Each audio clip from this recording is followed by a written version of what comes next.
Cody Rice. Rice, he's got an opening. Rice, he could go all the way. He's got one man to beat. Chase Becker spins, hangs, complete. Wow.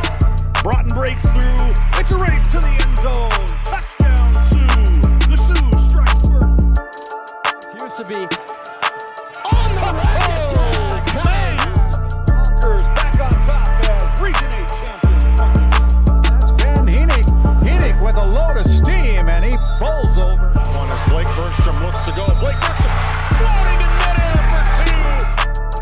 Backdoor cut. Cheryl Hayes off the glass for two. There is Nesham. Wow, look at that shot by Addison Nesham. She's putting on a show. You think her heart is pounding? No way.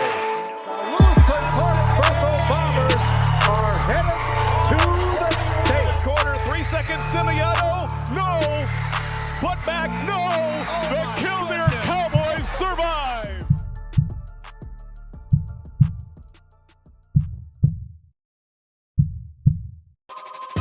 This copyrighted telecast is presented by the authority of GameDay Media, LLP, and may not be reproduced or retransmitted in any form. And the accounts and descriptions of this game may not be disseminated without express written consent by GameDay Media, LLP. GameDay Media, LLP does not own the rights to the background music of this live stream. All rights belong to the music owners. No copyright infringement intended. Today's GameDay Media broadcast is brought to you by NCC, Tioga Medical Center, The Country Store, St. Luke's Medical Center, both the own boutique, Souris Valley Dental Group of Minot, Hoagland Insurance Services, D&L Paraffin, Brad Johnson Insurance, Bravera Bank, Continental Resources, Northwest Therapy Services, Nesset, Tioga Ace Hardware, DA Land LLC, Border Plains Equipment of Stanley, the Bank of Tioga, Tioga Parts Supply, Tegan's Interiors, Tioga Drug and Soda Shop, Prairie Home Furnishings, Farmers Union Insurance, Larson Vossen Agency,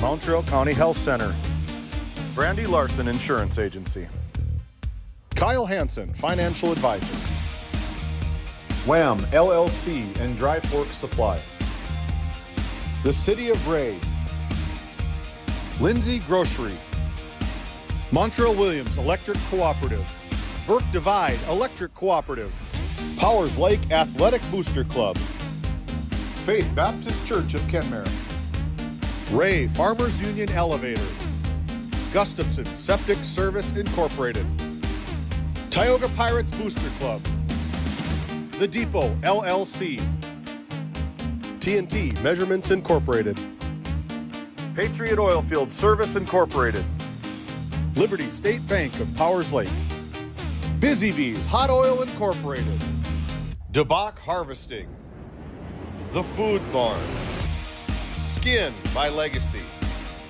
Western Education Regional Co-op, North Shore Plaza PTO, Divide County Quarterback Club, Farmers Union Oil Company of Kenmare, Red Rock Chevrolet and GMC of Williston, Investment Center Advisor Group, LPL Financial, LBS Angus, Evolution Genetics, Jorgensen Lumber, Fisher Family Chiropractic, Stanley Commercial Club, EAPC Architects Engineers, Game 1, Glasso Angus, White Mountain Electric Incorporated, Modern Dental, Tioga EDC and Chamber of Commerce, Jan A. Kosted, PC, Northwest Sportsmen's Association, Best Angus and Quarter Horses of Watford City, Sorensen Ranch, Nodak Insurance Company, Williston, Angie Pelton, Trenton Indian Service Area, Alexander Public School Foundation, Little Griddle Cafe, Ray J's Booster Club, Wild Era Travel, Northwest North Dakota Select Simmental, RTC Networks, Flag Family Media.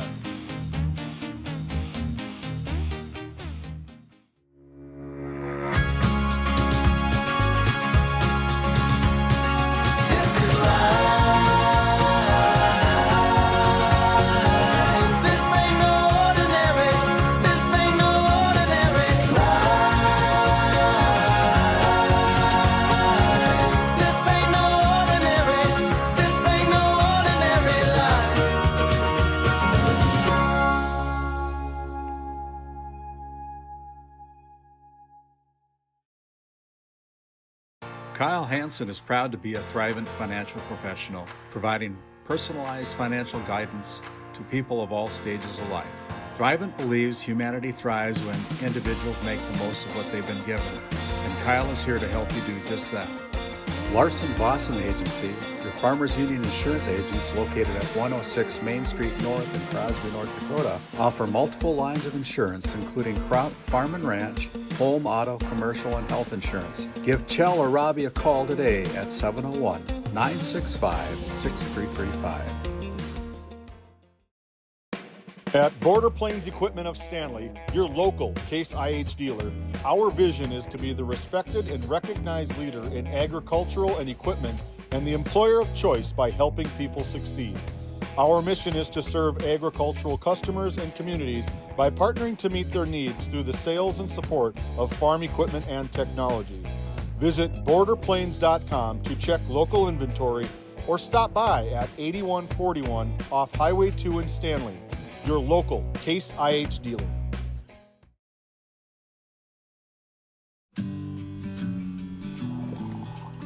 Hey Dad, will you check the cows?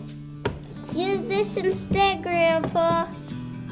The cows look fine, Dad. In my day, we had to sleep in the barn to check the cows. Combining tradition and technology, respecting the past while embracing the future. RTC Networks.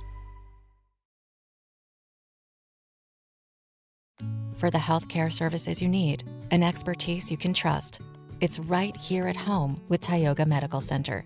You're important to us, and so is your well-being. From primary and specialty care to surgical services, we're committed to caring for you at every stage of life. There's no place like home with trusted, familiar faces. You can trust me. You can trust us. You can trust Tioga Medical Center.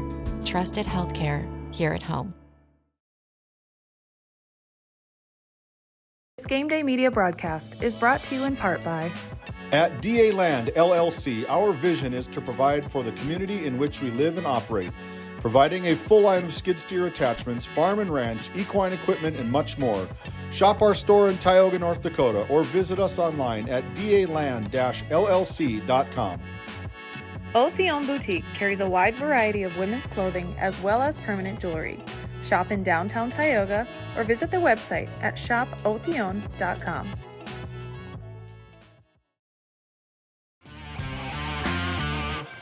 Good afternoon, everyone, and welcome back to day number 2 here at the District 5 Boys Basketball Tournament. We're live from the Four Bears Event Center in Newtown, North Dakota.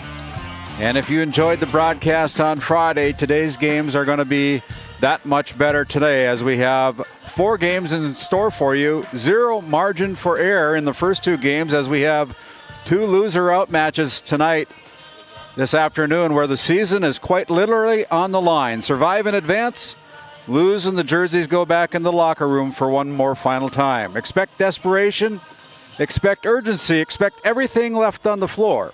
And then the spotlight shifts to our semifinal round games here this afternoon. This evening, where a trip to the district championship, another step closer to the state tournament, hangs in the balance. The contenders who handle their business in the biggest quarterfinals now face their biggest test yet. Adjustments have been made, scouting reports have been studied, and now it's time for execution under pressure. In a tournament like this, legends are born. Role players become heroes. Seniors fight to extend their careers. Underdogs try to flip the bracket upside down. It's day number 2 of the District 5 Boys Basketball Tournament. 2 teams will see their seasons come to an end, and 2 teams will punch their ticket to the title game this evening. Win or go home, semifinal dreams on the line. Let's tip it off right here on GameDay Media. We'll come back after this timeout as we head to the floor, and we'll catch up with our Lindsay Grocery Coach's Comments, head coach Brody Odegaard, and head coach Neb Hoff, after a word from some of the great sponsors who help make this all possible right here on GameDay Media. This GameDay Media broadcast is brought to you by The Trenton Indian Service Area offers a community health clinic that includes a variety of medical disciplines. Open Monday through Friday. You can find them on their website at mytissa.org. We hope you're enjoying today's broadcast. White Mountain Electric of Williston encourages you to join them by supporting your local team at home or in the gym. White Mountain Electric, a proud supporter of GameDay Media. Voted a top 20 critical access hospital in quality, our Level 5 Trauma Center is ready to handle all your emergency needs. With our acute stroke ready certification and full lab and radiology departments, our physical, occupational, and speech therapy providers are available for all your rehab care, and our family practice clinic provides a variety of care including well child and child immunizations. Psychiatric care is available by telehealth, and mental health is available in person. To schedule an appointment, call us at 701-628-2505 or find us on our website at stanleyhealth.org. Montreal County Medical Center, here to help you throughout a lifetime. Glasso Angus, breeding quality, registered Black Angus cattle since 1973. Durability, docility, dominance. Bred to thrive, built to last. Annual bull sale, 1 p.m., Wildrose Fire Hall, March 26, 2026.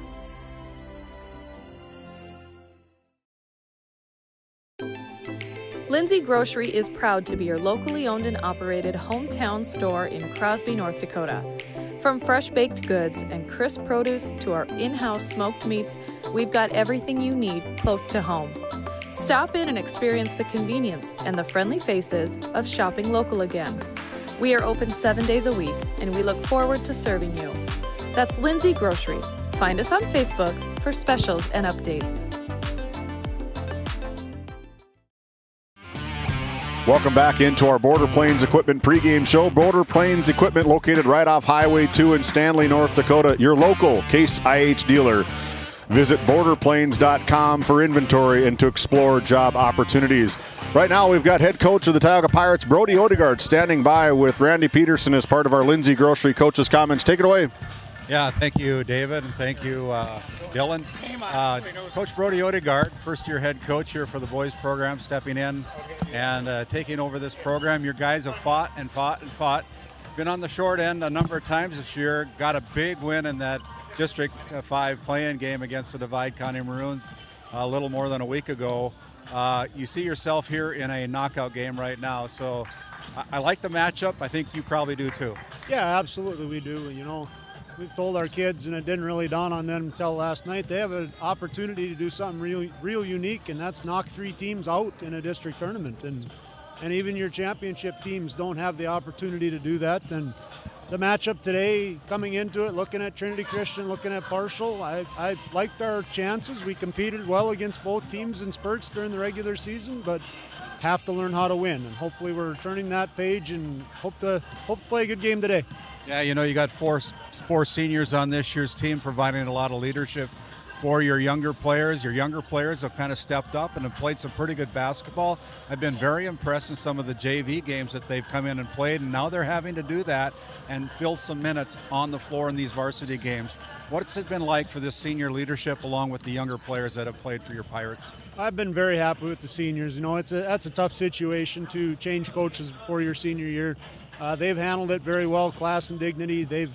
They're all being asked to do things they've never been asked to do when they've been playing high school basketball, and they've accepted that role and that responsibility very well this year. Those underclassmen playing a lot of JV minutes, that's because that's where they should be playing. And we felt like playing them 6 quarters a night this year was going to be beneficial year-round. You know, we've got some sophomores that play a lot of varsity minutes. We still had them play those 2 quarters of JV because it's court time. And now that hopefully that court time is going to pay off. Thanks for the time, Coach Brody Odegaard, head coach of the Tioga Pirates here on GameDay Media with our Lindsay Grocery Coach's comments. We'll send it back to you guys. We'll catch up with partial head coach Nev Hoff after this timeout. Thank you, Randy. When we come back, we're going to flip it to the other side of the court. From the Tioga Medical Center Sports Desk, we'll be visiting with Nev Hoff of the Partial Braves. We'll be back.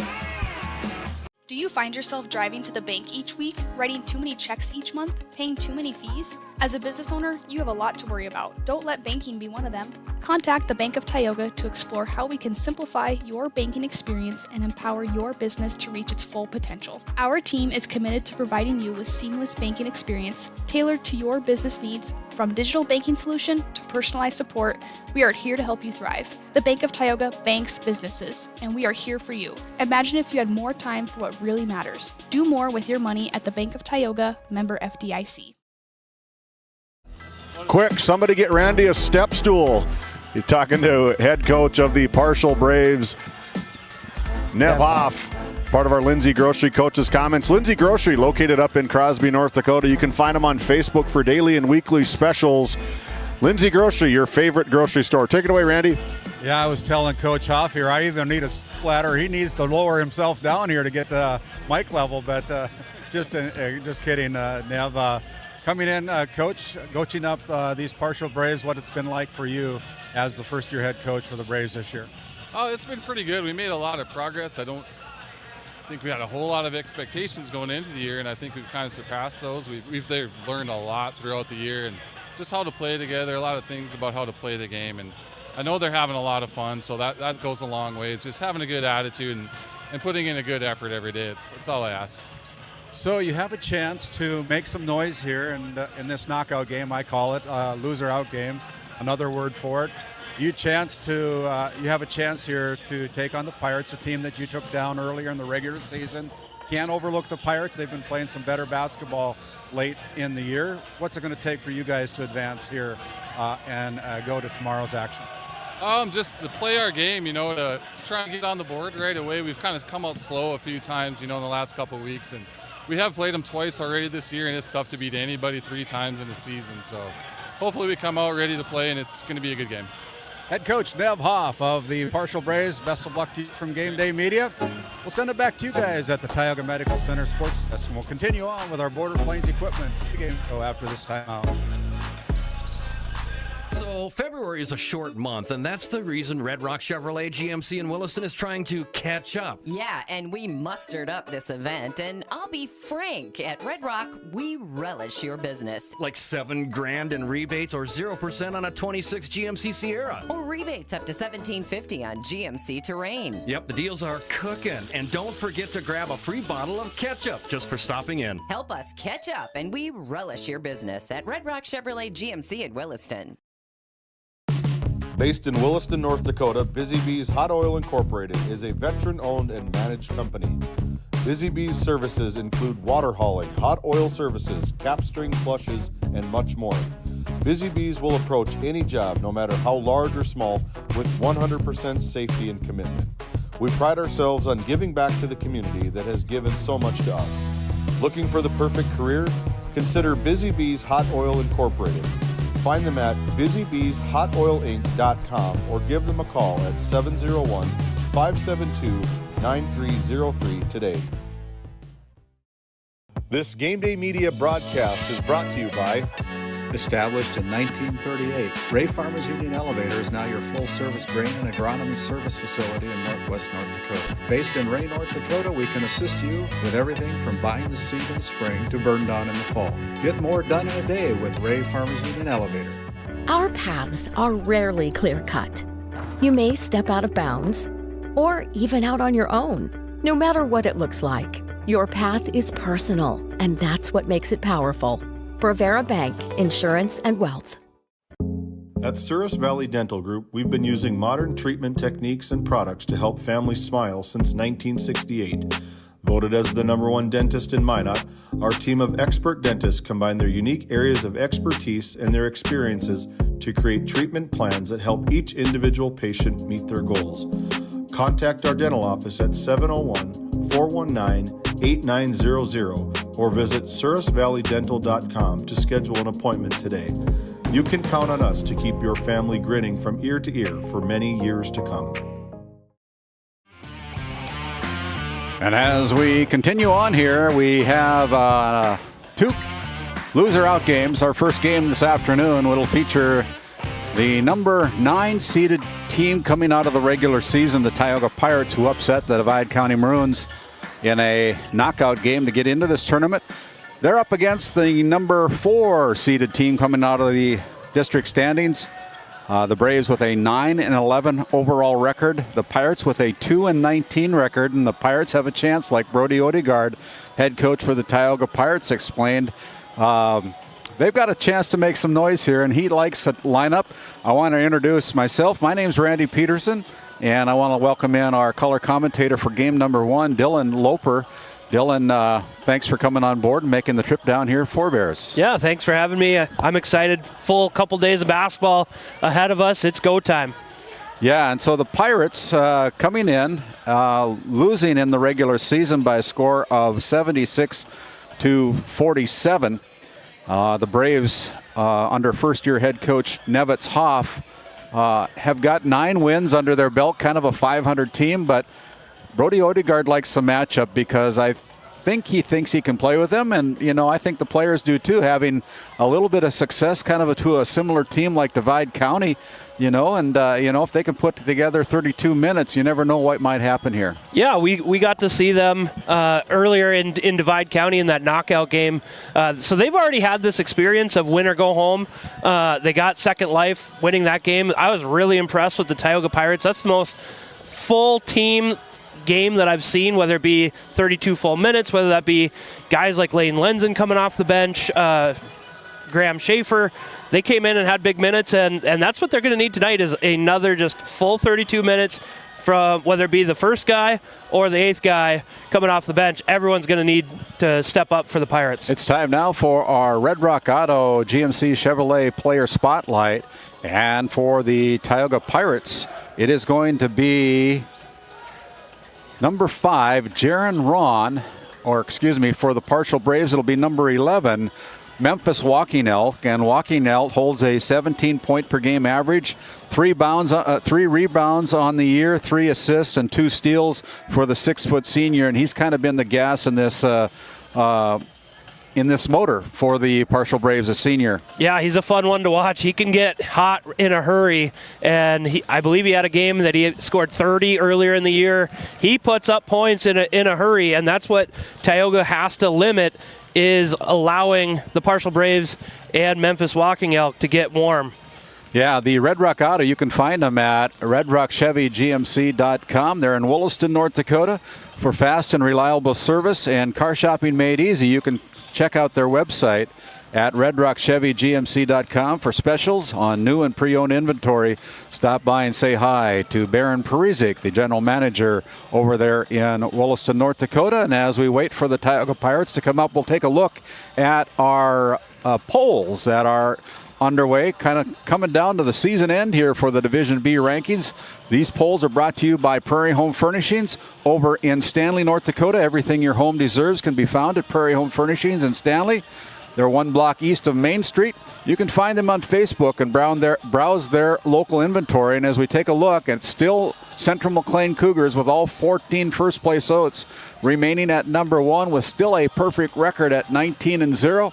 Our Redeemers holds down number 2. The only loss they've incurred is to the Central McLean Cougars.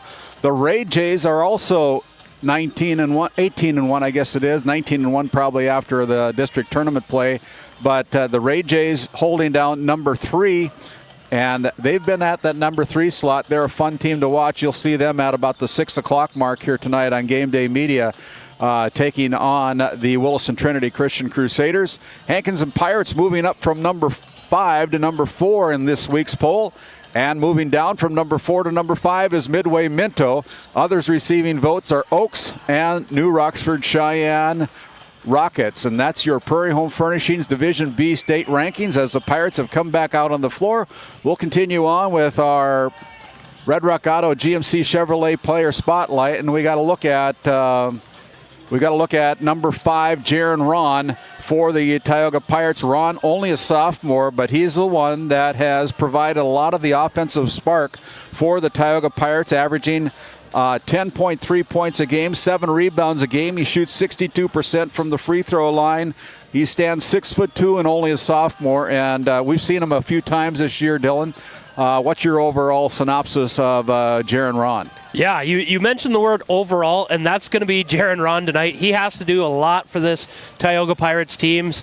He can score fairly well. He rebounds really, really well. And those second chance opportunities is where he can clean up and get a lot of points.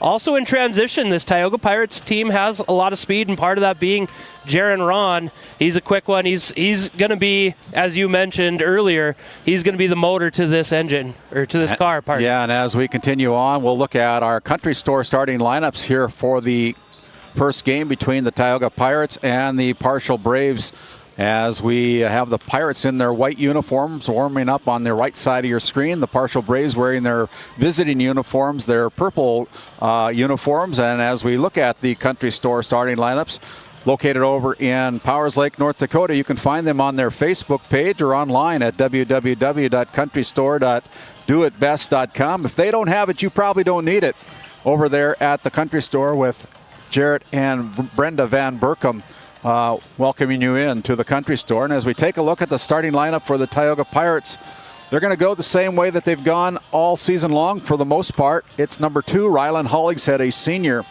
Gunnar Moberg is also a senior.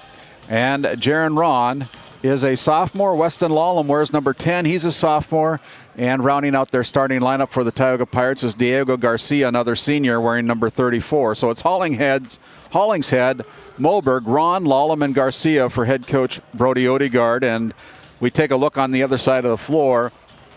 The Partial Braves will start 3 seniors, a sophomore, and a freshman, including Callan Breen, a senior that wears number 0. And number 1 is Logan Hoff, a sophomore. Makai Pakanow is a freshman wearing number 3. Memphis Walking Elk, a very good player, our Red Rock player spotlight, wears number 11. He's a senior, and rounding out the starting lineup for the Partial Braves is Daniel Cole, another senior, for head coach and first-year head coach Nevitz Hoff. That's your Country Store starting lineup. The Country Store located up in Powers Lake, North Dakota, right there on Main Street. Stop by and see Brenda and Jarrett Van Berkom. As we take a look at our schedule that's going on for the remainder of this week, we're going to be back here again tomorrow for the final day of District 5 tournament action, where we'll have 2 region qualifier games along with the championship game. And then Titus Stenberg and Ross Sundin are going to head down to Jamestown Thursday, Friday, and Saturday for the Watford City Wolves playing down there at the state tournament. We're going to turn it over to Jeff Graupe with our public address announcer here at Four Bears. Please rise, uncover, place your right hand over your heart, and stand at attention for the playing of our national anthem.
Good afternoon, ladies and gentlemen. Welcome to the event center at Four Bears Casino and Lodge for today's District 5 Boys Basketball Tournament.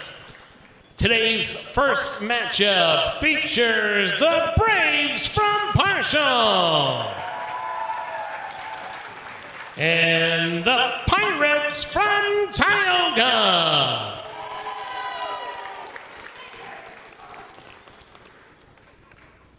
Here is the starting lineup for the visitors on the scoreboard, the Parshall Braves. And one guard is sophomore, number 1, Logan Hoff. And the other guard, a senior, 0, Kellen Breen. And one forward, a senior, number 11, Memphis Walkingham. And the other forward, a freshman, number 3, Makai Packenau. And the center for the Braves, a senior, number 24, Daniel Cole. Braves assistant coach, Kiefer Langen. The head coach of the Braves, Nevitz Hoff. Now, here is the starting lineup for the home team in the scoreboard, the Tioga Pirates. And one guard, a senior, number 2, Rylan Hollingshead. And the other guard, a senior, number 3, Gunnar Moberg. And one forward, a sophomore, number 10, Weston Lawlum. And the other forward, a senior, number 34, Diego Garcia.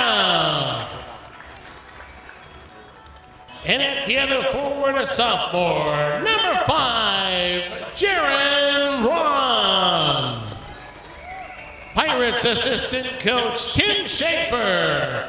The head coach of the Pirates, Brody Odegaard. Your officials for today's game, Drew Flogan, Matt Cavernum, and Monty Lund. Your medical coverage for the District 5 Boys Basketball Tournament. And that's your country store starting lineups for both teams. It'll be the Tioga Pirates taking on the Parshall Braves in this knockout game. And again, we want to thank our officials that are helping these young kids make their dreams come alive. Without officials, we don't play, and there's the whistle. And our Northwest Therapy Services opening tip is controlled by the Tioga Pirates. Northwest Therapy Services located in Ray, offices in Williston and Ray, providing speech and language therapy services. Check out nwtherapyservices.com as the Pirates throw it away on their first possession.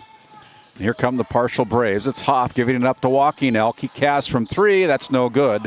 Garcia rolls down the rebound.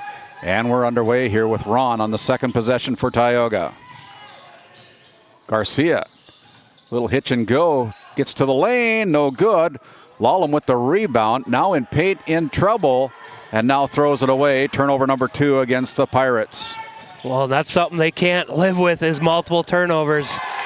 Leads directly to points for the Braves. Makai Packenau with the first 2 points for the Parshall Braves, and they're out to a good start on your NCC scoreboard. It's the Braves 2, the Pirates still looking for their first point of the afternoon. Here's Garcia with a little fake, but didn't use it to his benefit, gets blocked, and it'll be Parshall Braves basketball as Breen gives it up to Packenau.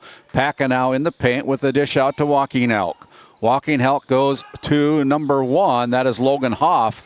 That's no good. Makai Packenau with the rebound and the putback. Hangs on the rim for a little while, and the ball is tapped back, and it's through the hands of Packenau, so it goes off his fingers and out of bounds. It'll be Tioga basketball. We want to welcome in our listeners on KTGO 1090 AM and 92.7 FM. Thank you for the partnership to our partners from Flag Family Media and KTGO.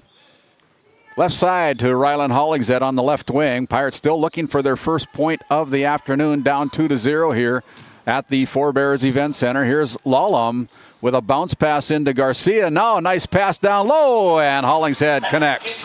Good pass by Garcia. He's improved a lot from the beginning of the season to the end of the season with some of that inside play. Here's Breen attacking the basket from the paint, left it short. And now the ball is on the deck, gets his own rebound, back to Packenow. He goes to the paint, that one's short. So Braves are controlling the boards here right now offensively. Walking Elk cast from three, that one is off the mark and no good.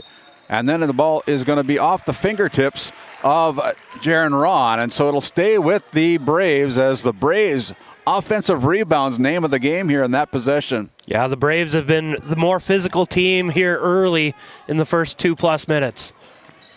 Here is Walking Elk casting from three. That's no good. Another offensive rebound for the Braves. And here's Packenow again. He goes to the paint. Now steps back to the free throw line, gets fouled, and finally the onslaught of offensive rebounds by the partial Braves will put the freshman Mackay Packenow to the free throw line to shoot two. Want to thank our premium sponsors, NCC out of Ray, North Dakota, and RTC Networks out of Partial, North Dakota. NCC, the sponsor of our scoreboard at the bottom of your screen there, as RTC Networks, the sponsor of our instant replay, and head coach Brody Odegaard sees he needs to get a little bit more height in there to help with some of these rebounds. He's going to bring in Graham Schaefer, the 6'2" sophomore for the Tioga Pirates. Well, and the Pirates just need to be more physical as well. I know they're outmanned size-wise, but the partial Braves right now are just being the more physical team. Here's Moberg with it, lost the handle on it, still fumbling around.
Actions, and he already today he's making a big impact for the Pirates. Lallam with his 30th three-pointer of the season with that three-pointer, and here's a little jump hook in the middle by Cole, and there's a three-pointer to match. Logan Hoff with the three-pointer from the Tioga Ace, Walking Elk with a three-pointer from the Tioga Ace Hardware three-point line.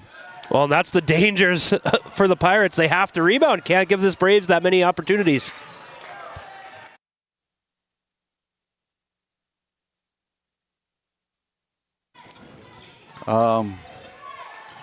There we go. Up front, it is Jaron Ron. Missed shot there by Partial. Here's Lallam again from three. Follows his own shot, then loses it. He's putting a lot of extra miles on, going back and forth, trying to get his own rebound.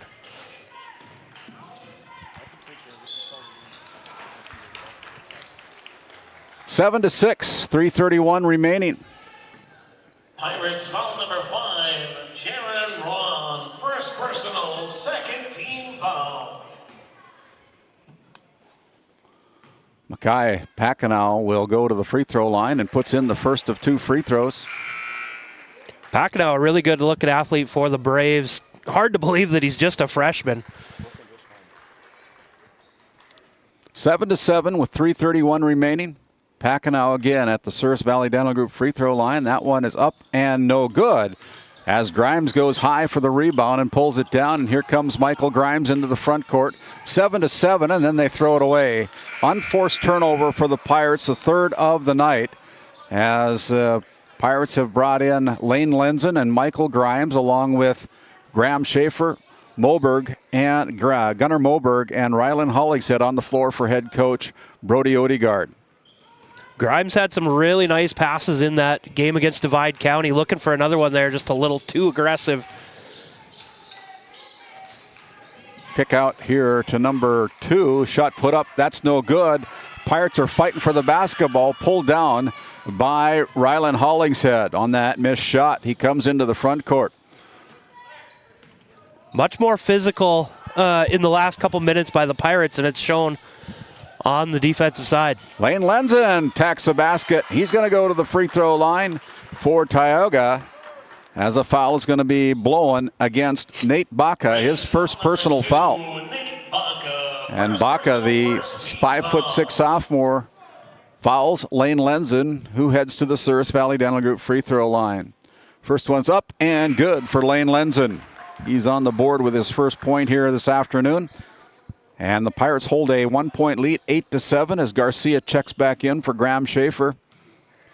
Lenzen, a 6'1" sophomore for the Pirates, misses on the second one. Hollingshead fights for the rebound, and it goes out of bounds.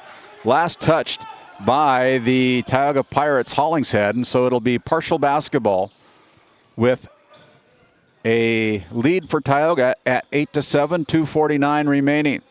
Pirates go into a full court press.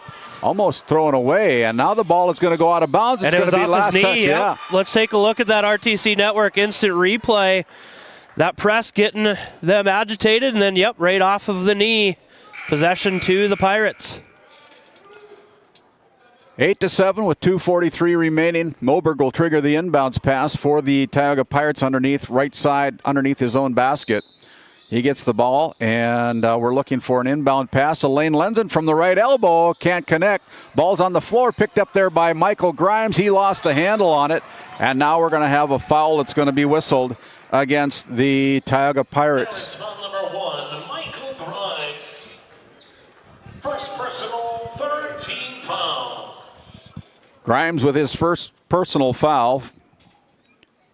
That is the third team foul call against Tioga. Here's a shot put up from Baca, and wedgie. It sticks up to the floor. A wedgie. And now we have Hollingshead going up and getting the ball. Jump ball is going to the partial Braves on that situation. And so it will be partial basketball underneath their own basket. Callan Breen will bring it in. And now they go inside to Daniel. Daniel Cole gives it up. Now out to Callan Breen. Has a look from 3. That's no good. The bigger Cole goes to the basket, and the partial Braves are stepping out of bounds. And so it will be the Tioga Pirates basketball. Pirates with 2:17 remaining here on your NCC scoreboard. It is Tioga 8, the partial Braves 7. Here is Grimes into the front court, dribbles to the left side wing, and now out on top. And we're going to have a foul that's going to be whistled against the partial Braves. It's going to go against number 24, Daniel Cole, picking up his first personal foul. Fresh 35 goes on the shot clock for the Pirates. And again, Moberg will trigger the inbounds. They got it out, and they bounce pass it over to Grimes at his ankles, and there the ball goes off the hands of the Tioga Pirates. So a poor pass leading to a turnover for Tioga, as Grimes couldn't go down and pick it up off of his ankles. Just seemed like a frustration turnover there, unnecessary. Here is Cole in the backcourt, through his legs, now comes into the front court. It's a big point guard. Yeah, Logan Hoff has the ball ripped out of his hands. Turnover number 4 against Partial. Has Hollingshead into the front court now, guarded closely. Here's Lane Lenzen for 3. That one's off the mark as well. Got a good look, just didn't finish. Yeah, really good look by Lenzen. Couldn't finish it. Kick out here to number 22 for the Partial Braves. That is Parker Cook. As another offensive rebound for the Braves. They get it into the hands of Hoff from the corner. Thought about the three-pointer. Breen drives along the baseline, stops in the paint, and now he's going to get whistled for the travel. The Pirates are just playing with fire right now, giving up all sorts of offensive rebounds, but they're making up with good defense. But you just can't give that many looks to the Braves as this game goes on. Jaron Ron and Weston Lallam are checking in for Tioga again. And so Lallam will have the ball in the backcourt against some full court pressure by the partial Braves. Out to Moberg. Moberg slows things down, comes into the front court right side. Now picks up his dribble, finds Lallam in the right side, and now over. Cross-court pass over to Gunnar Moberg. Moberg with the dribble, goes to the top of the key, gives it up to Hollingshead. Hollingshead will reset the offense for Tioga. Hollingshead guarded by Memphis Walking Elk, and now almost losing it. Hollingshead gives it up to Jaron Ron, finds a little bit of an opening, goes up with a little jump hook. That was no good. Broken offensive series there for the Pirates. Just seemed out of sorts. Here's Breen, and we're going to have a foul called against Rylan Hollingshead. His back is on the back of the floor, and he picks up a foul. That goes against Rylan Hollingshead, his second personal foul, and that'll send Callan Breen to the free throw line, and Callan connects for his first point of the afternoon. 8-8 now on your NCC scoreboard as Graham Schaefer will check in for Rylan Hollingshead, the 6'2" sophomore. Schaefer, the son of assistant coach Tim Schaefer. It's 8-8 on your NCC scoreboard as Breen is 2 for 2 from that opportunity. Here's Schaefer getting the ball against some full court pressure. Now with the dribble, he's looking for a guard to give it to. Decides he wants to play a guard. Goes back door to Moberg. Good catch. Moberg fakes. Can't a lot of contact. Finish. Down low, it's Walking Elk. Walking Elk now dribbles, and the ball is going to be off the fingers of Callan Breen. That was like a pinball machine, Randy. Both teams back and forth. Neither one wanted to hang on to the possession. Yeah. Pirates dodged a bullet there. They're down by 1, 9-8, as it'll be the Pirates inbounding the basketball to Lallam. Lallam with the dribble goes along in front of his bench, now crosses the midcourt stripe with the left hand, now finds Diego Garcia. Garcia guarded there by Walking Elk with a kick out to Moberg. He drives in, now with a kick out, threw it away. One too many passes, another turnover. That's 5 against Tioga. And now it'll be another turnover for the Braves, their 7th turnover.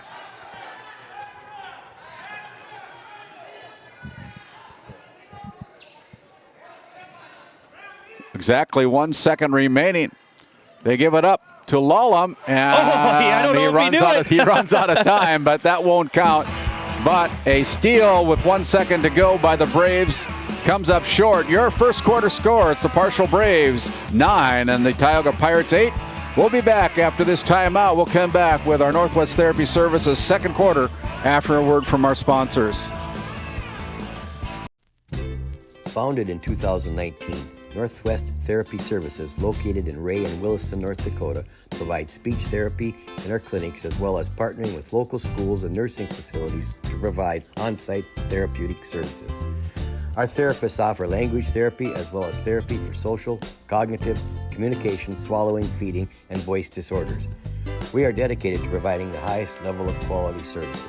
To schedule an appointment, visit nwtherapyservices.com or call 701-568-8255.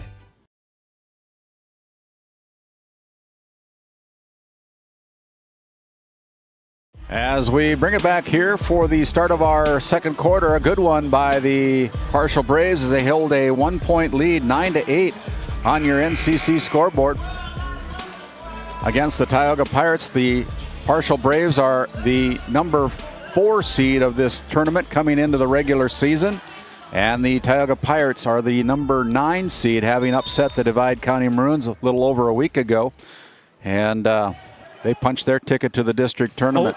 Yeah. Now, here is a carrying of the ball, and that's another turnover for Tioga. Just seems like the Pirates' offense is a little out of sorts if they're not trying to score in transition. Braves basketball with 7:55 remaining. Now it's over to Breen. Nobody picks him up, and that's going to cost the Pirates 3 points. Yeah, dangerous.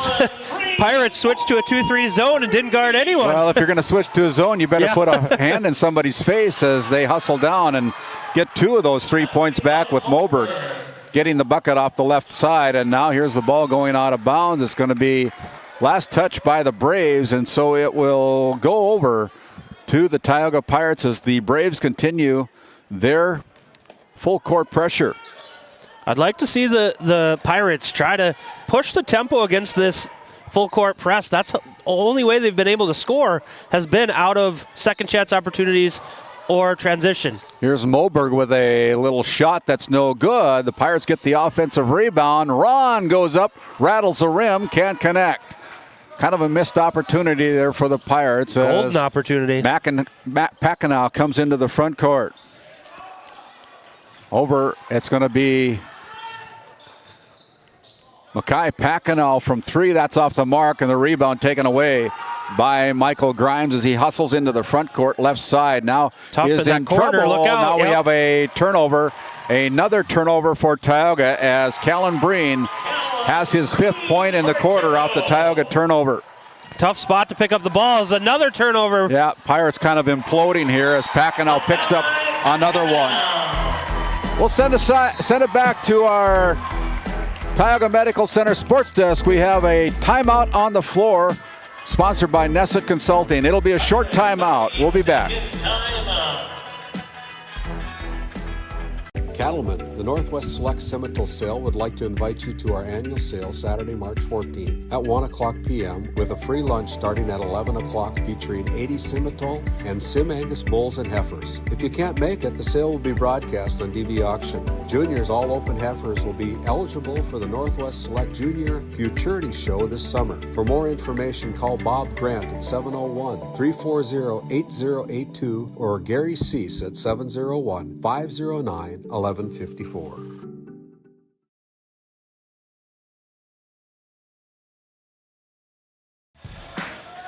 As we bring it back here to the Forebears Event Center, we got 6:32 remaining in the first half. The Partial Braves have exploded and have got a 6-point lead as the Pirates lose the basketball again. Another turnover for Tioga as Packenow comes into the front court.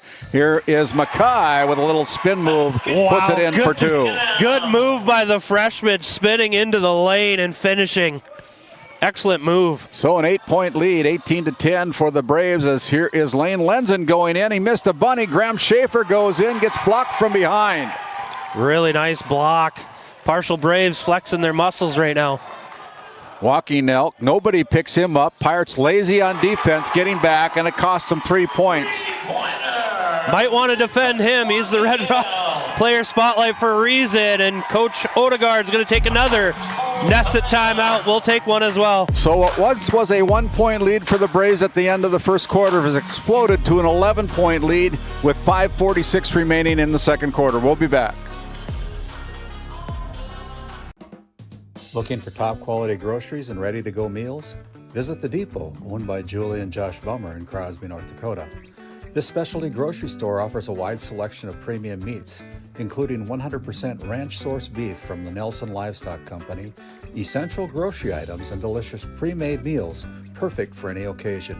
If you're planning family dinner, need something fast, or need a special order for an upcoming event, The Depot has you covered. Support local and shop The Depot in Crosby today. Find us on Facebook at The Depot LLC.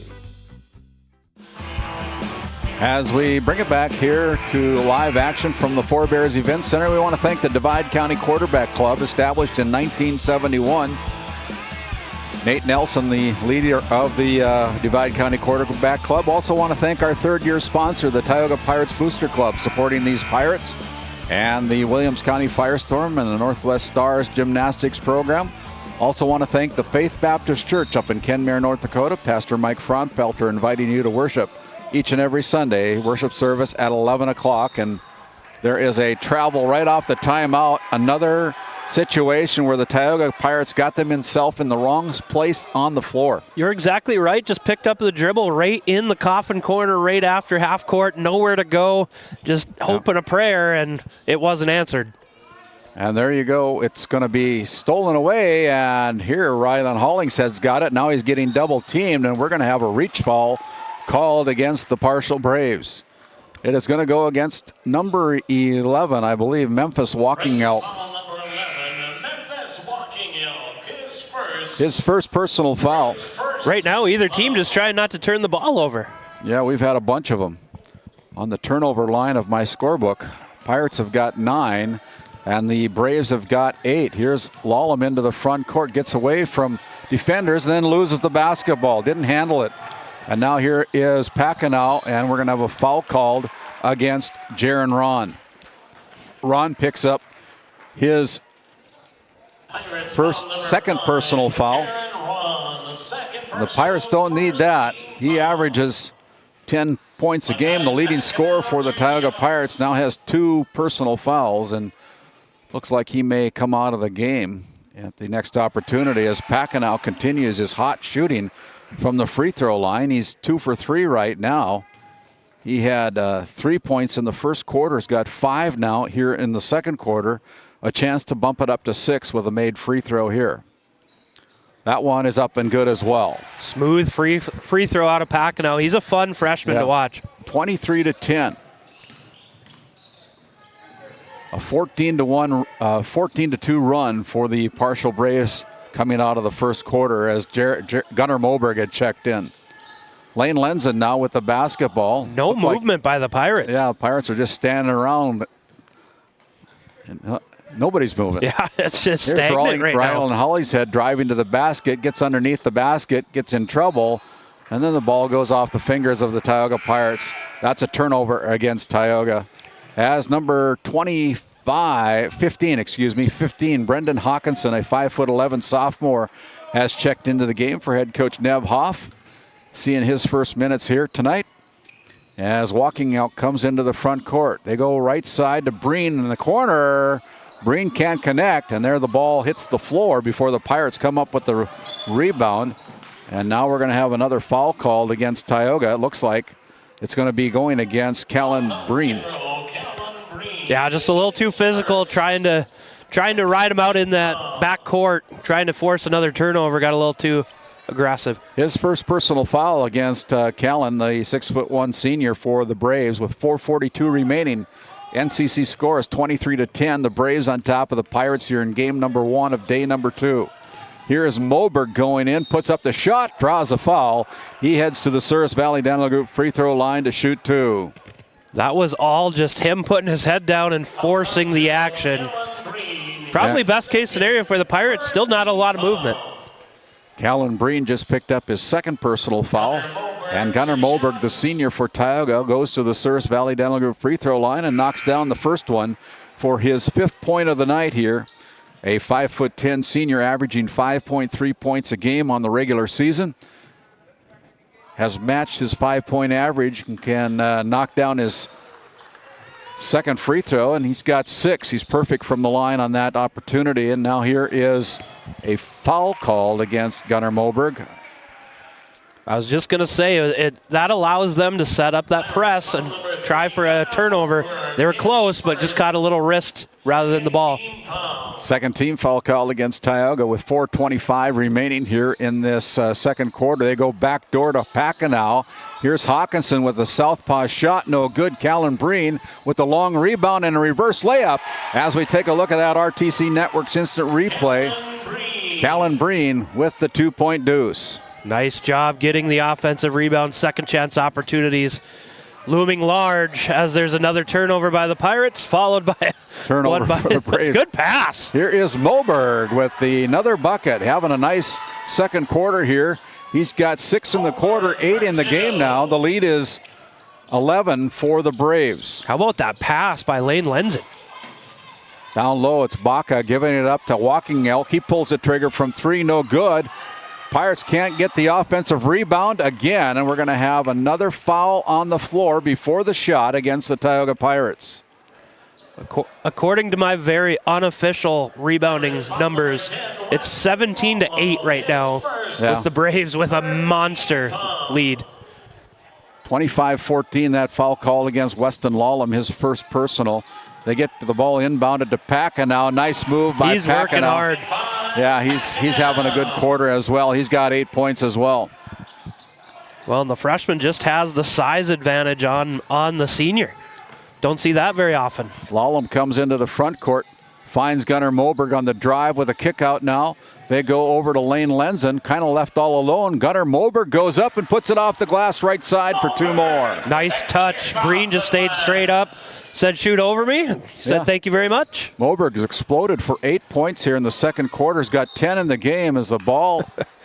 There's going to be a foul that's going to be whistled, and I think they're going to ring up number 10, Weston Lallam, with his second one. He's kind of going, what did I do? He had nowhere to go. 27-16, still an 11-point lead for Parshall with 3:01 to go in the half. You're watching Game Day Media's coverage of the District 5 tournament, free of charge because we've got great sponsor to help make this all possible. Here is Callan Breen pulling the trigger from 3. Garcia with the rebound for the Pirates. And now it's Hollingshead coming into the front court, guarded there by Walking Elk. Hollingshead looking inside to Lenzen. Lenzen can't connect. Good look by the Pirates. Good pass by Hollingshead, and a good look. Just didn't fall. Ron and Graham Schaefer are going to check in for Coach Brody Odegaard next opportunity. But Walking Help makes them pay. You got to stop the ball. Got to stop the ball. Somebody has to slide in and either take a charge or something. Here is Gunnar Moberg feeling the hot hand, drives to the baseline, and now goes over to Lallam at the left wing. He's short. Moberg there for the rebound. The reverse layup by Moberg. Almost a spectacular shot by the senior. Can't connect, and now here's a steal by Lane Lenzen. They got 3-on-1. Little fake off the glass, no good. Moberg loses the handle on the offensive rebound, and now here comes a 3-on-2 break for the Braves. Packenow decides to shoot it from 3, can't connect, but then he follows his own shot and puts it in for 2 more points. We got a timeout on the floor. The Pirates have dropped the lead. They're down by 15, 31-16 with 1:46 remaining. We'll step aside for this short 30-second timeout.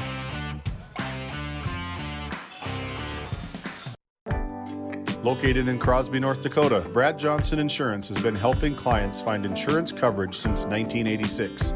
Our team is passionate about serving the community in which we live and pride ourselves on getting to know our clients to best serve their needs. Our staff is active in the public and strives to better our community through participation, involvement, and by supporting area events and youth programs. For a quote, visit bradjohnsoninsurance.com or call 701-965-4200 today. 31-16 out of the Nesset timeout. You can find Nesset right in Tioga, North Dakota on Highway 40 North. As the Pirates will inbound the basketball, you can find Nesset at nessetconsulting.com. Here is Jaron Ron coming into the front court, gets poke check, ball's on the deck, and it's going to be stolen away by Walking Help. And these Braves are really causing problems, but they miss the opportunity as Grimes comes into the front court, finds Gunnar Moberg all alone. And we are going to have a pushing foul called against Callan Breen. The basket was made, but the foul was called off ball. Curious how they'll rule this. Breen will come out of the game now with 3 personal fouls, and Mackay Packenow comes back in for him. Unfortunate break for the Pirates. I don't think they're going to count the basket. Yeah, they had a wide open layup, and it's kind of a big push fall there. Here's Grimes going down low. Back to Grimes. Now they find Ron. Ron bounces it in to Garcia.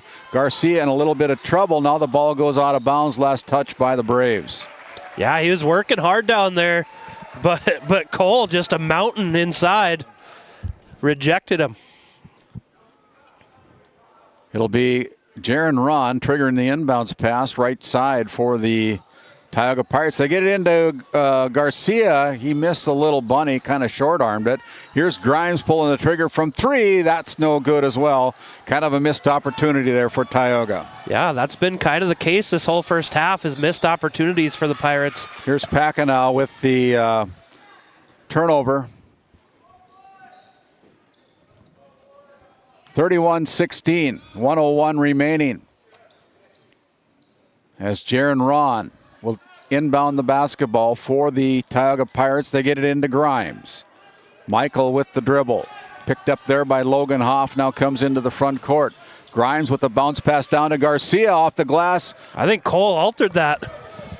He's missed a lot of them underneath the basket so far here today, and here is Grimes going in and tried to get the block, but walking out makes the bucket.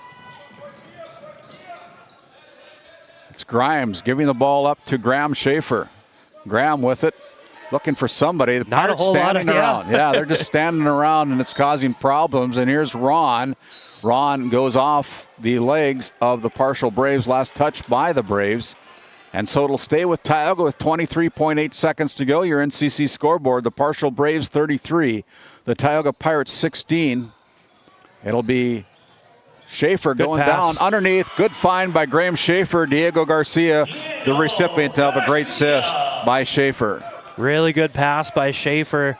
Pirates needed that one.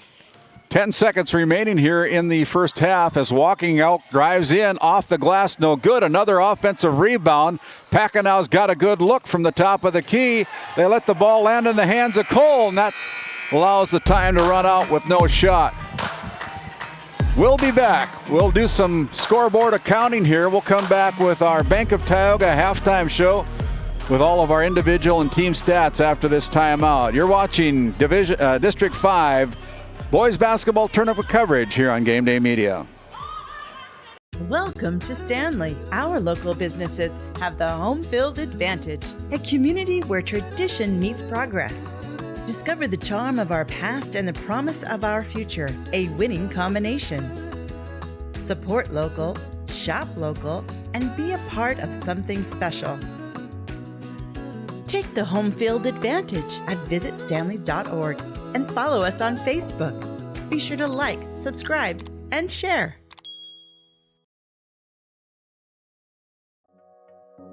Nesset is here to provide services to the oil and gas industry.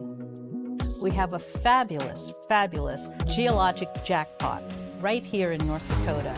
And what we are doing is providing and developing this resource to be used for years, decades, and generations to come. I look forward to a great future right here in Tioga, North Dakota. Located in Powers Lake, North Dakota, the Country Store has what you need. From hardware to everyday essentials, including FR clothing, power tools, and even embroidery and screen printing. You can find most everything at the Country Store. There's always a friendly face willing to help you find what you need at the Country Store. Jared and Brenda invite you to visit them on Main Street in Powers Lake. The Country Store has been in business for almost 50 years. If they don't have it, you probably don't need it. Give us a call at 701-464-5434 today. Skin by Legacy Tioga opened doors February 2024. Skin by Legacy is a branch of the Minot location Legacy Health Clinic. Our goal is to bring big city conveniences to the rural and surrounding communities. We offer a number of aesthetic services and more. Skin by Legacy Tioga is open Tuesdays and Thursdays. You can find our link to book by Googling Skin by Legacy, by Facebook or Instagram, or you could book at either location. A healthier you starts here. Now accepting new patients. Evolution Genetics, established by a group of dedicated farmers and seedsmen. With years of experience in farming, certified seed production, and crop consulting, we understand the needs of producers across central and western North Dakota and eastern Montana, because we're farmers too. We provide the best genetics for your farm by customizing seed and input choices to meet each grower's needs. Evolution Genetics, seed for your future. Do you find yourself driving to the bank each week, writing too many checks each month, paying too many fees? As a business owner, you have a lot to worry about. Don't let banking be one of them. Contact the Bank of Tioga to explore how we can simplify your banking experience and empower your business to reach its full potential. Our team is committed to providing you with seamless banking experience tailored to your business needs. From digital banking solution to personalized support, we are here to help you thrive. The Bank of Tioga banks businesses, and we are here for you. Imagine if you had more time for what really matters. Do more with your money at the Bank of Tioga, member FDIC. As we bring it back here to our Bank of Tioga halftime report, the Bank of Tioga with two convenient locations in Crosby and Tioga, North Dakota. Do more with your money at the Bank of Tioga. And as we go to the book and look at the Partial Braves coming in as the number 4 seed, they had a 9-8 lead at the end of the first quarter. The Braves outscored the Pirates 24-10 in the second quarter and take a pretty commanding 15-point lead to the locker room, leading 33-18 with explosion of 24 points in that second quarter, Dylan. Yeah, they really capitalized on some turnovers by the Pirates and turned that into points in a hurry. And the lead went from about 4 or 5 points to 12, just like that. Yeah, and so we take a look at the book. 12 out of 29 from the field here for the Braves. 6 out of 8 from the free throw line, knocking in 3 threes in the first half, committing 11 first half turnovers. Pirates, on the other hand, were 6 out of 27 from the field, 3 out of 4 from the free throw line. They had 1 three-pointer here tonight, and they had 11 turnovers on the night so far. And that's according to my unofficial books. But the name of the game there is the rebounding. The rebounding for the Braves was just a killer for Tioga. Yeah, I have them at 22 compared to 13. The Braves almost doubling up the rebounds, and a lot of those coming on the offensive side. And in all honesty, Randy, I think the Braves could have put a few more back in off of those second and third opportunities. Yeah, they could have. And anyway, we take a look at the individual numbers. Only 3 players scoring for the Braves, but they've all tickled the twines quite a bit. Makai Packenow, the 6'2" freshman, with 13 points in the first half, 11 points for Memphis Walking Elk, and 9 points for Callan Breen. That's a total of 33 first half points. And for the Tioga Pirates, they had 5 players scoring. Leading the way is the senior Gunnar Moberg with 10. He had 8 of those in the second quarter. 3 points put down by Weston Lawlam and 2 each for Diego Garcia and Rylan Hollingshead. Lane Lenzen has got 1 point for the Pirates. As we continue on with our Bank of Tioga halftime report, now it's time for our Skin by Legacy segment. Visit legacyhealthclinic.org here in Tioga, North Dakota to schedule an appointment or consult with Sarah in the Tioga office. She sees patients on Tuesdays and Thursdays. She also heads over to the Stanley office on Wednesdays. That's Skin by Legacy. Again, visit legacyhealthclinic.org/Tioga to schedule an appointment or consult with Sarah. The Partial Braves have made their way back out of the locker room, warming up for second half action. We're going to take a little bit of a break. We'll come back with third quarter action after this timeout. Tioga has a lot to experience. From food to fun food. There's so much to take in. Brush up on your history. Grab dinner and drinks. Then catch the latest movie in a historic theater. With many great places to stay, Tioga makes for a fun and easy getaway. Come experience Tioga and see why those that live here love it here.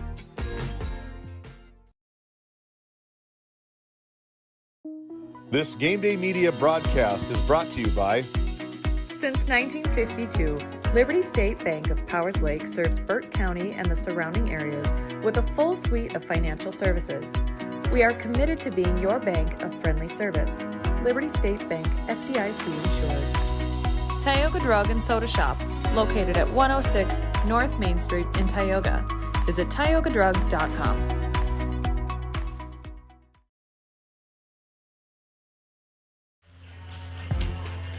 As we bring it back here, you can see on that bottom of your screen the North Dakota Score Feed app, rolling off the scores that are taking place here in high school basketball and boys action. We use that North Dakota Score Feed app quite a bit during the season for the sports of football, volleyball, hockey, girls and boys basketball. It's a fun little app to keep track of all the scores that are going on across the state of North Dakota. We want to take a look at our schedule again here. We'll have 3 more games after this one here on GameDay Media. for this District 5 day number 2 tournament. We'll be back here to Four Bears on Tuesday with 3 games, including 2 region qualifying games along with the championship game. And that'll be starting at 4 o'clock, I believe it is, tomorrow. And then for the boys program down in Watford City, the Watford City Wolves are going to travel down to Dickinson to take on the Dickinson Trinity Titans. Titus Stenberg's going to have the call along with his team down in Watford City with a 7 o'clock Mountain Standard Time start down there. And then we'll finish the week up at the State A Girls Basketball Tournament with Titus Stenberg and Ross Sundin traveling over to Jamestown to follow the Watford City Wolves. On GameDay Media, their first game has already been determined. They'll take on the number 1 seed South Prairie Max Royals, and that game will be set for a 6:30 tip-off. Titus and Ross will go on the air about the 6 o'clock mark with our Hagen Equipment pregame show down in Watford City. Of course, the games on Friday and Saturday are to be determined after the playing of the game on Thursday, and we'll update that as we know them. But right now we've got game number 1 here of day number 2. It's the Partial Braves with a 33-18 lead over the Tioga Pirates. Both of these teams trying to extend their season with a win here. If the loser will lose, their season is over. And so we're taking a look there at Nev Hoff, the head coach for the Partial Braves. Brody Ordegaard's finishing up his final instruction for his Tioga Pirates. And it looks like both teams are starting the way they started the game. It'll be Walking Elk, Packenow, Breen, Cole, and Hoff starting for the Braves. Hollingshead, Ron, Moberg, Garcia, and Lullam for the Tioga Pirates. And we're underway here. And here is Breen going up with a shot that's missed. And there's another mishandle by Tioga. And then the ball goes out of bounds. That turnover called against Tioga, but it'll stay. And it'll be Logan Hoff inbounding the basketball right in front of his own bench. In a sense, another second chance opportunity via the turnover, and there it is. And there's the 11th point for Callan Breen, picking up a little easy deuce from the paint as the Pirates really struggling to take care of the basketball right now. Yeah, smart decision by Hollingshead. Slow things down for a quick second, get regrouped. As Moberg left all alone, decides to pull the trigger. No good. Pirates didn't go after the rebound.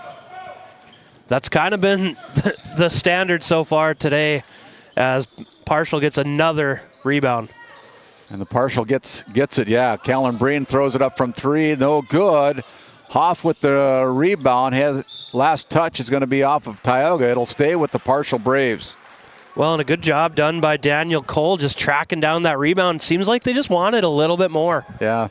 50-50 balls aren't 50-50 today. No, they're 75% going to the Partial Braves just because the Pirates don't seem to be having a lot of spark in their step right now, and there's another easy deuce. Good seal by Breen. Good finish. Here is Jaron Ron walking the ball in the backcourt, challenged by Packenow. Comes in front of the 10-second violation with 2 seconds to go. And now on the left wing, it is Jaron Ron with a bounce pass back to Garcia. Missed the bunny. Ron with the rebound. Lullam now has it on the right wing. Lullam drives in, kicks out to Ron. He drives the baseline. Bounce pass into Garcia off left glass for 2. Much better possession there by the Pirates. Not only the offensive rebound, but a couple good interior passes by the Pirates. Hopefully that can get them fired up if they're going to make a comeback. Here is Packenow off the front of the iron, no good, as Garcia is able to take away the rebound and gives it up to Lullam, who comes into the front court on the far side, goes behind his back, now gives it to Garcia. He cast from 3, not probably the shot that Brody Odegaard wanted, but had a good look. That was from the roar line. The roar line. Here is Daniel Cole. Cole with a little jump hook. Good shot by Daniel, his first point of the night. I know that's only his first points, but he's really impacted this game in a lot of different ways, mainly on the boards. Yeah, he's a big. He is a big. Here's Lullam going into the backcourt, and now we're going to have a foul that's going to be whistled against the Partial Braves. It's going to go against Logan Hoff, his first personal foul. I like him going for that steal, but just a little too handsy. Already kind of had him out of sorts. If he just stays in front, he could have caused a turnover that way. Here is Jaron Ron. Ron with the basketball. Now bounce pass into Garcia. Garcia stops, and then he'll have the foul called against him. It's going to go against, let's see, as referee Drew Flogan and Matt Cavernum talking to each other. It's going to go against number 3, Mackay Packenow. He wasn't able to shoot it. He had Packenow on his back.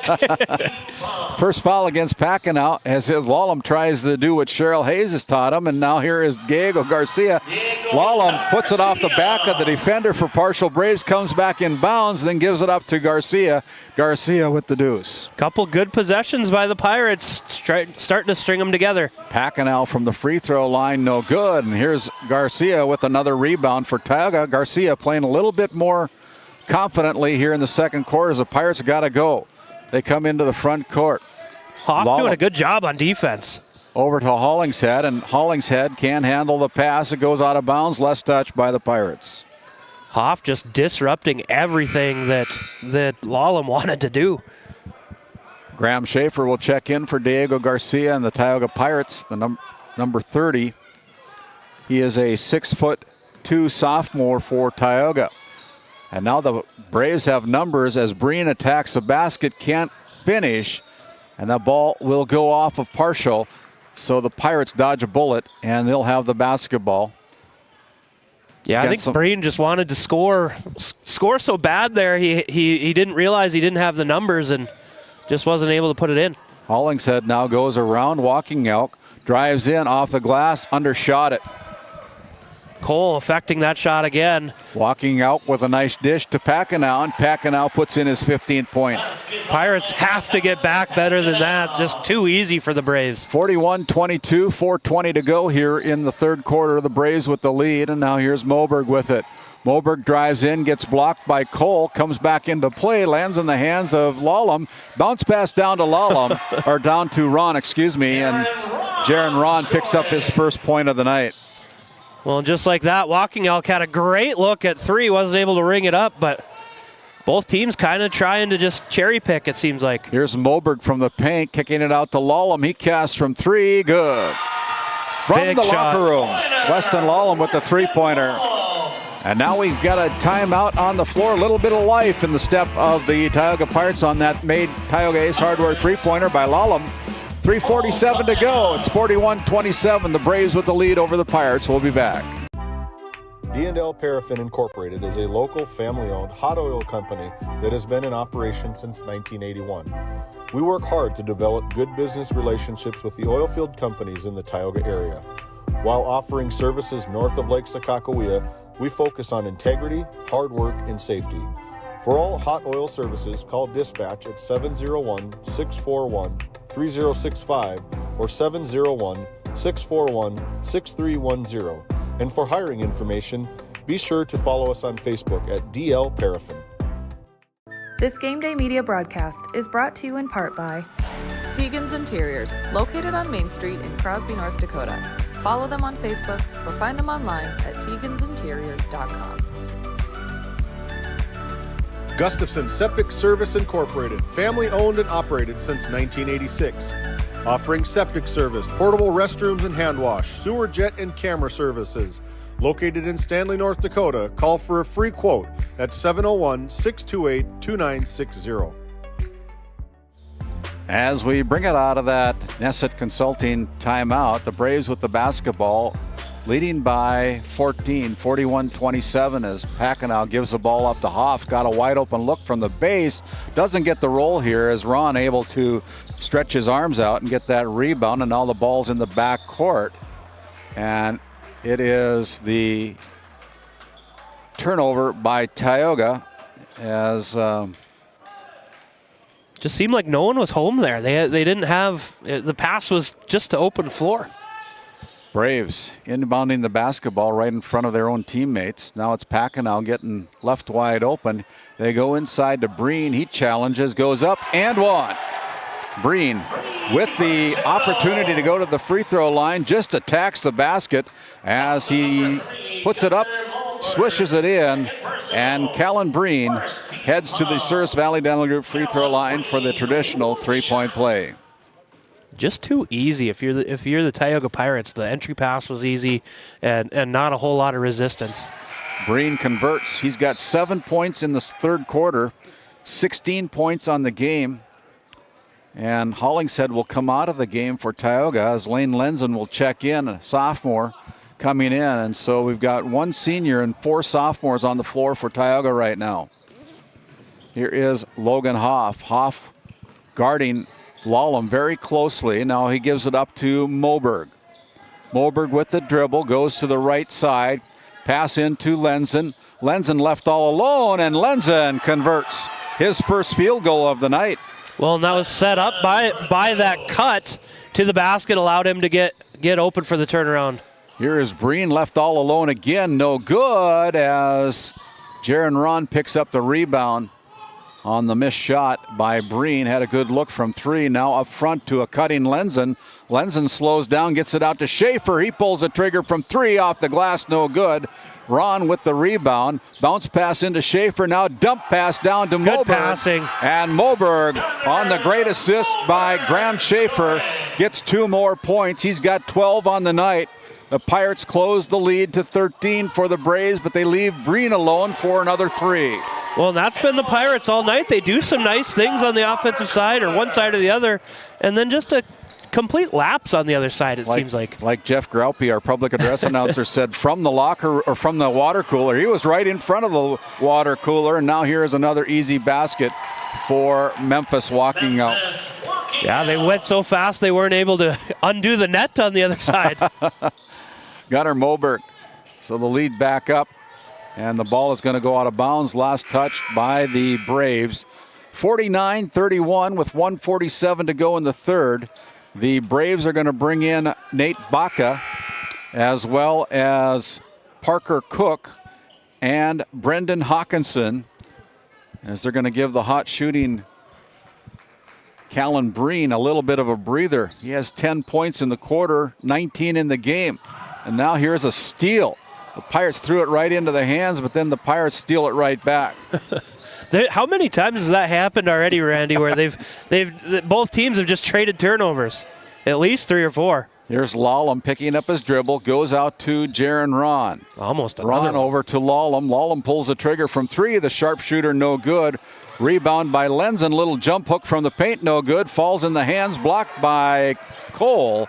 And here come the Braves again as they leave Walking Elk wide open for the three-pointer from the Tioga Ace Hardware three-point line.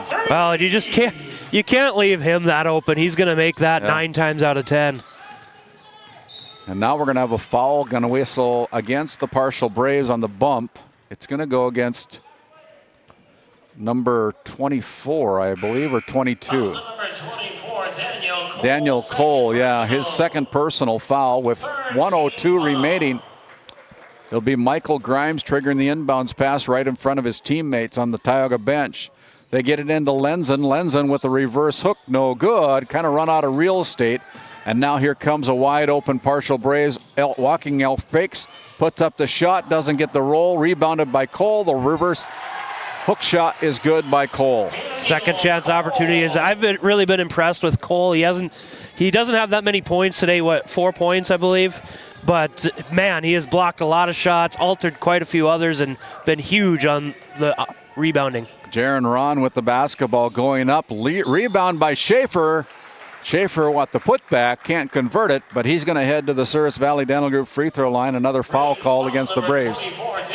Cole was hunting for another block. Yeah. He's got at least 3 or 4 of them. He just picked up his third personal foul, 4th team foul here with 30 seconds to go in the third quarter.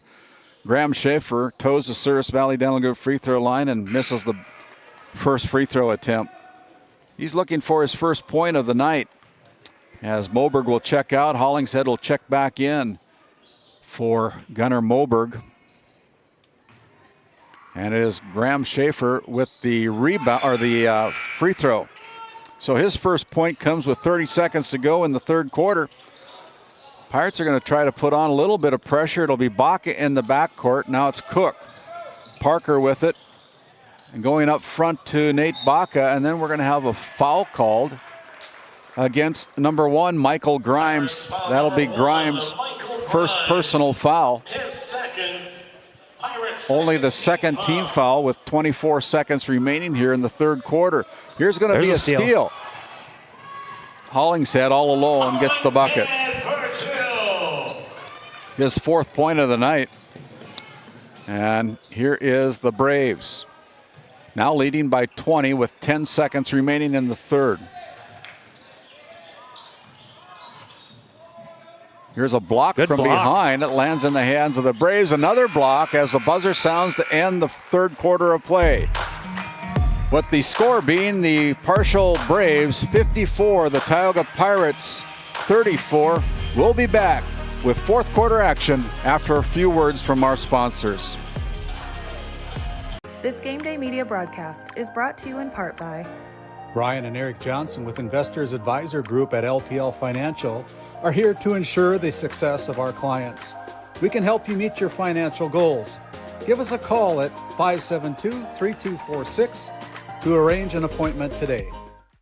Jorgensen Lumber and Minn Kota Windows are proud supporters of GameDay Media and our area athletics. For all of your building needs, both agricultural and residential, contact Jorgensen Lumber in Powers Lake at 701-464-5504.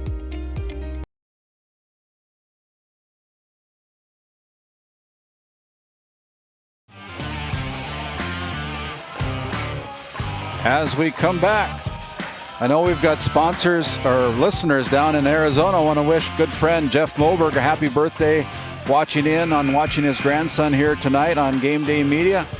Also want to wish one of our cameraman's father a happy birthday, Matt Evans. His son's working today, Matt, doing a good job for us here on GameDay Media, along with Matt Gonzalez and Owen Miller, our cameraman, bringing you all the sights and sounds here from the Four Bears Event Center as we're underway in the fourth quarter. Michael Grimes for Tioga with the basketball, and then he gets called for the travel. Took too many steps, gets whistled up for the 16th turnover. Just too many turnovers by the Pirates. They get to gain some momentum, and then a silly turnover. And then the Braves go off for about 6 or 8 straight points before the Pirates can recover. And here's Hoff. Wide open. A wide open look. No coverage put on as Hoff pulls down his first rebound of the night. Or first three-pointer of the night. And they're starting to spread it out here. 57-34 as it's Lane Lenzen going in for his second field goal. He's got 5 points on the night so far here for Tioga, coming in as a reserve player. Baca misses the left-hand layup, and now the Pirates have numbers 2-on-1. Here's Grimes attacking the basket, goes up, no good, no call, and it's going to be partial Braves with the basketball as Baca slows it down, goes around defender from the right elbow is no good. Ball's on the deck, rebounded by the Pirates. Quick turnover. Packenow going to look for 2 more. Nice move. Makai Packenow with now 17 points. Kind of quiet in that third quarter with only 2 points. Starts the fourth quarter out with a deuce. Here's Hollingshead left alone. They're challenging him to shoot it. He does, hits an air ball and lands back out to Grimes. Now Grimes loses the handle on it. Turnover against the Pirates. Oh, another back-to-back turnover. And there's the ball going out of bounds. It's Makai Packenow. Can't handle it. Goes out of bounds, and we're going to have Grimes come out of the game for Tioga as Moberg will check back in with 6:31 to go. 59-36 on your NCC scoreboard. The Braves with the lead over the Tioga Pirates here in game number 1. Day number 2, 3 more games to follow after this one's over.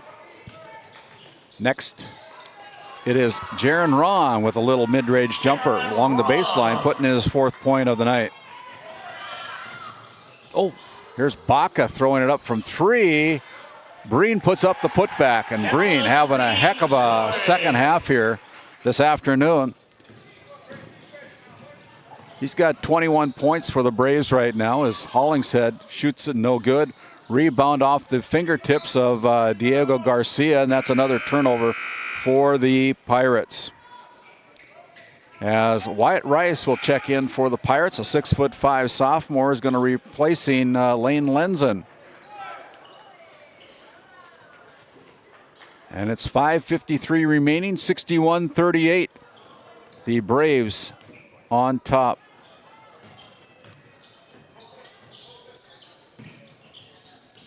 going to be Cole. Thought about the three-pointer. Packenow has the opportunity. He puts it up. Cole with the rebound is walking out, goes to the free throw line, kicks it out to Cole. Now down low, inside to Packenow, kind of a reverse layup, no good. And then the Pirates are tied up as it's another turnover. Possession arrow giving it to the partial Braves. Yeah, Pirates just unable to clear that ball on an outlet pass, and the Braves take advantage. Here's walking Elk for three, and he buries it deep inside the rim for another Tioga Ace Hardware three-point line. Three-pointer. He's got 19 points on the night as a shot put up by Gunnar Moberg falls away, no good. And here come the Braves again, 3-on-2. They slow it down, intercepted there by the Pirates. Ball's being kicked around as Moberg runs down the basketball. And then he's out of bounds. Hand touched. Yeah, he touched out of bounds, had the ball in his hand, and it's a good hustle by Moberg. Just couldn't control the basketball. Really good hustle. And it might have only been a fingertip that touched out. Just kind of unfortunate break for the Pirates. Here comes walking out back into the front court. 5 minutes remaining. Now it's going to be Packenow. He's smooth. Deuce. Yeah, wow. He's fun to watch. He's going to be a good one for the next few years.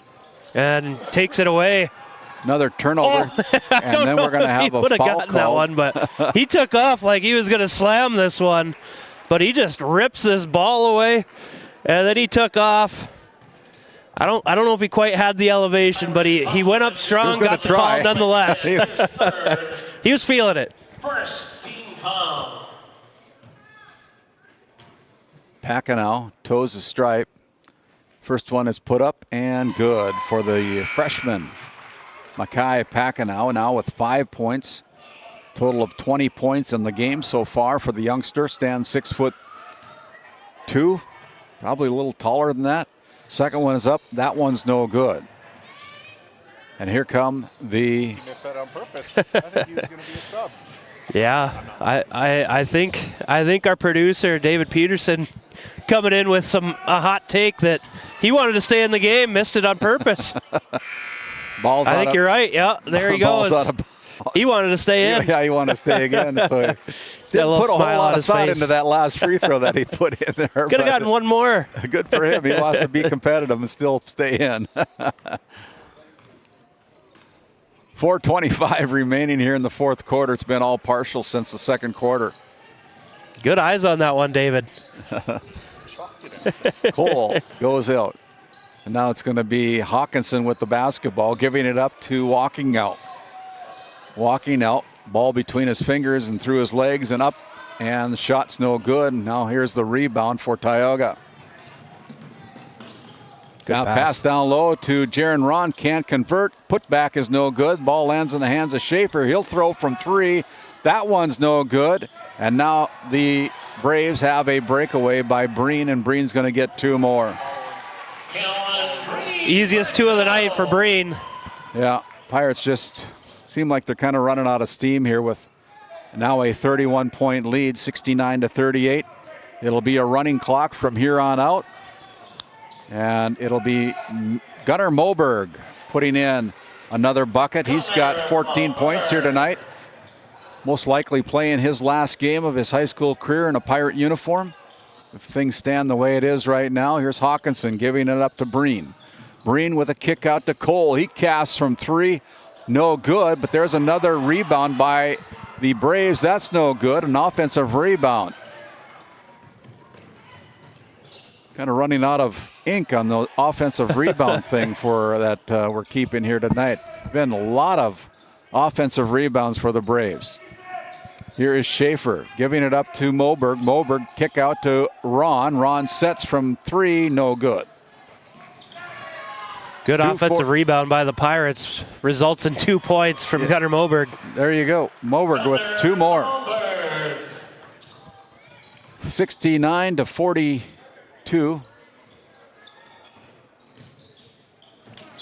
And now we're going to have an offensive foul called against Breen, and that'll be his fourth personal foul. We're going to have a line change.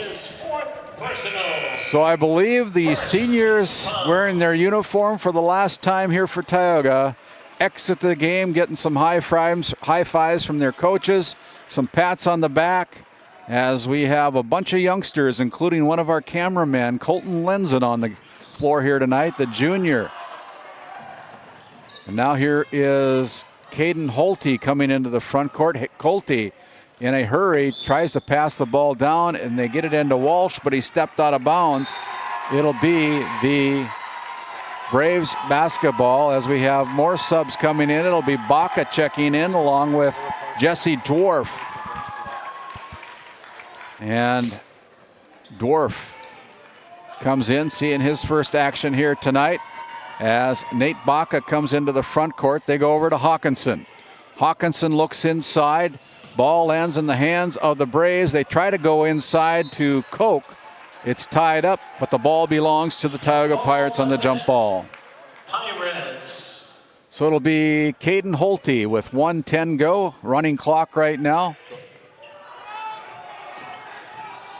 And it's Jacoby Holman trotting into the front court, then promptly loses the basketball. Now the ball is stolen away again. So back and forth. We're back and forth. Walsh blocked Big from block. behind. And the clock continues to run as we have another sub coming in. It's Kingston Foote checking in for the Braves as number 22, Parker Cook, will check out. And now with 40 seconds to go, the seniors are going to play the last part of this game in our uniform for the Tioga Pirates. Brody Odegaard took them out to give them the ovation, and then they come back in for their final seconds of this final game of their career. See if they can get a basket to Wyatt Rice. Rice goes up high for it, gives it to Grimes. Grimes with the dribble, and they're going to go out to Moberg. 14 on the shot clock. Here's Wyatt Rice. Rice goes to the paint, puts up a shot, no good, gets his own rebound. That's no good, and it'll be a shot by number 23 at the buzzer. That's Jesse Dwarf getting the 2-point bucket for the Partial Braves as the buzzer sounds to end this knockout game. The Partial Braves will advance to the region qualifier game tomorrow with a 71-42 win over the Tioga Pirates. The season for the Pirates is done. They close out with a 2-20 record. The Partial Braves will improve to 10-11 on the season, and they head to tomorrow's regional qualifying game tomorrow night. We're going to head down to the floor, see if we can catch up with winning head coach Nev Hoff and our Brad Johnson Insurance Player of the Game. This Game Day Media broadcast is brought to you in part by Brian and Eric Johnson with Investors Advisor Group at LPL Financial are here to ensure the success of our clients. We can help you meet your financial goals. Give us a call at 572-3246 to arrange an appointment today. Jorgensen Lumber and Minn Kota Windows are proud supporters of Game Day Media and our area athletics. For all of your building needs, both agricultural and residential, contact Jorgensen Lumber in Powers Lake at 701-464-5504. This Game Day Media broadcast is brought to you by The Alexander Public School Foundation is dedicated to supporting the needs of students and the staff of Alexander School. We believe that the strength of the community is rooted in the strength of its school. Best of luck to all of the athletes, coaches, and fans from the Alexander Public School Foundation. Locally owned, locally loved, and open 7 days a week. Fresh, hearty meals, hot coffee, and a friendly face. A place where the community comes together. Pull up a chair at the Little Griddle Cafe in Alexander.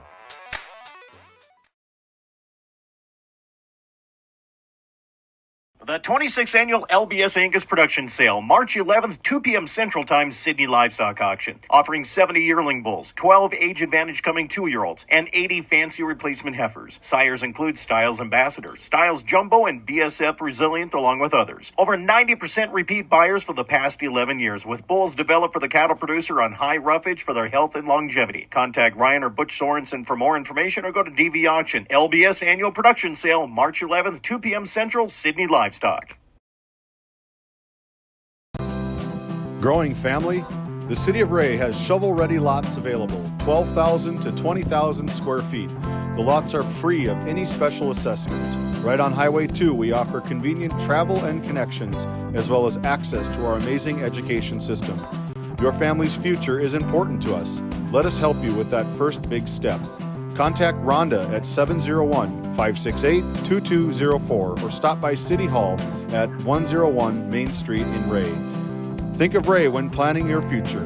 Invest in a community that invests in you.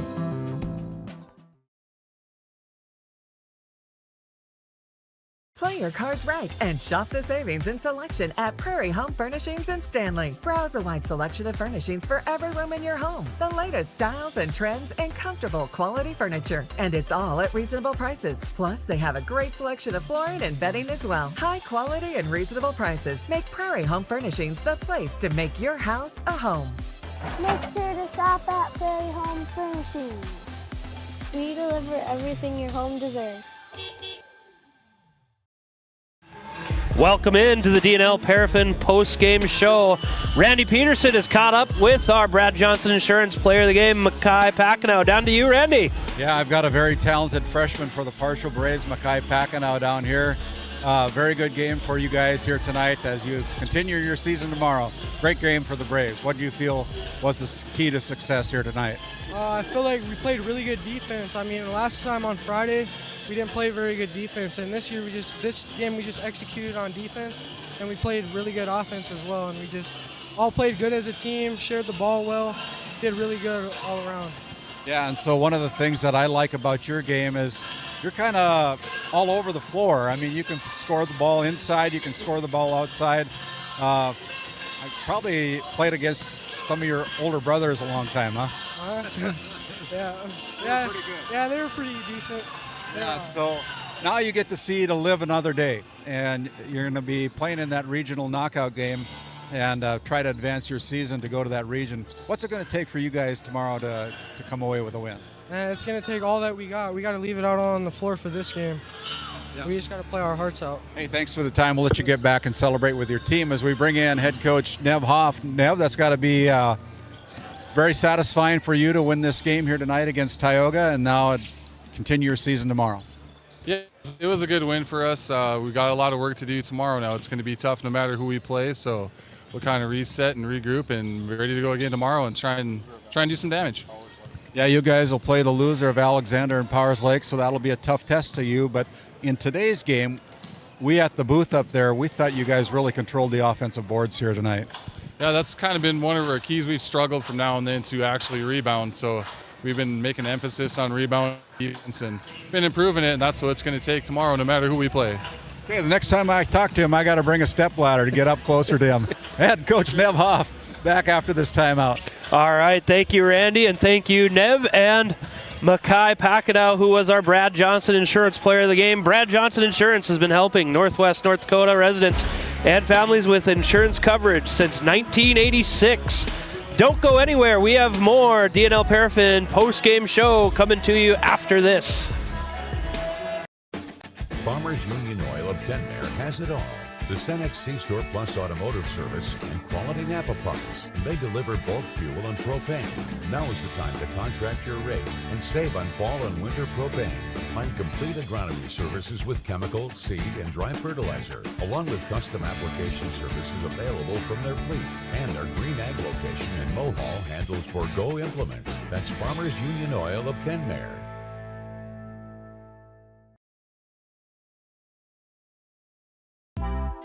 D&L Paraffin Incorporated is a local family-owned hot oil company that has been in operation since 1981. We work hard to develop good business relationships with the oilfield companies in the Tioga area. While offering services north of Lake Sakakawea, we focus on integrity, hard work, and safety.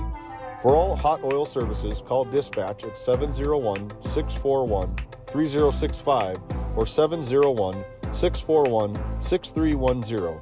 And for hiring information, be sure to follow us on Facebook at DL Paraffin. Welcome in to the Lindsay Grocery Coaches Comments. Lindsay Grocery, where community meets quality every day. Find them on Facebook for daily and weekly deals. Your favorite grocery store. That's Lindsay Grocery up in Crosby, North Dakota. Randy is caught up with head coach of the Trenton Tigers, Lucas Psycho. Down to you, Randy. Yeah, Coach Psycho here with the Trenton Tigers. Big game for you here this afternoon, taking on the Kenmare Bowbells Honkers in this regional, I guess it's a knockout game. If you don't win, your season's over. You guys got a very talented young team, I think, and we've seen you a few times here this regular season on GameDay Media. You know a little bit about the Kenmare Bowbells Honkers. They're a young team as well, under a new coach. What's it going to take for you guys to get into that regional qualifying game tomorrow? We got to just bring our urgency. I think that's one of the main things that we kind of battled that all year, whether it was starting games or starting second halves.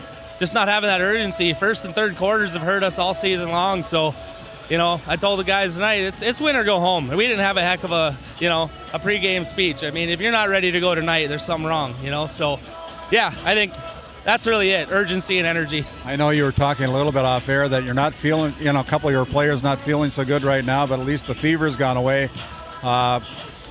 What's it going to take? I mean, you guys are up against the Kenmare Bowbells Honkers. You guys have played kind of sporadic throughout the year, so to speak. You've played at times very well. Sometimes you've lacked some effort, so to speak. That can be true about a lot of teams. But in your position, Lucas, what do you need to come away with a win here tonight? We need to control the game. I think we need to speed this game up a bit and play our pace. We need to defend. We need to keep them to one shot and done, and get up at the court. And we want to score quickly on the other end and then get right back in our defense. So if we can defend, rebound, and push the ball, I think we're going to do pretty well. Well, I know you're happy that you got your team back out on the floor healthy again. Congrats and good luck to you from GameDay Media. Lucas Psycho of the Trenton Tigers will be back with head coach Tommy Eichenbauer after this timeout.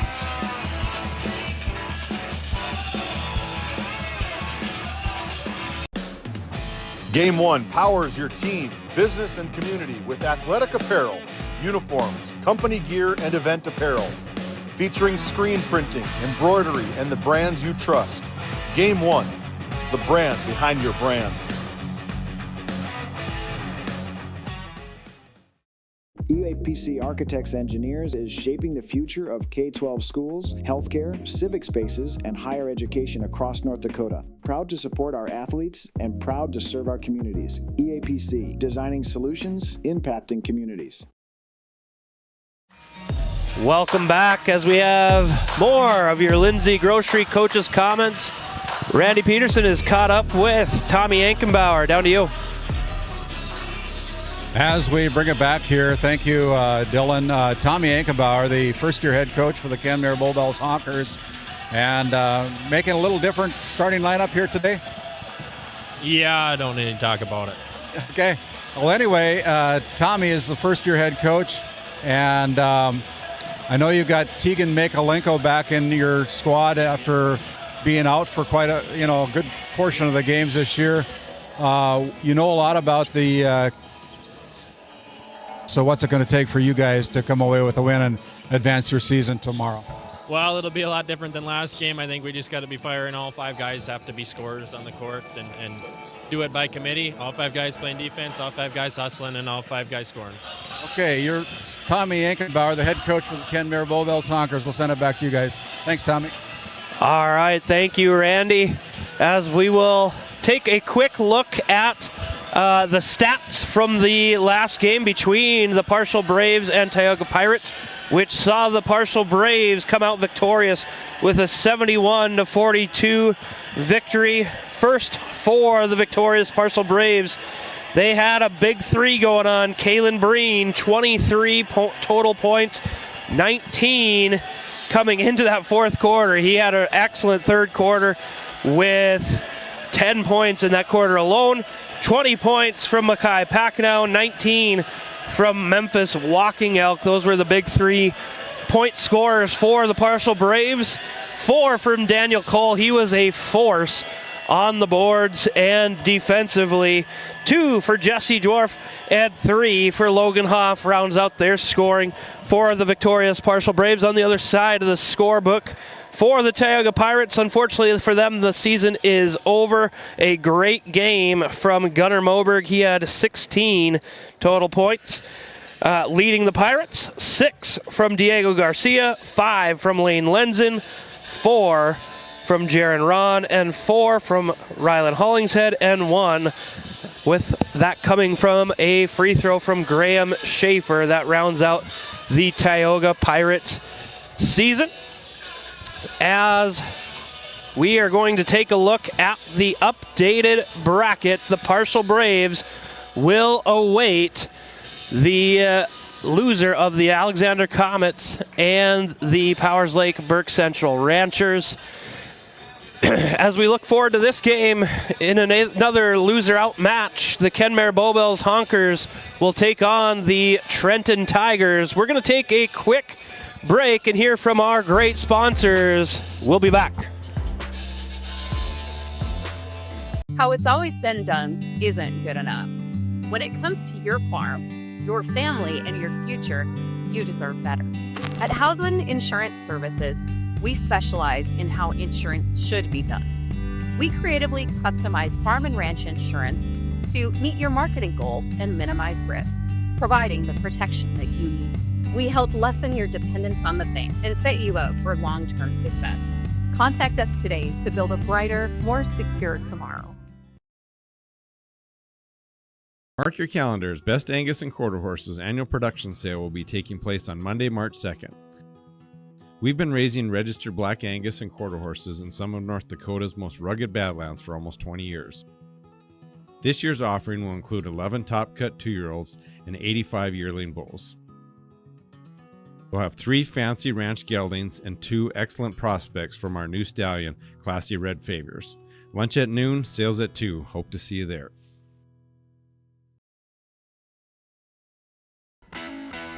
At Tioga Ace Hardware, our store is a member of the largest retailer-owned hardware cooperative in the industry. We are all committed to being the helpful place by offering our customers knowledgeable advice, helpful service, and quality products. As the helpful hardware folks in your community, we promise that helping you is the most important thing we have to do today.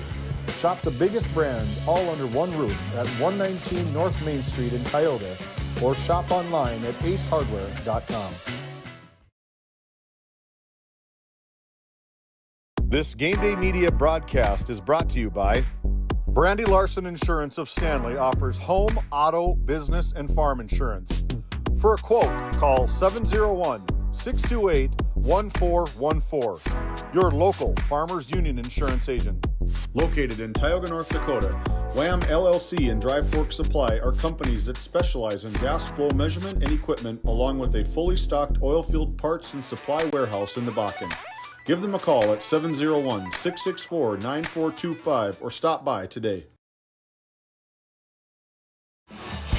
Welcome back to the Border Plains Equipment Pregame Show, as we're going to take a look at the Red Rock Auto Player Spotlight for fast and reliable service and car shopping made easy. For specials, new and pre-owned inventory, visit redrockchevygmc.com today.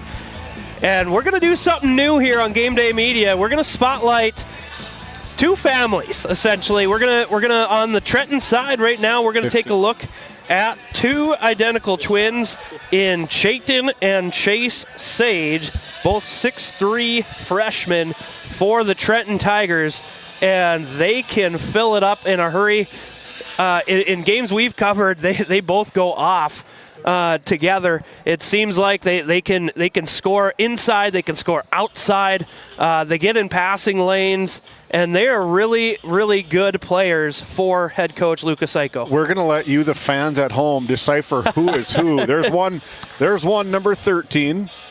There's one number 4. There they are together. Look at that camera work from our guys here on Game Day Media. But yeah, 2 kids that are just incredible basketball players for head coach Lucas Seiko. We've seen them a couple different times throughout the season. And if it's not Chayton, it's Chase. Yep. And if it's not Chase, it's Chayton.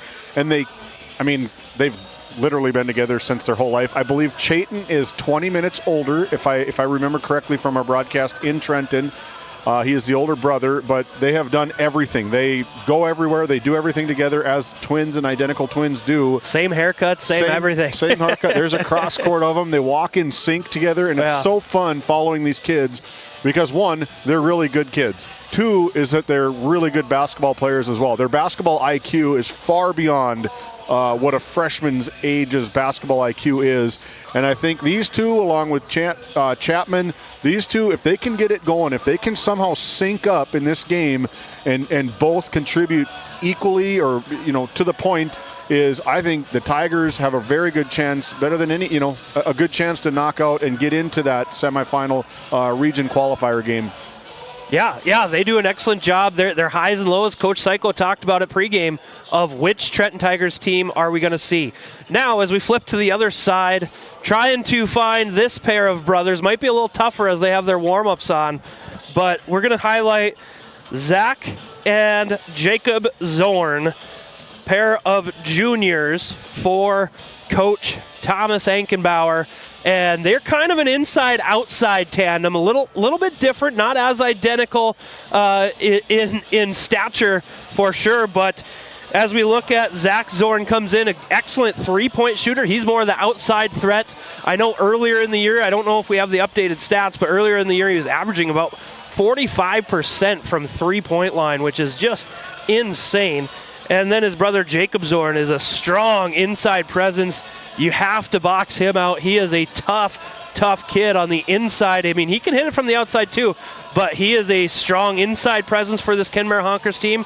And expanding that to the team as a whole, I think they play best when they play inside out, and it is led by those two Zorn brothers. Yeah, they are. They're two dynamic players as well. I love the brotherly combo that you picked out tonight. I'm just hoping that we're covering the right kids because they all got their shooting shirts on. We can positively identify number 4, Mr. Krecklaw, and number 5, Peyton Nelson. But from up here at the event center, we got such a bird's eye view. If they could just take their warm-ups off, that would guarantee who we're going to be covering here tonight. But Jacob and Zachary, both excellent football players for head coach Mike Fraunfelter, and equally so for basketball for head coach Tommy Ankenbauer. But two kids, again, like they've got to sync up. They got to figure out something to take down this really, really good Trenton team. And I think I've talked about it all year long. These kids are poised to have a big game, and maybe we're going to see that tonight from all 5 Honkers on the floor at one time. Yeah, well, and that's what it's going to take. It's kind of the big 3 when it comes to scoring for the Trenton Tigers. And then on the flip side of that, the Kenmare Bobels Honkers, they are very evenly represented. A lot of good scoring opportunities for those Kenmare Bobels Honkers, equally distributed amongst many players. We're going to cut to it. Here is our Country Store starting lineup, brought to you by the Country Store in Powers Lake, North Dakota. A change to the lineup tonight. Jacob Zorn is going to go, and Zachary Zorn are going to go for Devin Gasvali, is how they started on Friday night, but it's going to be Trevor Krecklaw, a senior, Peyton Nelson, a senior, Zachary and Jacob Zorn, both juniors, and the freshman Tygan Mikolenko for head coach Thomas Ankenbauer, and for head coach Lucas Psycho of the Trenton Tigers. They're going to go Max Slater, a senior, Jalen Chapman, a senior, Ian Slater, a senior, and Chayton and Chase Sage, just freshmen, for head coach Lucas Psycho. And right now, we're going to turn it down to our public address announcer here at the Four Bears Event Center, Mr. Jeff Graupie. Good afternoon, ladies and gentlemen. Welcome to the Event Center at Four Bears Casino and Lodge for today's District 5 Boys Basketball Tournament. Today's second matchup features the Tigers from Trenton and the Honkers from Kenmare Bobels.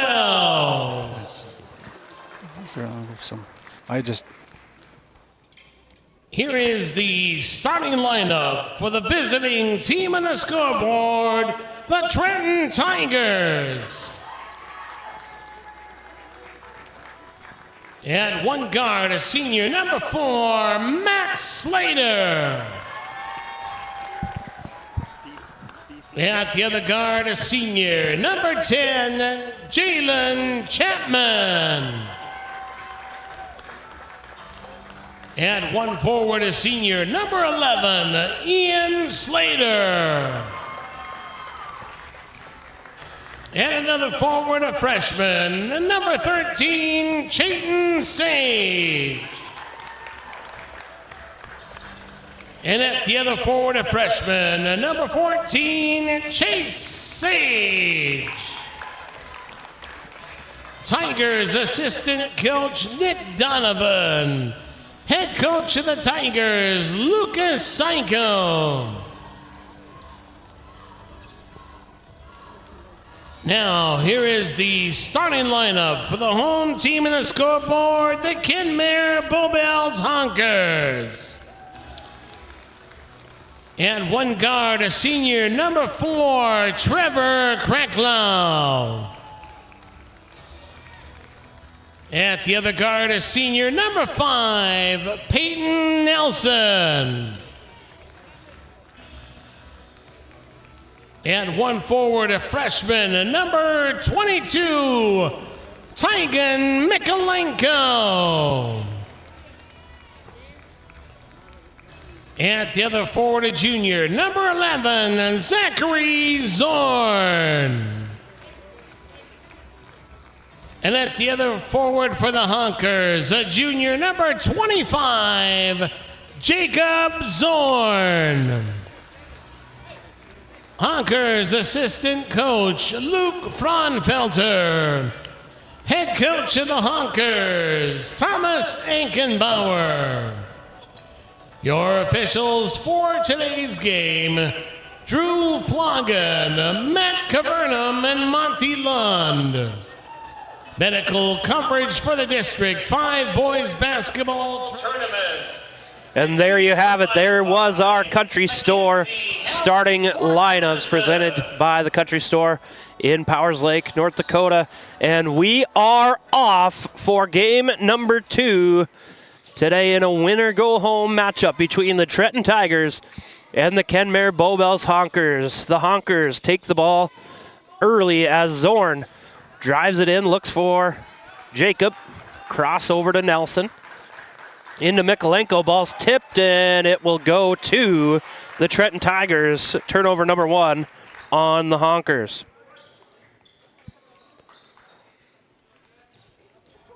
Coming the other way is Jalen Chapman for the Trenton Tigers. Looks like they're running thumbs down. Let's see what they got as Sage. Gets it into Slater. Slater, good look off the mark. Rebound by Krecklau. Good opportunity early for the Tigers, missed. The ultimate 6-7 matchup right here. 6-7 as the 3 by Zorn was missed. Chapman quickly the other way. Good defense played by the Honkers. Sage, he's going to be off the mark on that first one. And the Honkers bring it the other way. No score in the first minute of action here at the Forebears Event Center. Quick 3 by Mikolenko off the mark. Rebound goes to Chase Sage as he leads the transition game over to Brother Chayton. As they set it up, he's going to go a little ISO in the post. Kicks it out to Slater. Max Slater, that is. As Sage cross court to Brother Chase. 4-3, it's good from the Tioga Ace Hardware 3-point line. Chase Sage. And if Chase can get going early, we've seen kind of a mix of these two coming into this postseason. One night Chase will have the night, then the next night Chayton will have the night. Maybe, like I said earlier, maybe they can sync up and be a dominant force here tonight, but that's a great start for Chase Sage. Another rebound by Chase Sage, you mentioned it. And I add to that, if Jalen Chapman gets going as well and they truly have that big 3, they are going to be a force to be reckoned with no matter who they're playing. As Sage going to go hard off glass, off the mark. Mikolenko with the rebound. Kind of looked like Chase maybe got caught in between dribbles and just threw it up at the rim and just see if better to throw it at the rim than throwing it out of bounds. Zorn from 3 off the mark. Rebound goes to Chase Sage. Gets it up to Jalen Chapman. Chapman in a hurry. Off glass, no good. Rebound by Sage. Chase Sage is a monster on the boards right now as Krecklau comes away with it. Up to Zach Zorn. Off the mark on the layup. Couldn't get that one to go. Yeah, it looked like Zach's knee just kind of gave out on him. Thankfully, he's okay. Just kind of misstepped there. Turnover on the Tigers as the Honkers come the other way. Zorn, he's going to go up and in. Opportunity for the 3-point play. Take a look at this RTC Network's instant replay. Nice pass, getting the break going for number 5. Peyton Nelson puts it right on the numbers for Jacob, and he finishes high at the rim for 2 shots and absorbs the contact. There's that strong presence inside, that time in the transition game. Good rim run by Jacob Zorn as his shot from the free throw line is good, completing the 3-point play for the Honkers, tying the ball game up at 3 apiece on the NCC scoreboard. Tigers looking to find a rhythm. Dribble handoff action up top. Slater over to Chapman. Chapman dumps it into Sage. Out to his brother Chase. Got it! This is an absolute perfect start for Trenton. I'm going to like the matchup here between Jalen Chapman and Tygan Mikalenko. Tygan's got the length over Chapman, but Chapman has maybe some of the speed and age is maybe a big one. But I think Mikalenko can really try to disrupt a lot of the flow with his length and athletic ability. Yeah, you're right. It's a quick versus length matchup. Both very talented athletes in their own rights. Which one's going to have the slight advantage as Mikalenko gets it into Zorn. Zorn calmly puts it in for 2. Jacob Zorn, there's that inside presence, showing it off again. Yeah, Ian Slater undermatched by probably a couple of inches. It's just sitting at 6'2" for Ian Slater. But that's too easy. You're buried right on that white line as another transition layup here is in progress for the Honkers. Over to Mikalenko. Mikalenko finishes off the nice dish from Hanlon. Well, and Hanlon kind of inadvertently set a screen unknowingly and cleared some space for Mikalenko. Nicely done for the Honkers. Chapman, he's going to drive in. Wild shot, can't get it. Gets his own rebound, and it is erased by Tygan Mikalenko. Chapman, he's just so fast. He's so fast up and down. He throws it at the rim. Probably knows exactly where it's going. You see another rebound right here and quickly pushes the other way. But Chapman needs to get going. He is a heartbeat for this Trenton Tigers team. That shot off the mark. Rebound goes to Hanlon. Hanlon going to try his hand again, and Sage meets him at the rim. I don't know if he blocked it, but he definitely influenced it as Max Slater brings it up, hands it off to Chase Sage, and they set up their offense. Chase dumps it into brother Chayton, off the mark, gets his own rebound, battling inside, and 2 points for Chayton Sage. Boy, these guys are going, trading early punches. It's kind of like a 10 weight, like middleweight knockout or middleweight fight between these two teams as Mikalenko drives baseline. Good pass. Nelson gets it over to Zorn. Zorn's going to go in strong. Sage got a piece of it, gets the rebound. Yeah, Chayton come ready to play today. He's really amped up. He's blocking and contesting and taking drives in just like that. Round the horn they go, a little too quick. Ball's on the floor, and it is going to stay with the Tigers. I think the Honkers thought that it was off of the Tigers. As into the ball game for the Tigers, Grayson Gobe and Damick Patton. Yeah, Damick had some good minutes the other night on Friday night. Just comes in, takes up so much space, but then don't be fooled, by his big 6'4" stature, banging down on the bottom. Has a really, really nice touch from outside. Eli Anderson into the ballgame for the Honkers as well. Sage wants another one, gets another one. That's his third 3 of the night for Chase Sage. It's the Sage Show. I was just going to say that. It's the Sage Show here on GameDay Media. As the Honkers look to respond, Zorn kicks it back out to Ankenbauer. He's going to try a 3, and he answers. Philip Ankenbauer, 3 of his own. Yeah, good minutes again from Phil Ankenbauer the other night on Friday night. And the younger brother, and when we were talking with Noah about it, he's talking to Tommy Ankenbauer, said, I think he'd beat me in a game of lightning or a game of horse almost every single night. But he is another kid, a freshman and underclassman for head coach Thomas Ankenbauer that can come in and can contribute and make meaningful minutes for this Honkers team. That's no doubt. We talked in the pregame how the Honkers, kind of one of the deeper teams. They can go 1 through 9, it seems like, 1 through 10 in any game. As Gobe had the back door, couldn't get that to finish. Rebound to the Honkers as Zorn's going to bring it up. Jacob Zorn. Tax Dame time. Little out of sorts. They play on. Zorn gets it back over to Anderson. He's the sharpshooter. Gets it into Zorn. Ball ricochets outside, 15 on the shot clock. Eli is going to take a deep 3 just off the mark. It looked good from our angle. Rebound comes down to the Tigers. You can't leave Anderson open. Yeah, we've said that all season long. He had 35. I think it was against Trenton early in the season. Now has the school record for 9 3-balls in one game. So everybody knows, we talked about it earlier in the year. When you make a splash like that, everybody goes, wait, who's this kid? And then they find you and they seek you out. And then you have to be able to figure out how to bring your game and not be equalized and neutralized. Chase Sage knocked down another 2. He's up to 11 points already. Zorn drives in hard, can't get it to go. Rebound goes to Slater. He's going to try a 1-on-4 and decides better. Kicks over to Sage. I'd get it to a boy named Sage.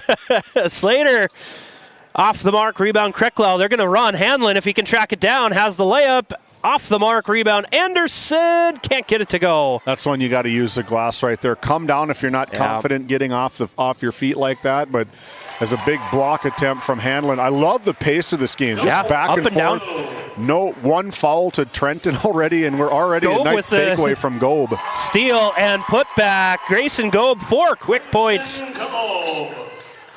Anderson bringing it up for the Honkers, and he's going to draw a foul. Just a little too aggressive on that defense. Take a look at the RTC Network's instant replay. Little good handles here, but just stay on your feet there from Ian Slater, and then you have probably a dead man walking right over in that corner. You got 2 defenders on the sideline and the half line, and 2 Tigers waiting for you for that trap. Perfect placement, just a tough play, jumping off the feet and getting the block foul.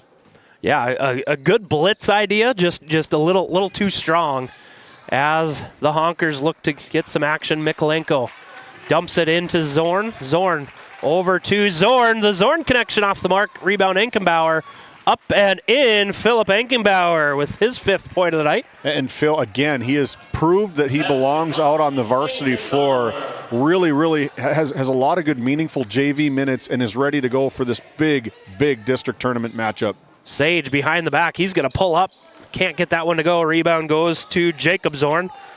Jacob Zorn up to Mikolenko. He's got to get it off. He's going to pop from the 3-point line. Got it! 3-pointer, Tygan Mikolenko.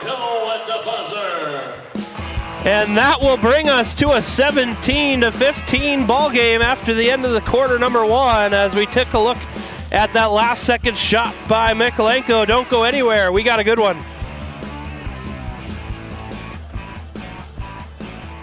Thank you. Voted a top 20 critical access hospital in quality, our Level 5 Trauma Center is ready to handle all your emergency needs. With our Acute Stroke Ready certification and full lab and radiology departments, our physical, occupational, and speech therapy providers are available for all your rehab care, and our Family Practice Clinic provides a variety of care including well child and child immunizations. Psychiatric care is available by telehealth, and mental health is available in person. To schedule an appointment, call us at 701-628-2505. or find us on our website at stanleyhealth.org. Montreal County Medical Center, here to help you throughout a lifetime.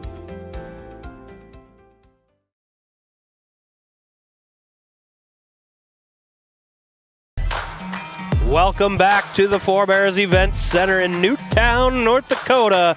Beautiful venue for District 5 boys basketball action. We got a good one here between the Trenton Tigers and the Kenmare Bowbells Honkers, 17-15 on your NCC scoreboard after that big 3 at the buzzer by Tygan Mikolenko. The Honkers, 5 points each for Mikolenko, Jacob Zorn, and Enkenbauer. Leading the way for the Tigers is Chase Sage as Dame time. Dame McPatton in for 2 off of the assist by Sage. Mikolenko bringing it up, guarded closely by Chapman. That is going to be a fun matchup to watch on both ends of the floor. Mikolenko stops and pops from the elbow, can't get it. Grayson Gobe with a big round, and Gobe has really impressed me in the few games we've covered. Yeah, we've covered him a couple different times over in Trenton, and he was our Brad Johnson Insurance Player of the Game in one of them. I think it was it's been a long year, but yeah, he's a fascinating player as well for head coach. Zorn the other way with 2. Jacob Zorn quickly transitions. I said I love the pace of this game. Yeah, it's just back and forth. 2-point lead for the Tigers. Clean game, only one foul according to my book, 2 turnovers apiece. Not a bad first quarter and start to this second quarter. A minute gone by here in quarter number 2 as the Tigers set their offense. Grayson Gobe over to Chapman. Chapman, he's going to ring up a 3 off the mark. Can't get it to go. Gobe right there battling for it. Can't get it. Mikolenko with another rebound. That was a big basket for Mikolenko as the quarter expired. Just a little bit of confidence booster. Didn't play the best. Had quite a few free throws. As a nice drive here and puts it on the rim. Move. Take a look at that replay. I don't know how he got that one to go. Kind of an acrobatic reposition play here. Pass right on front. Didn't take it right away, but good avoid contact from Jalen Chapman to avoid that personal foul, but great finish from the freshman. Gobe gets it into Patton. Patton for 2 off the assist by Grayson Gobe. And Damon Patton making his minutes count. Zorn off the mark. Eli Anderson with the rebound. Can't get it to go. Grayson Gobe with the rebound, bringing it the other way for the Tigers. Chapman, nice move. Jump stop. Play it off of 2 feet. We've talked about that. That's just fundamentals right there. That's just, yeah, to me it looked like he maybe got away with a little bit of a push with that left arm, but no call. They play on.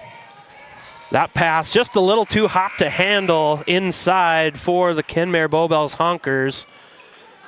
Turnover number 3 is all for the Honkers. Pretty good on the turnover front. That being only the 3rd turnover with 5:48 to go as the Tigers walk the ball up. 4-point lead for them as they get it over to Sage. Sage had the hot hand in the first quarter, backs it out, kicks it over to Max Slater. Thought about the 3, gets it into Chayton Sage.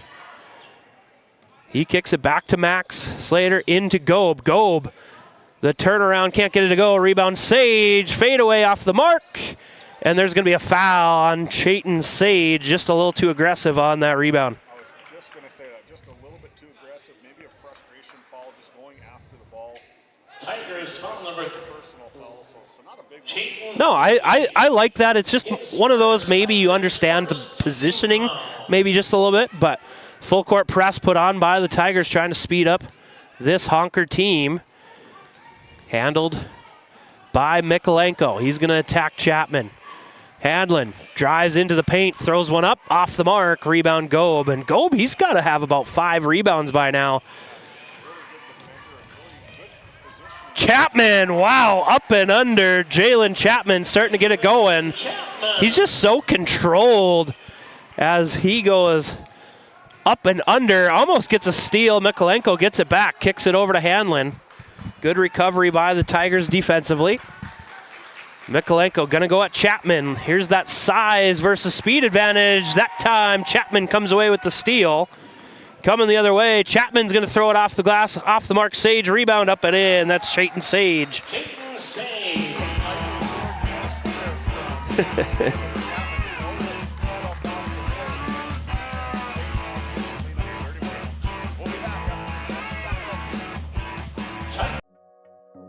Nesset is here to provide services to the oil and gas industry. We have a fabulous, fabulous geologic jackpot right here in North Dakota. And what we are doing is providing and developing this resource to be used for years, decades, and generations to come. I look forward to a great future right here in Tioga, North Dakota.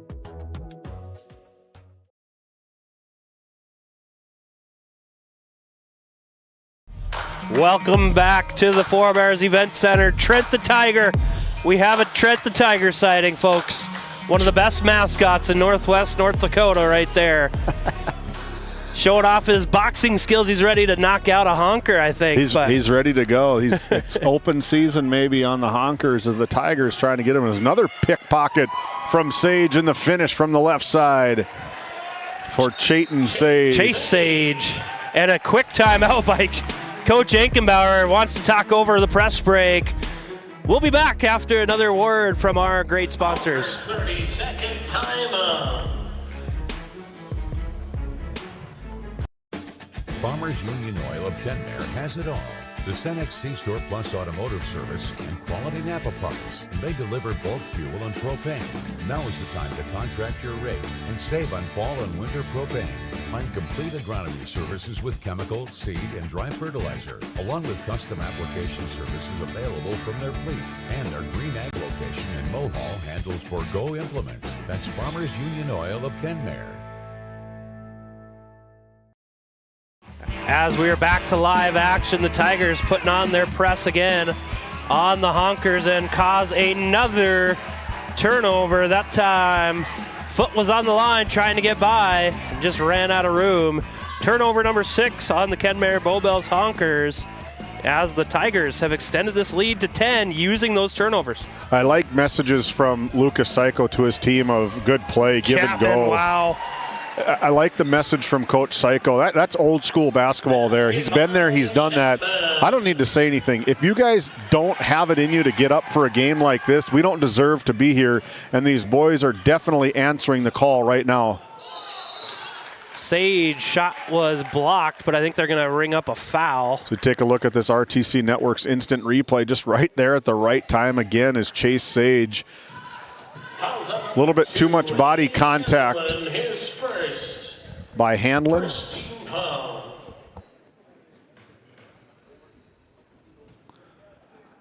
As the Forebears Event Center really starting to fill up here right in front of us. We're getting surrounded by red and black. The Ray Jays taking on the Williston Trinity Christian Crusaders about 20-25 minutes after the conclusion of this one.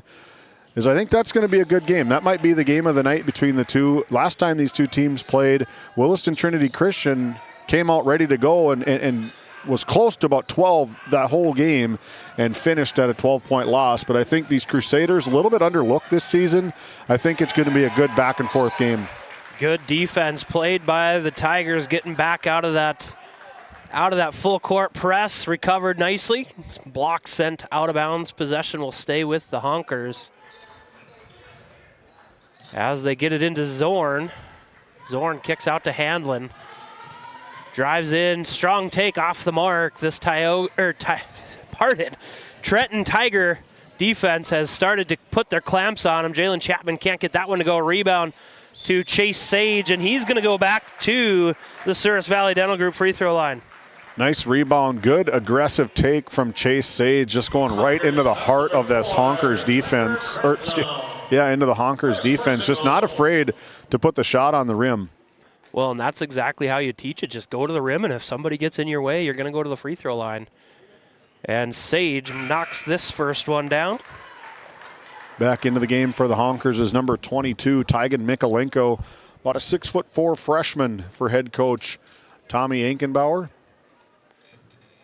Very nice freshman indeed, as that seems to be kind of the MO around the district. It seems like there's a ton of good young athletes, as Chase Sage is up to 16 points already in this first half as the Honkers look to end the bleeding. Zorn in the corner, over to Mikolenko. Mikolenko working on Sage. Good defense played by Sage. Suffocating in the corner. They get it out to Zach Zorn. Over to Ankenbauer. Not a lot of movement by the Honkers right now. Trenton getting into it. Mikolenko in that corner again. Zorn going to put it up, and that's going to be a shot clock violation. And you can see Lucas Psycho over there giving a huge round of applause for his team. And as a coach, if you can get that 35-second shot clock violation, that is such a huge momentum swinging play. That and a 5-second inbounds, I think, are probably the two biggest defensive plays that teams can make on the defensive side of the floor. Well, and it's just absolute hustle and gut check time by that defense, forcing that as Sage kicks it to Chapman. Chapman goes at Mikolenko. Good crossover. He's quick. Can't get it to go. Sage right there for the rebound, off the mark. Mikolenko with the rebound. Surrounded by Tigers. And it's going to be a jump ball. Possession arrow is going to stay with the Kenmare Bobos Honkers, but the Tigers defensively have just ratcheted up. Well, they've got Mikolenko sitting right around 6'2", I think about 6'4" potentially.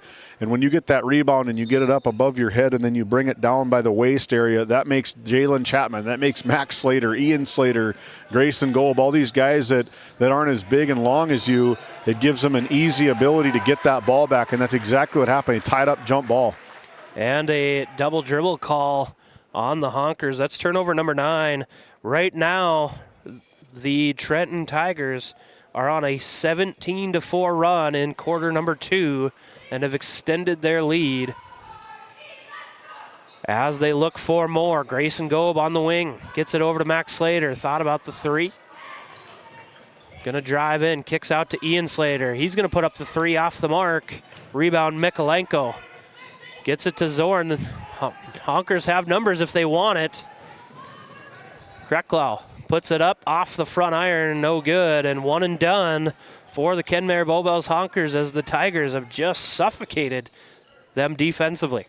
Play really good defense on this side, whether it's one shot or 35 seconds, go down and score. Another good defensive stop for the Tigers, go down and score. That's basketball 101. Slater hits Chase. Up and off the mark, Sage couldn't get that one to go. Is that maybe a little bit of fatigue setting in for the youngster? Didn't have maybe as much spring as he had earlier in that first quarter with that same shot. Kreklau, there's a good take and good use of the left hand. Trevor Kreklau breaks that run as we are coming up on 1 minute here in the first half. Jalen Chapman spins, kicks to Max Slater. Three-pointer off the mark. Grayson Gobe, he's kind of been the garbage man, picking up all sorts of rebounds. That shot off the mark. Honkers looking to run. They got numbers again. Mikulenko up to Zorn. Zorn is going to be fouled from behind. Good strong take from Jacob Zorn. Is it Zachary Zorn? Jacob Zorn. Should have just said Zorn. I'd had it right either way. Got a good chance of making these names right. You got a big one on Sage and a big one on Zorn.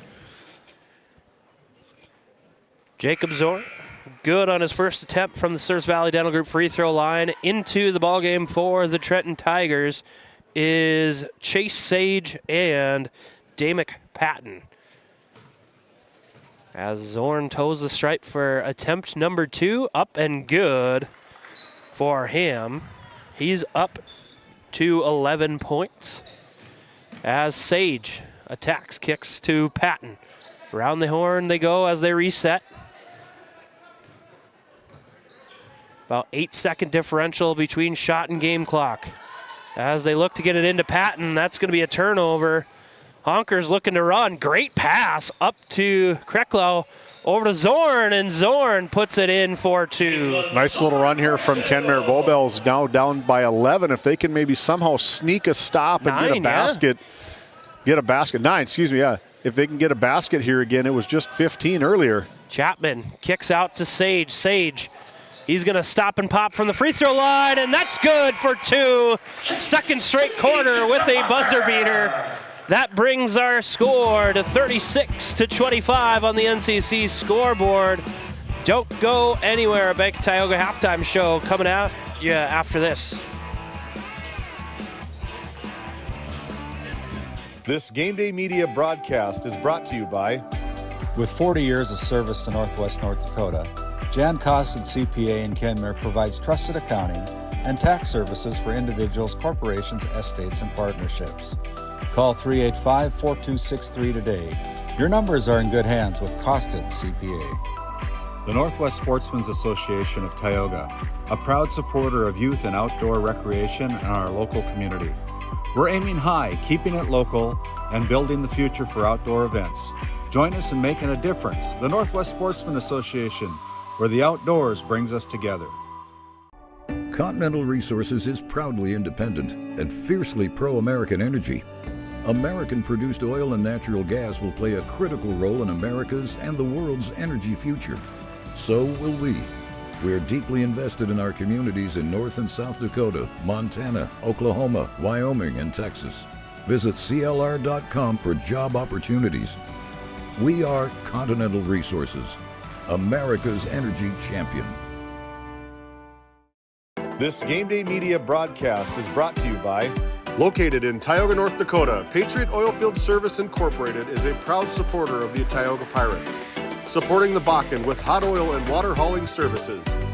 For your service needs, call our dispatch office at 701-664-2016 today. Modern Dental, with offices in Tioga, is here for all your dental care needs. Doctors Amber Wentz, Eric Melland, and Christian Melland provide trusted care for the whole family. We're open Monday through Thursday, 8 to 4, and accepting new patients now. Modern Dental, your smile, our priority. Your Touchstone Energy Cooperative knows safety is the backbone of reliability. To deliver the power you need means doing things right, so we can continue to provide reliable energy and peace of mind. Because safety runs through everything we do. Brought to you by your local Touchstone Energy Cooperatives. Welcome to the Western Education Regional Cooperative Center. We support 33 member school districts across Western North Dakota. Our commitment is to serve schools, teachers, and students. Our staff delivers impactful professional development for educators. We create opportunities for collaboration among districts. We help students engage with regional industries. Let's go to work. Call us at 701-741-3678 for more information.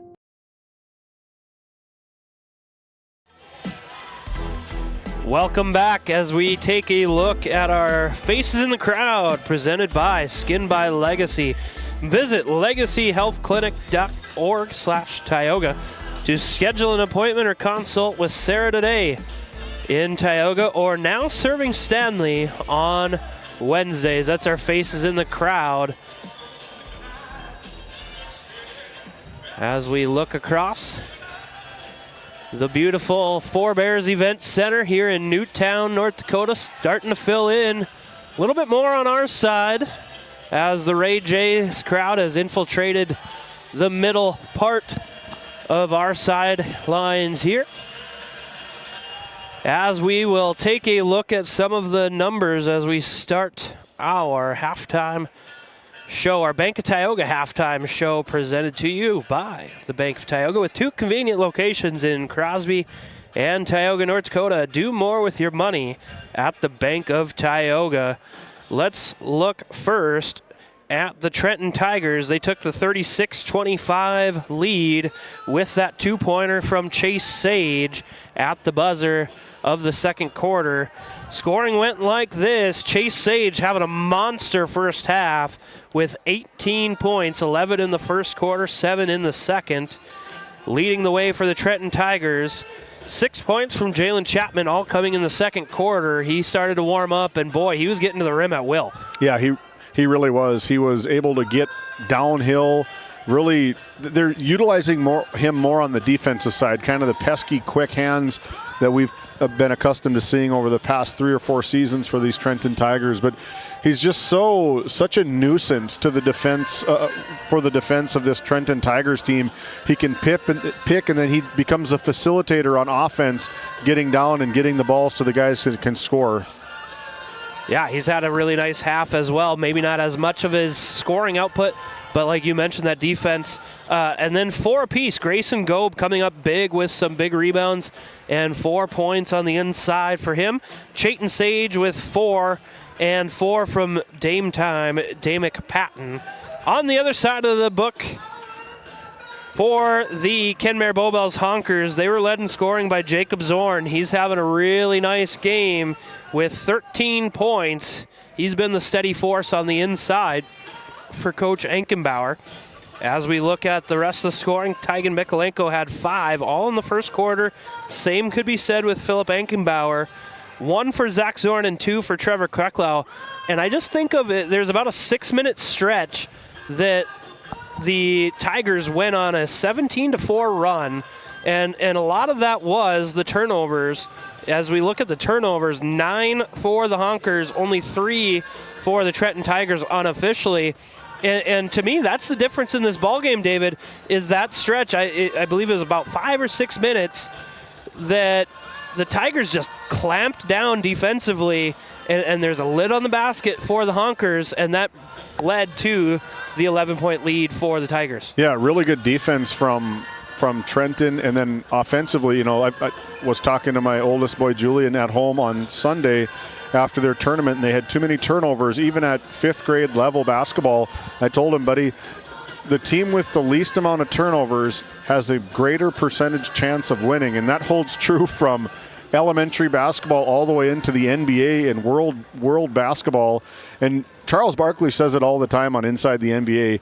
You got to love the basketball. You got to cherish the possessions that you have with the ball. It's not like football. You only get so many possessions, but when you give the other team free opportunities to capitalize on your mistakes, really good teams are going to make you pay for it. That's the most eloquent Charles Barkley quote I've heard. I thought you were going to say, "Don't be a knucklehead." that was surprisingly really good. But yeah, I don't know. Either one is true. You have been waiting for months to do that. The right time has come alive for Dylan Loper. I don't know. You mentioned you mentioned Chuck, and I just had to bust it out. But no, either one is true, because you look at the turnover battle, and that right there, 9-3, is a huge difference. A lot of those coming in the second quarter against the Kenmare Bobels Honkers, which led to that big change in momentum. It's a game of runs. Kenmare Bobels responded with their own, but then Chase Sage slammed the door with that last second shot of his own. And there's something about that double-digit lead or being down by double digits that just going into the locker room at half does something. But I mentioned the same thing on Friday night about the mental difference of being a 10-point lead or an 11 or 12-point lead. 10 sounds different than 11 or 12 and beyond. And 10, we've seen Mikolenko go off for a couple three-pointers in a row. We've seen Eli Anderson, the record holder for the Kenmare Bobels Honkers from three-point land, go off. He had 9 of them in a game, so they're not out of it by any means. They just got to clean up. They got to clean up their offense and not have so many silly turnovers. And Ankenbauer coming in, really good minutes for him. I mean, I think this could go right down to the wire if the Honkers can sit there and sustain take the blows. Care of the ball. Yep, and that will do it for our Bank of Tioga halftime show. We'll take one more quick break and bring the second half action right to you on GameDay Media. This GameDay Media broadcast is brought to you by Napa Tioga Parts Supply, located at 105 North Main Street in Tioga. Visit napaonline.com. Hungry? Head to the Food Barn in Powers Lake. Open Monday through Saturday with daily lunch specials, a full breakfast menu, and don't miss Taco Tuesday on the last Tuesday of every month. Try Michael's Alfredo Pasta. It's a local favorite. Come on down to the Food Barn, where good food meets great company. This GameDay Media broadcast is brought to you by Life is busy. Your vacation shouldn't be. Skip the stress of planning. Wild Air Travel designs personalized trips, cruises, and getaways. Handled start to finish by real travel advisors. You dream it, we handle the details. Wild Air Travel. Welcome back to the Four Bears Event Center in Newtown, North Dakota, as we have second half basketball action coming at you, as both teams receive their last bit of instructions. And it looks like it will be Trenton Tigers basketball coming out of the break, as Jalen Chapman sets up the offense for the Tigers. Sage, he had the hot hand in the first half. Gets it to Slater. Chapman guarded by Mikolenko. That's been a tough key matchup. Sage from three, can't get that one to go. Rebound is saved by the Tigers, and Max Slater capitalizes with 2. Second chance opportunities. I think some of this quarter, probably the final part of this, is going to be how well can Kenmare Bobels box out, control the boards, eliminate second chance opportunities for this Tigers team. They have to own the 50-50 balls as the Tigers come out in a 1-3-1. Zorn, he'll ring it up from the corner. Zach Zorn hits that one from the Tioga Ace Hardware. I love when you talk about it at halftime of you need to make sure you get some big 3 balls, and literally the first possession makes you look like a wizard out there. I am a wizard. As Max Slater tried that 3-pointer off the mark, Ian saves it just right into the hands of the Honkers. Zorn going to bring it up over to Krecklau. Gets it into Jacob Zorn. Good passing by the Honkers. Good look by Nelson. Can't get it to go. Back-to-back good looks from that corner as Chapman kicks it to Slater. Max Slater, he tries it from the corner off the mark. Zach Zorn running the other way, and he's going to get trapped. Good pass, followed by maybe not as good of a pass. That was just a good effort from Jacob Zorn and down to brother Zach Zorn. Again, that is the telekinesis of they've got to be twins. They're both juniors. They're either twins or cousins, right? I don't know. I'm not going to comment, but The Tigers, turnover number 5 on the Tigers. Here come the Honkers the other way. Nelson gets it into Mikolenko, and that pass too hot to handle. Maybe a bounce pass there, a little easier to handle potentially, but turnover number 11 on the Honkers goes all the way over to the curtain. That massive curtain, I want to know where they get those. That thing is giant here at the Forebears Event Center. Beautiful facility here. As Jalen Chapman walks it up for the Trenton Tigers.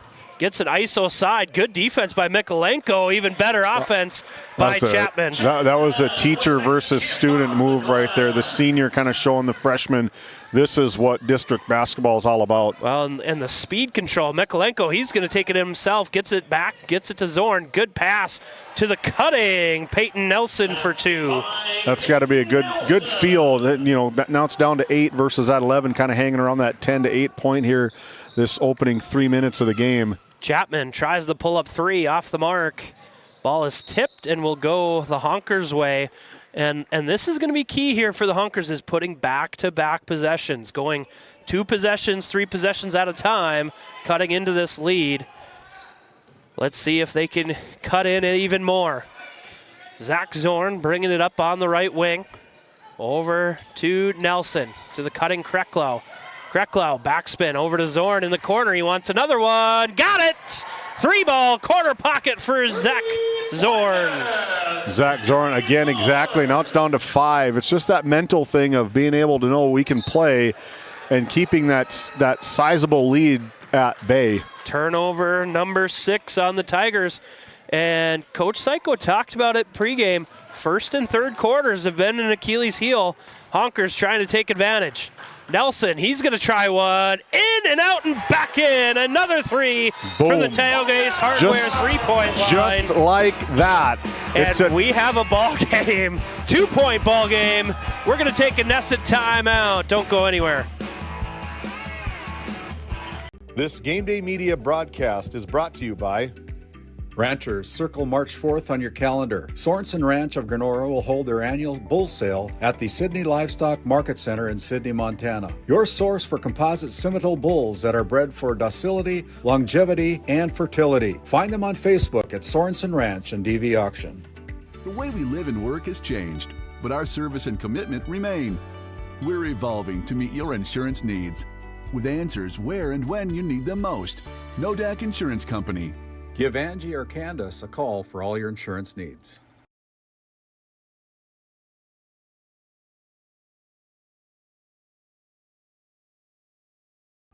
Welcome back as the Trenton Tigers have taken one on the chin here. 13 points already in this third quarter by the Honkers. Has cut this lead down to 2. Jalen Chapman wants to do something about that. Can't get the first one to go, but up and under, and he just springs right back to it. We talked about it right at the beginning of the game. He is just so fast up and down for Jalen Chapman. Just being able to get, stands about 5'10", and he's able to get up and down so quick. Yeah, the body control is immaculate. As Nelson controls for the Honkers, Mikolenko tacks to the middle of the floor, gets it to Kreklau. Kreklau, nowhere to go, out to Mikolenko. Nelson into Zorn. Some good ball movement by the Honkers. Zorn, he's going to go up and he's going to get fouled by Ian Slater. And there's another body control move as Jacob Zorn just takes that contact and says, thank you very much. I'll try 2 from the line. Hey, it's been confirmed. They are twins, Jacob and Zach. I just didn't want to get it wrong. As long as the source is right, we're right. No fake news. Yeah, we don't want that. Yeah. As Jacob Zorn misses the first of 2 from the Service Valley Dental Group free throw line. If you haven't heard, GameDay Media is going to state, going to the State A this year. The Watford City Wolves have made it to the Division A state tournament that's going to be held March 5th, 6th, and 7th down at the Jamestown Civic Center. Randy Peterson potentially, Titus Stenberg and Ross Sundin confirmed are going to be courtside at our first state tournament with digital audio only. You can hear it on 96.1 and on YouTube. Big block down low by Zorn. Honkers can tie with this. Krecklau off the mark, no good. Sage on the rebound. I think the intensity from this Honkers team has just been dialed up a little bit. You can see them flying around a little bit more. Nice flyby from Go, but better offensive rebounding from Sage. Just got right in the right spot at the right time. Chase Sage up to 20 points now. Extends the lead to 5. As here comes Ankenbauer over to Hanlon. Hanlon, floater on the baseline, can't get it to go. Patton on the rebound. Tigers coming the other way. And there's going to be a double dribble, just kind of laps it in focus for the Tigers, sends the ball back.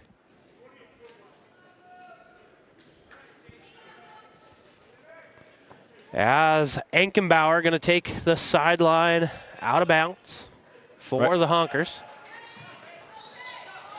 Krecklau drives in. He's going to go all the way off the mark. Battle for the rebound, taken away by Chayton Sage. Good take by Krecklau. Chapman receives the screen. He's going to pull up from the elbow. Confident shot off the mark. Rebound and put back by Chayton Sage. Yeah, Phil Ankenbauer just got caught not boxing out on that one, and Sage just made him pay for it. You jab in and get that rebound on the right side of the rim, able to get 2 more for him. Honkers looking for some offense as the Tigers have answered back. Krecklau on the right wing. Looks to get it into Zorn. Zorn, good cut by Mikolenko, good finish. Good ball control from Mikolenko as the ball was tipped going up. He was able to, probably big hands of Tigans, able to keep control of it and just flip it in on the right side. Nice play, nice cut from the Honkers, Tigan Mikolenko. Well, and that was the possession they needed as Zorn's going to take that one away.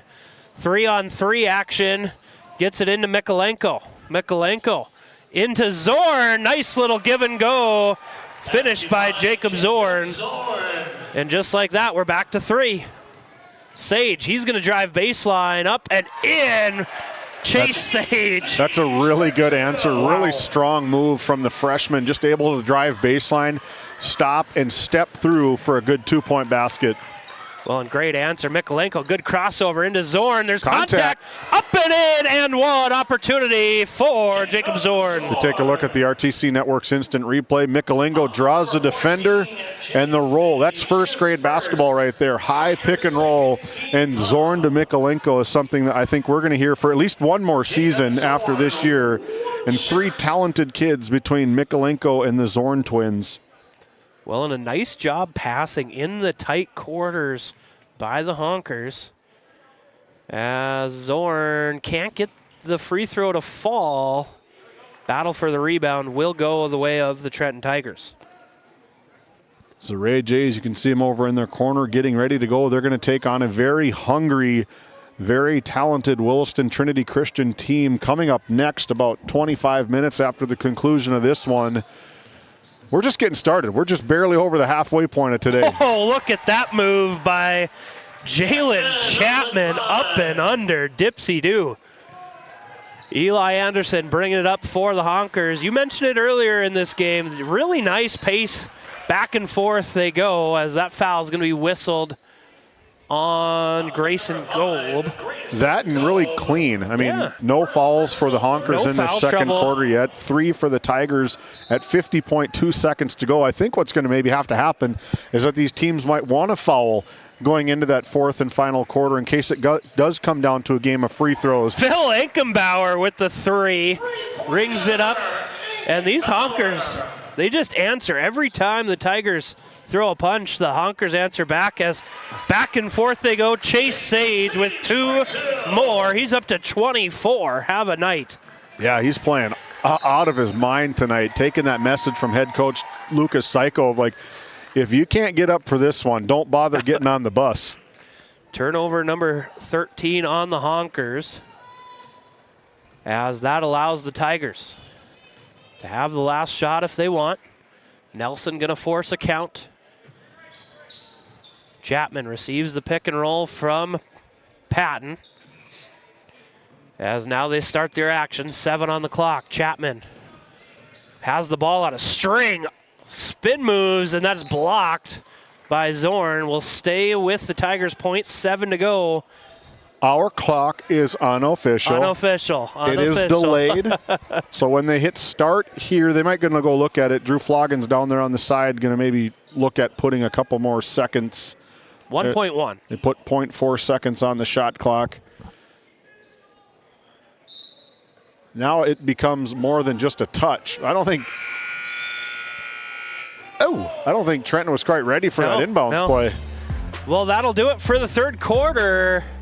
The Tigers lead the Honkers 52-48. Don't go anywhere. Fourth quarter action coming up. Fisher Family Chiropractic in Williston and Ray, where healthy families grow. From pregnancy to infants to grandparents, our gentle, natural care keeps your whole family aligned, active, and feeling their best. Always welcoming new patients in our Williston and Ray offices. Build lifelong wellness together. Come see why we have been voted Best of the Bakken for 8 years in a row in Williston and Ray. This GameDay Media broadcast is brought to you by TNT Measurements Incorporated, providing oil and gas allocation meter proving, calibrations, and production facility lac provings. To schedule your proving, contact Derek Thompson at 701-421-1351. At St. Luke's Medical Center, we care for our community with compassion and excellence. We are proud to be named one of the top 20 critical access hospitals in the nation. You can count on us today and tomorrow. Call now to schedule your next visit. We are back with fourth quarter action as the Kenmare Bowbells Honkers look to keep their season alive, down 4. Entering this fourth quarter, they had a good third quarter, outscoring the Tigers 23-16. As Hanlon, spin move, denied inside. Zorn over to Krecklau, around to Mikolenko. Mikolenko to Hanlon. Good defense played by the Tigers right now. Their intensity has been different here in the first 20 seconds or so. Mikolenko, he's going to try a three. That's going to be short. Rebound comes down to Hanlon, off the mark. Great opportunity by the Honkers as Chapman quickly the other way, and he's going to get fouled on the way up. Great rim run by Jalen Chapman. Foul's going to be whistled on Trevor Krecklau, his second personal. Sends Jalen Chapman to the Souris Valley Dental Group free throw line. First one is up and nothing but net, bringing him to 13 points on the night. Jalen Chapman, 5'11", senior leader for the Trenton Tigers, has come alive here in the last couple quarters offensively as he looks for one more. Second one is up and good as well, going 2 for 2 from the Souris Valley Dental Group free throw line. Tygan Mikolenko bringing it up for the Honkers. The talented freshman going to stop and pop from the elbow. Bank's not open as Sage comes away with the rebound. Chase Sage, leading scorer, gets it over to Chapman. Three from the corner, can't get it. Slater to clean it up. Gobe, third opportunity, can't get it. And another offensive rebound by the Tigers. Gobe in tight, decides to kick it back out. And Chapman wide open, up and under for Jalen Chapman. Can't leave him open underneath. Yeah, newsflash, he's pretty good. He's gotten going. Slow first quarter, but Honkers looking for something offensively. They get it into Zorn. Good pass to Nelson. Sneaks it in for two. Peyton Nelson. His 7th point of the game. Good pass, good cut. They've scored so many baskets on that. Just quick action, just a into the middle cutting. Those tight passes as Sage stripped on the way up. There's going to be contact. Tigers come away with it. Corner shot from Slater is good. Ian Slater gets into the scoring column with that baseline jumper worth 2. Extends the Tiger lead to 8. Krecklau He's going to attack inside. Good defense played by the Tigers. Ball kicked out of bounds. Great hustle by Michael Bergstrom to recover that ball from the baseline. Yeah, he's given the message to the Ray Jays. Now he's just out observing some basketball here, trying to see what the scores of these games are going to be. Does a lot. He's a tournament manager on top of being the head coach of the #1 team in the district, the Ray Jays. Hank Hanlon scores off of that baseline out of bounds, carving out space. Big contact as Chapman is fouled. Take a look at that RTC Network's instant replay. You called it. Big collision right there. That is a football move right there. That is almost close to a truck stick from Chapman. Well, that's just two players going hard. Collisions happen. Kind of looked maybe got taken right at about the Adam's apple of Hank Hanlon. Never feels good as Sage carves out some space and calmly puts in 2 more, bringing him to 26 on the night. Chase Sage trying to put his name in the runnings for the Brad Johnson Insurance Big rebound from Jacob Zorn. We take a look at that RTC Network's instant replay. Just a man on a mission. Watch. Comes in from the free throw line. Nobody puts a body on him. Gets all the way down to the block and earns a trip to the Souris Valley Dental Group free throw line.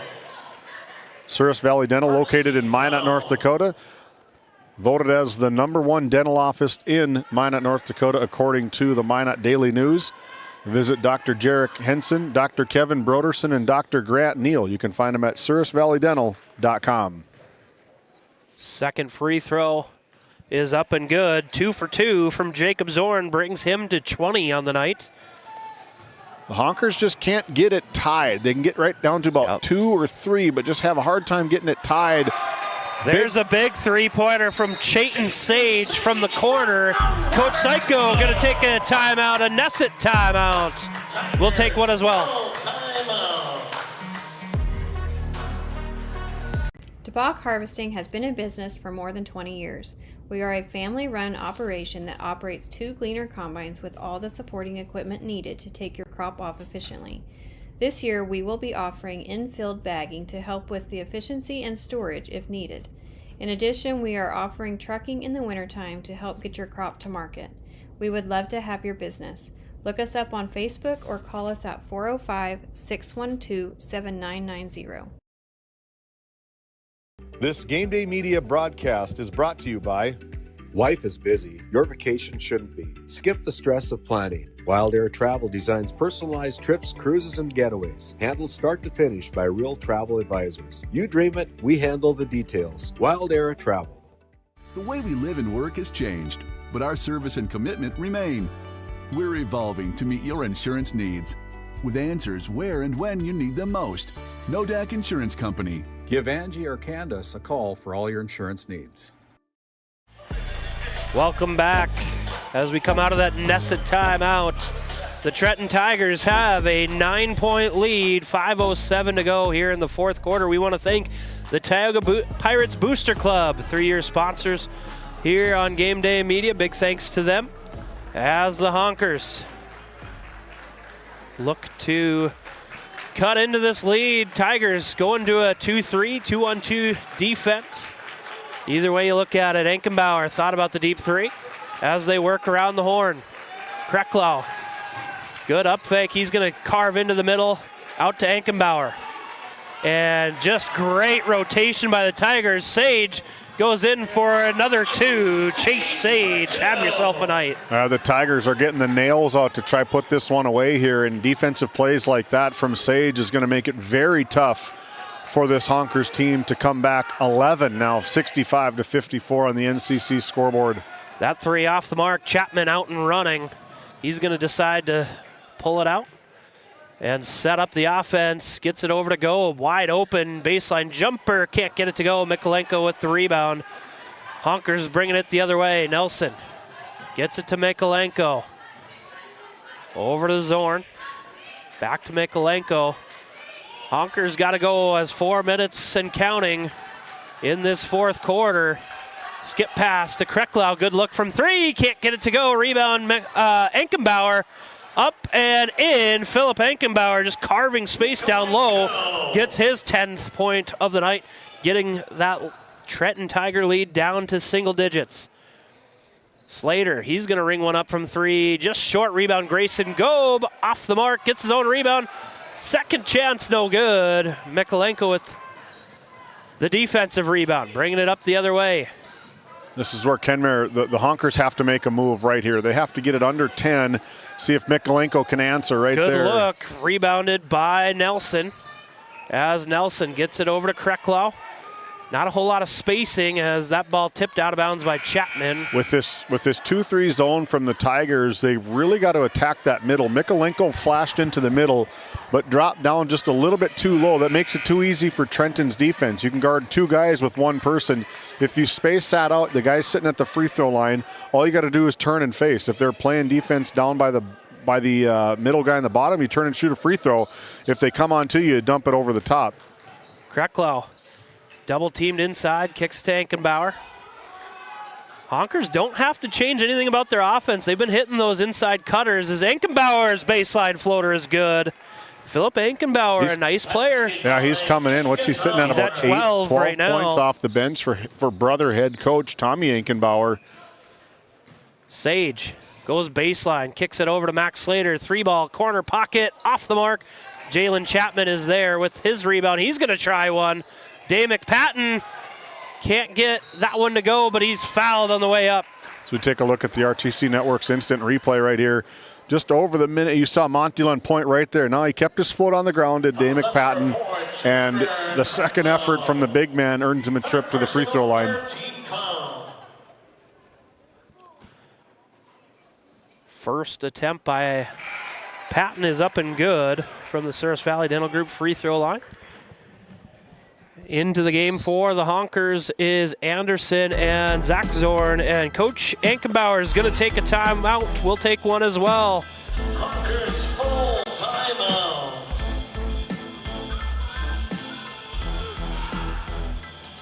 Imagine working with a team where your well-being is a top priority. At NCC, we champion work-life balance. Our culture ensures you have the time you need for life's important moments. We offer competitive pay that recognizes your hard work. Plus, enjoy comprehensive health insurance that puts your mind at ease. You'll also receive generous paid time off. And think future forward with our retirement contributions, securing your financial peace of mind. Join a team that values you. Work somewhere great and thrive. Don't wait for opportunity to knock. Open the door. Apply today at NCC. Visit nccray.com/careers.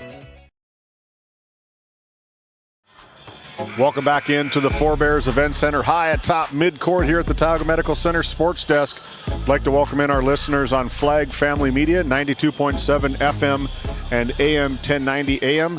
Make sure you download that KTGO mobile app. You can get all your breaking news, America First on KTGO. Big thanks to our partners here all season long. The last 3 years they've been our partner. You can find us on the radio and on YouTube. It's not officially theirs, but I got the USA hat for America First. You know. There you go. It has Day McPatton set to try free throw number 2. Is off back iron, friendly roll. That's that nice soft touch from the big man. It just hits the rim and just drops in for him a lot of the times. There's something about a big fella having that shooter's touch. As the Honkers, they got to go down 9, 2:20 to go. Anderson guarded closely. He's going to stop and pop. Off the mark, Patton with the rebound. And Sage quickly up to Chapman. Chapman, he's going to attack, kick out to Sage from 3. Got it. Well, I'm not going to replay that because it's too quick going the other way, but you talk about catching it in step. He caught, step, shot, and nothing but net for the youngster. We're running out of room for his stat line as a great take by Jacob Zorn.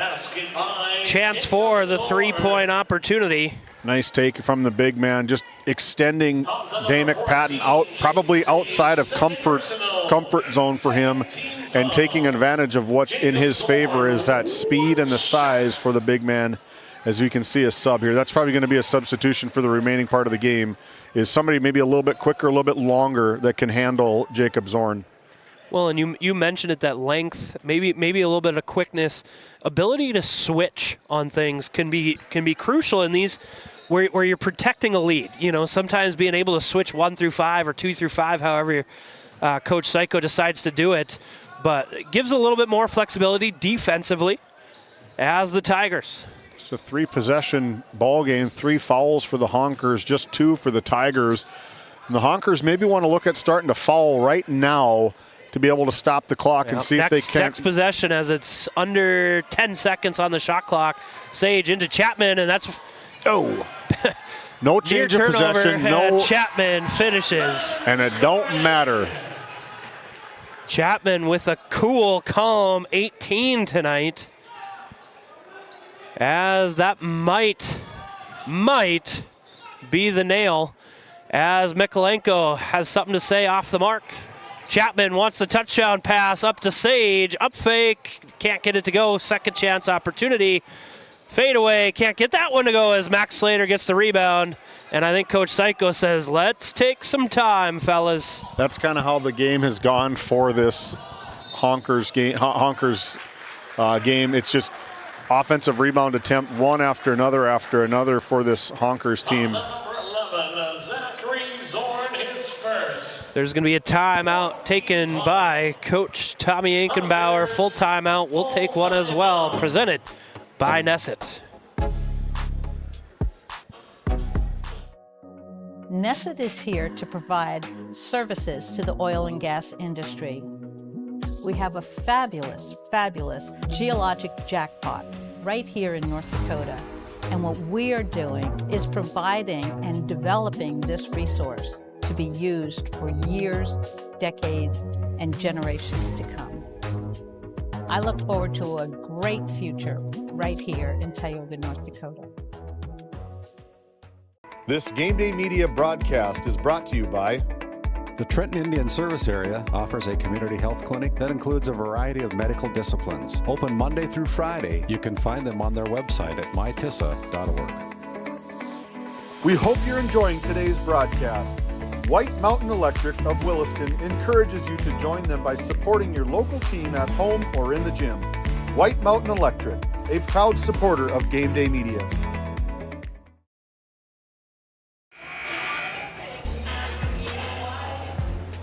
Welcome back to the event center here at Four Bears in Newtown, North Dakota. Beautiful facility for the District 5 Boys Basketball Tournament as the Trenton Tigers inbound to Chayton Sage, and one opportunity for the Tigers as they are pulling away late in the fourth quarter. Chayton Sage, one shot. Chayton Sage toes the Service Valley Dental Group free throw line. And off the back iron, no good. Rebound goes to Peyton Nelson. Maybe he did the same thing Makai Packenow did, miss it on purpose so I don't have to get subbed out. Yeah. Zorn, that pass off the mark. Tigers going the other way. Chapman says, I don't need to take any time. I want 2 more off the mark. And it's going to stay with the Trenton Tigers. Shot clock is turned off as they look to inbounds on the baseline. Ian Slater set to inbound. Gets it over to Sage. Sage to Chapman. Chapman drives right in. Floater off the mark. And that rebound is going to go out of bounds this time to the Honkers. 19.9 remaining as Mikolenko over to Nelson. Nelson to Kreklau. Over to Zorn, deep 3, real deep, off the mark. Rebound, Mikolenko saves it right to Chase Sage. He's going to bring it up over to Chapman, and they're going to pull it out, and that's going to be the ball game. 74-61 on your NCC scoreboard in favor of the Trenton Tigers. Don't go anywhere as our D&L Paraffin postgame show starts right after this.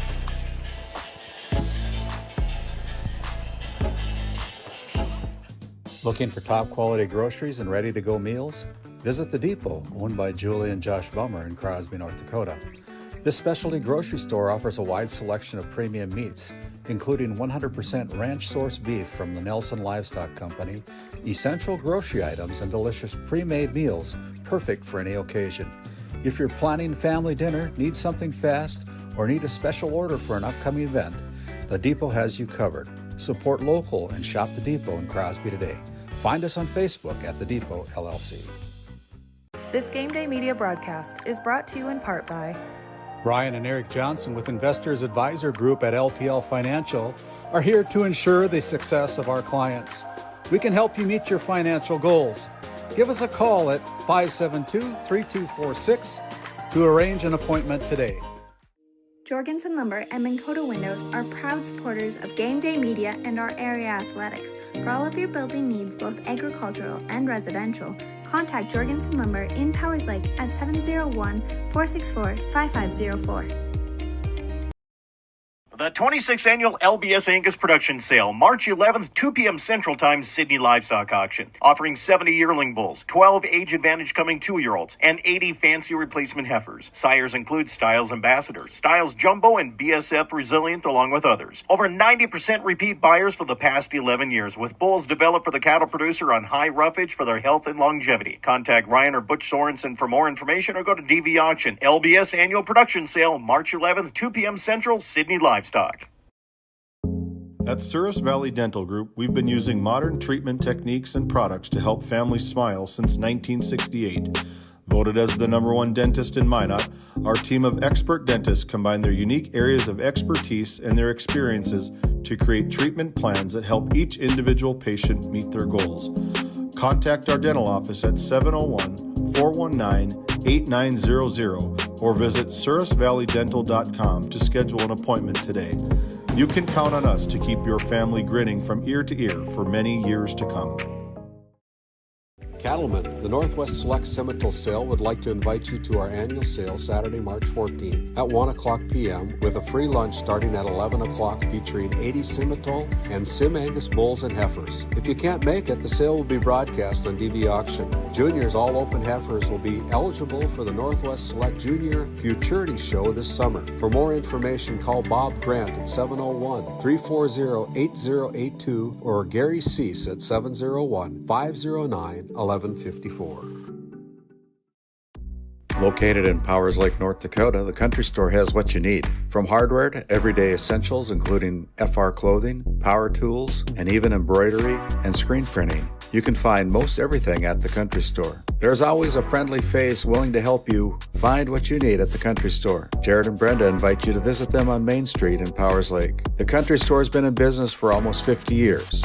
If they don't have it, you probably don't need it. Give us a call at 701-464-5434 today. Founded in 2019, Northwest Therapy Services, located in Ray and Williston, North Dakota, provides speech therapy in our clinics as well as partnering with local schools and nursing facilities to provide on-site therapeutic services. Our therapists offer language therapy as well as therapy for social, cognitive, communication, swallowing, feeding, and voice disorders. We are dedicated to providing the highest level of quality services. To schedule an appointment, visit nwtherapyservices.com or call 701-568-8255. Lindsay Grocery is proud to be your locally owned and operated hometown store in Crosby, North Dakota. From fresh baked goods and crisp produce to our in-house smoked meats, we've got everything you need close to home. Stop in and experience the convenience and the friendly faces of shopping local again. We are open 7 days a week, and we look forward to serving you.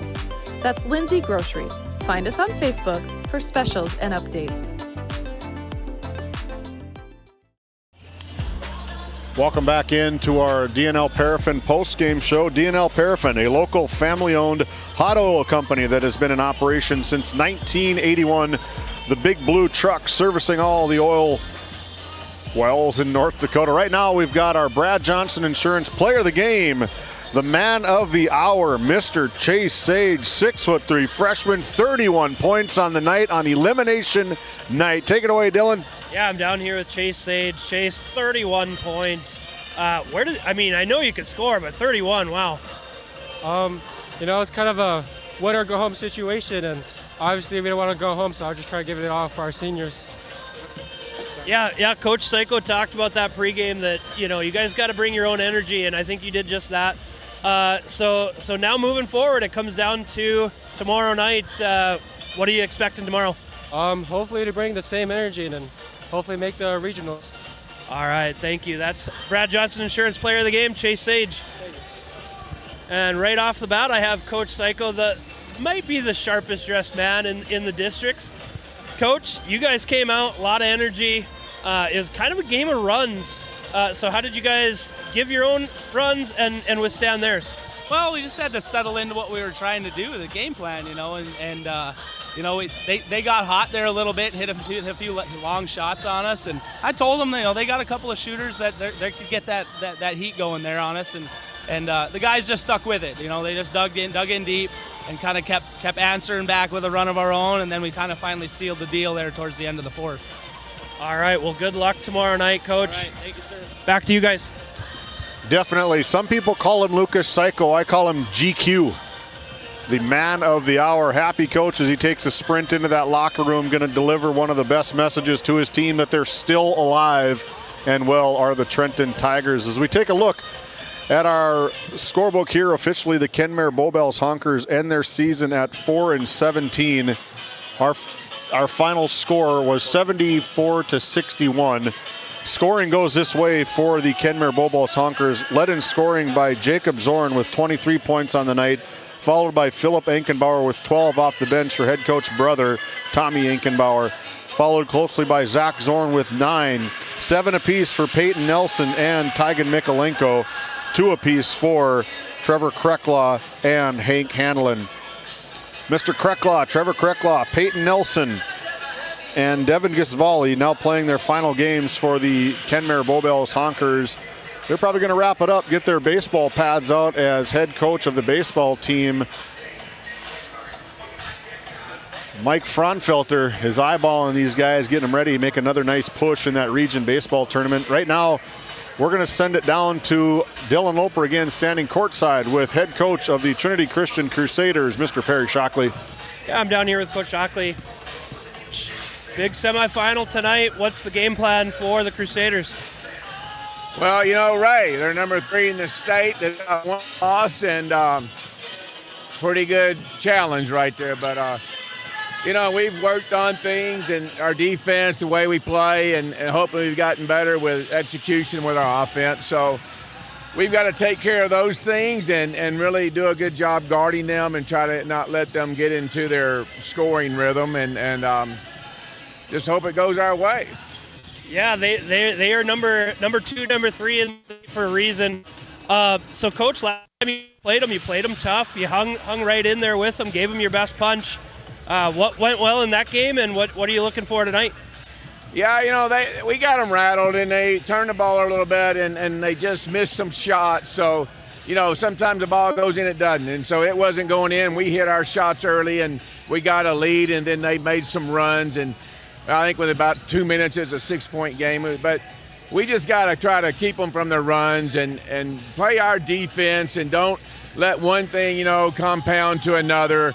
Each possession is every different. Go again and execute on offense. Don't let one turnover turn into another one. And if we can do that, which is what you call by maturity, we got a chance. I mean, they're good, and, it's a tough challenge. That's no deal. Good luck, Coach. Back to you guys. We're going to keep it right here as we're going to look at the scoring for the Trenton Tigers, the victorious Trenton Tigers. With that win, they get back up to 500, sitting at 10-10, and their season is still alive. 74 points for the Trenton Tigers, led in scoring by the freshman phenom Chase Sage with 31 points, came ready to play. He talked about he needed his seniors. He wanted to play for these guys. He didn't want it to be their last game, and Chase Sage delivered. Our Brad Johnson Insurance Player of the Game, 31 points on the night for the young man. Followed up by Jalen Chapman, lives to see another day, the senior for the Trenton Tigers with 18, 11 for Chase Sage, 6 for the big man, Damick Patton, 4 for Grayson Gold, and 2 points apiece for Ian Slater and Max Slater. A final score on our NCC scoreboard. The Trenton Tigers advance 74-61. Right now, we're going to kick right down to head coach of the Ray Jays, tournament manager, Michael Bergstrom, for our Lindsay Grocery coach's comments. Take it away, Dylan. Yeah, I'm down here with Coach Bergstrom. Coach, you've talked all season about playing to your standards. What do you guys got to do to keep it going tonight? Well, we got to be control freaks. They're a very confident team right now, and we just need to go and play our style. And if we play to our standards and play discipline, we're going to be fine. All right, there you have it. Good luck. Thank you, both of these coaches, for coming in. Some news to report is that Cale Nix, one of the best players in the district, is just sitting at just 14 points from 1,000, so something we're going to keep an eye on. Not sure if they're going to call timeout here in Four Bears. If Perry Shockley wants to burn a timeout, I guess he probably wants to keep all of them for this big game as our Border Plains Equipment pregame show rolls on. When we come back, we're going to have our Red Rock Auto player spotlight, our country store starting lineups, and our third Northwest Therapy Services quarter tip-off after this timeout. Located in Crosby, North Dakota, Brad Johnson Insurance has been helping clients find insurance coverage since 1986. Our team is passionate about serving the community in which we live and pride ourselves on getting to know our clients to best serve their needs. Our staff is active in the public and strives to better our community through participation, involvement, and by supporting area events and youth programs. For a quote, visit bradjohnsoninsurance.com or call 701-965-4200 today.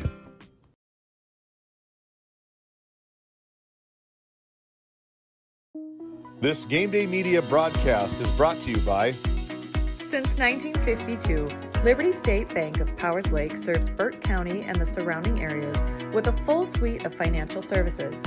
We are committed to being your bank of friendly service. Liberty State Bank, FDIC insured. Tioga Drug and Soda Shop, located at 106 North Main Street in Tioga. Visit tiogadrug.com.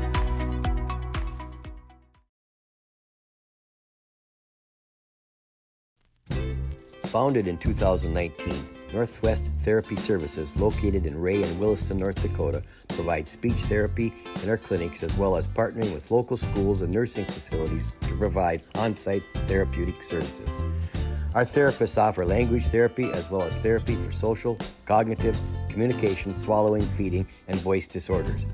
We are dedicated to providing the highest level of quality services. To schedule an appointment, visit nwtherapyservices.com or call 701-568-8255.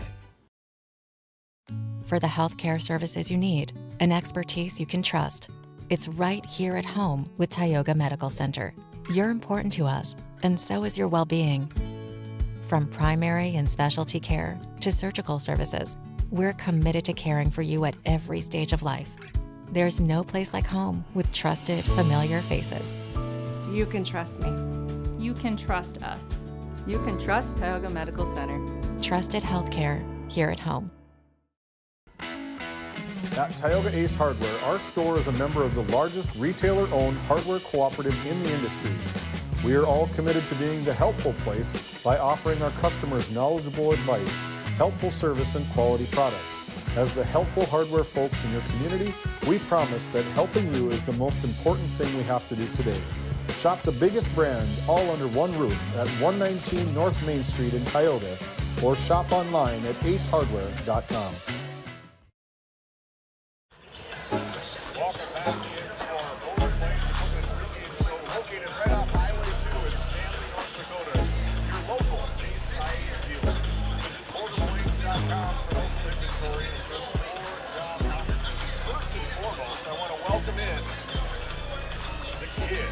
Okay, I like it. Freddie the Kid instead of Billy the Kid, it's Freddie the Kid. There we go. Right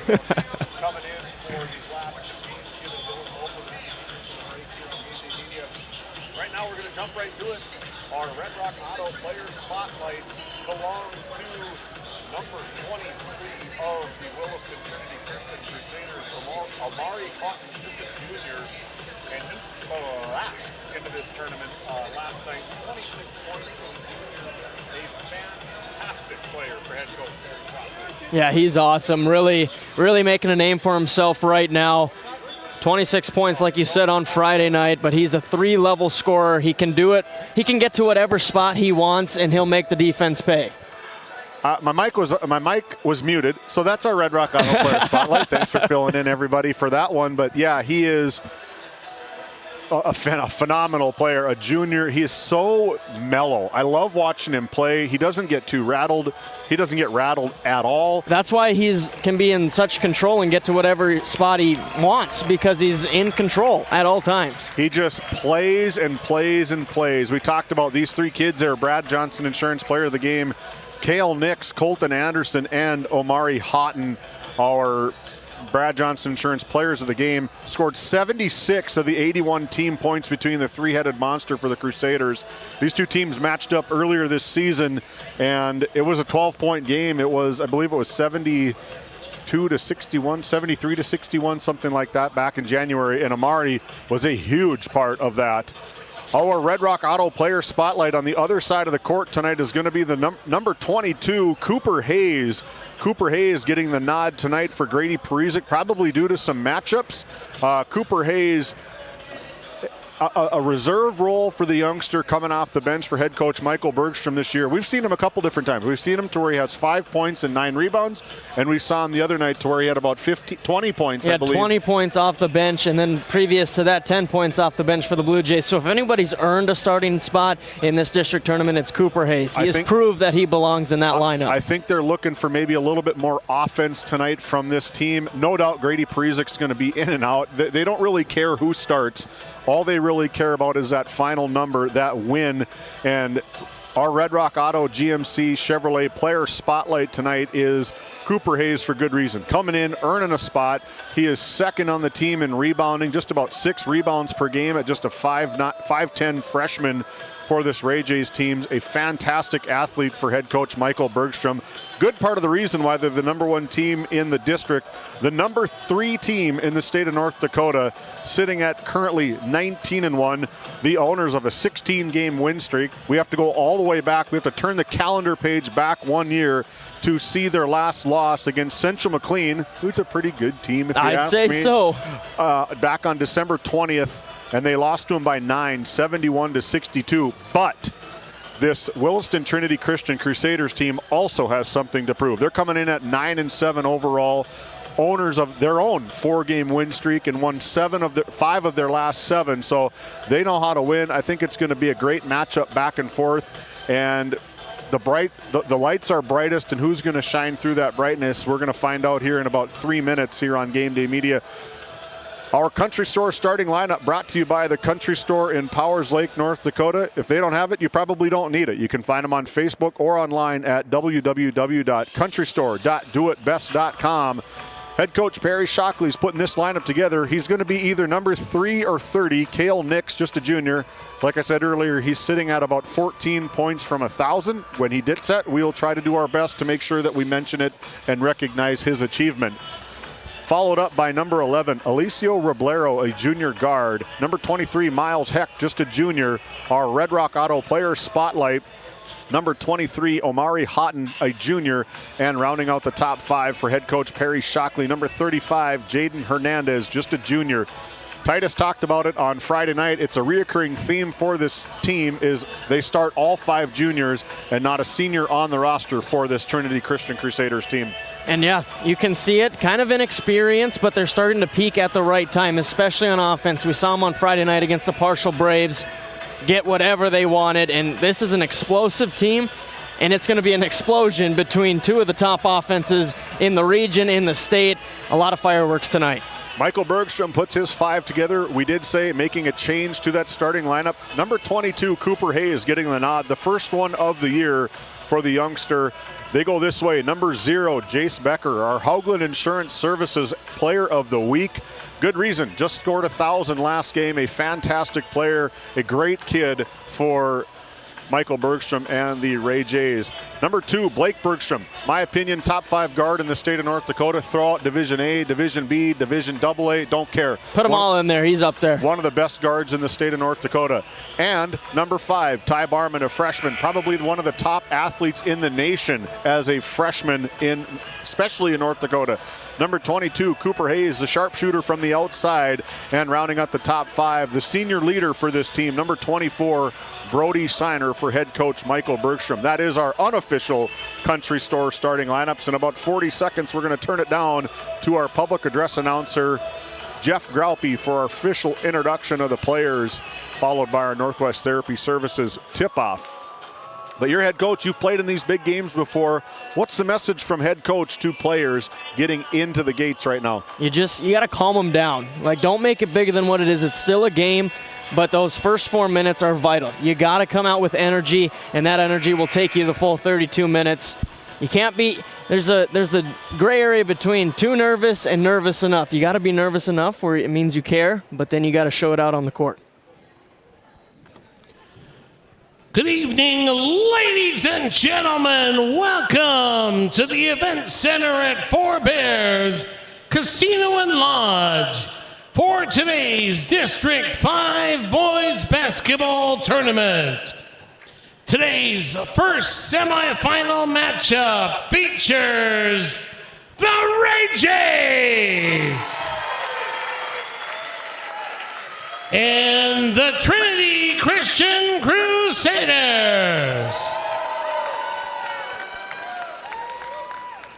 Here is the starting lineup for the visiting team on the scoreboard, the Trinity Christian Crusaders. At one guard, a junior, number 11, Alicio Roblero. At the other guard, a sophomore, 0, Colton Anderson. At one forward, a junior, number 22, Miles Heck. At the other forward, a junior, number 23, Amari Houghton. And the center for the Crusaders, a junior, number 30, Cale Nix. Crusaders assistant coach Joel Nix. Head coach Perry Shockley. Now here is the starting lineup for the home team in the scoreboard, the Ray Jays. And one guard, a sophomore, number 2, Blake Bergstrom. At the other guard, a sophomore, 0, Jace Becker. And one forward, a senior, number 24, Brody Signer. And another forward, a freshman, number 5, Ty Barman. And at the other forward, a freshman, number 22, Cooper Hayes. Jays assistant coaches, Matt Ray and Arlie Larson. The head coach of the Jays, Michael Bergstrom. Your officials for tonight's game, Dustin Urbas, Kyle Hennicks, and Jarek Hansen. Medical coverage for the District 5 Boys Basketball Tournament is being provided by Mackenzie Health. Jeff Graupie, the official starting lineup. They go this way for the Ray Jays: Becker, Bergstrom, Barman, Hayes, and Signer. And our Northwest Therapy Services is won by the Trinity Christian Crusaders. Ultimately bounces right into the hands of Ty Barman. Right over to Jace Becker, and no foul, no harm from the Ray Jays' first offensive attempt. Here's Houghton, a big block from Jace Becker over to Roblero. Roblero, nice guard for this Trinity Christian Crusaders. Right off the bat, the lefty, Omari Houghton, a big shot to start it. He is so smooth. The Trinity Christian Crusaders go this way: Colton Anderson, Alicio Roblero, Miles Heck, Amari Houghton, and Cale Nix. Crusaders dodging some bullets. They've allowed 3 offensive rebounds already, but no points for the Jays.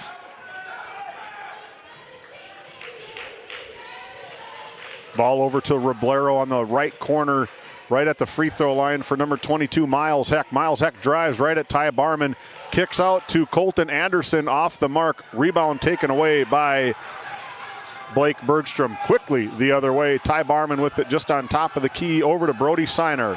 Brody Siner over to Blake Bergstrom, red hot from the outside, off the mark on that. Offensive rebound by Ty Barman. Ty Barman looks to go to work. The fake, the up, and the under. 2 points. That is not a freshman move. He had 2 moves, the fake, the up and under in 2 seconds. Looked just like me when I was a freshman. I bet. Not even close. I'm going to have to ask you to prove that later today. They didn't have video cameras back then. Into the hands of Cale Nix. Like we said, he's about 14 points from 1,000, guarded closely by Jace Becker. That's going to be over, not quite, almost over. Good hustle. Roblero able to pick it up off the floor down to Colton Anderson, and he in and out of his hands. Over to the junior. He's not going to get away with the travel, says Dustin Urbis. He's got those happy feet. Wanted to shoot it that first split second, then decided to drive and instead travels. First turnover of the game for the Williston Trinity Christian Crusaders. Big thank you to our Flag Family Media audience listening in on 92.7 and AM 1090, picking up our audio-only feed. A cutting Ty Barman. That's a no call for... That's a no call. That's got to be one or the other, in my opinion. 2 shot attempts. Jace Becker gets his first 2 points of tonight's basketball game. 4-3 on the NCC scoreboard. Omari Houghton's got all 3 points on the big 3-point side from the left side of the court. Ball over to Colton Anderson. Colton Anderson drives right past Brody Sinar and puts it in off the glass over the outstretched arms of Ty Barman. Yeah, that's a tough shot, getting it over Ty Barman. He made it look quite easy. Big defensive play from Miles Heck. That's going to be another turnover for the Ray Jays, their second of the quarter. These 2 teams played back earlier this year, and when I was talking to Michael Bergstrom, he said, that was my bad. I did not have these guys prepared enough for this basketball game, and the Crusaders just about hung a second loss on these Ray Jays. That's going to be an illegal screen against Miles Heck. That's going to be his first personal foul, first team foul. You got to wonder that opening 3 from Houghton from the left side, that probably instilled a lot of confidence that they might not have had if he was missing on his first attempt. That's a big shot from Omari, just a junior. Ball over to Cooper Hayes, over to Blake Bergstrom, met defensively by Heck. Very good physical game, and that's going to be a personal foul whistled up against Miles Heck. Yeah, they get it down to him in the low block, and the Crusaders got to do a better job of denying that pass. If the Ray Jays are getting it into their big and Barman every single possession, you might be screwed.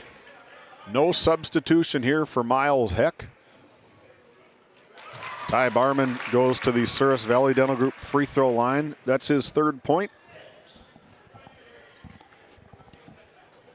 Head coach Perry Shockley trying to justify the foul for his boys on the side.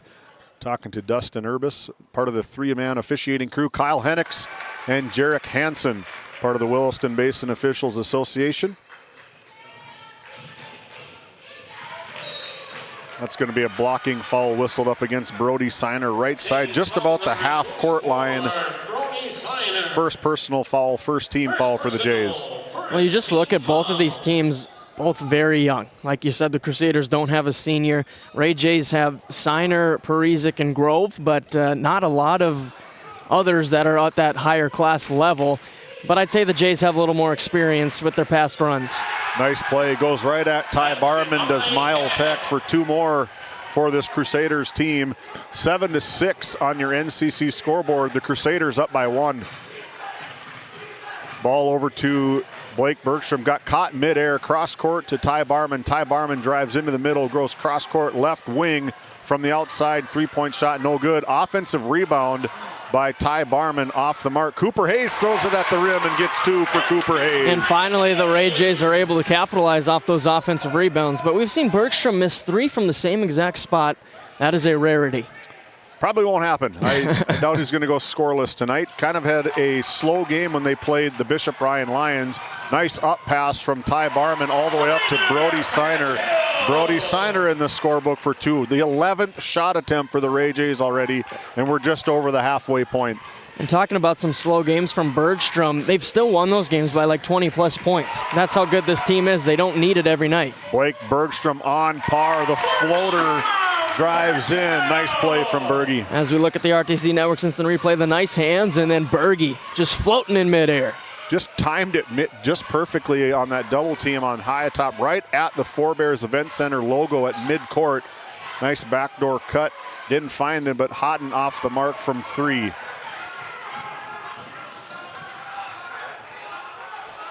Ball over to Ty Barman, finds Jace Becker, football pass from Barman to Becker, and we're going to get our first Nesset timeout as we take a look at this RTC Networks instant replay. Nobody within 5 feet of Becker under the hoop, making it look easy. Crusaders defense got to lock in. 2:55 remaining, Jays up 14-7. Growing family? The City of Ray has shovel-ready lots available, 12,000 to 20,000 square feet. The lots are free of any special assessments. Right on Highway 2, we offer convenient travel and connections, as well as access to our amazing education system. Your family's future is important to us. Let us help you with that first big step. Contact Rhonda at 701-568-2204 or stop by City Hall at 101 Main Street in Ray. Think of Ray when planning your future. Invest in a community that invests in you. Welcome back into the Tioga Medical Center Sports Desk.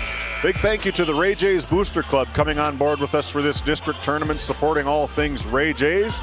Arlie Larson and the Booster Club in Ray. Again, thank you. Nice moves, partner. I like it. Yeah, starting to feel the vibe in the gym right now. We're vibing up here. We're vibing up here at the Tioga Medical Center Sports Desk. Trusted healthcare here at home. High atop the event center here at Forebears. Seems like there's a lot more energy in here compared to what it was on Friday. Because you walked in here, man. Yeah, yeah. Full court press out of the timeout from the Ray Jays over to Cale Nix. That's going to be stripped away from Blake Bergstrom, and a turnover from the Ray Jays and the Trinity Christian Crusaders. Quickly the other way is Houghton for 2 more. 5 on the night for the youngster. And that's exactly what the Crusaders need to do. Ray Jays don't make many turnovers in transition. Cooper Hayes tries to equalize, and that's just going to be ripped away. Ball out of bounds.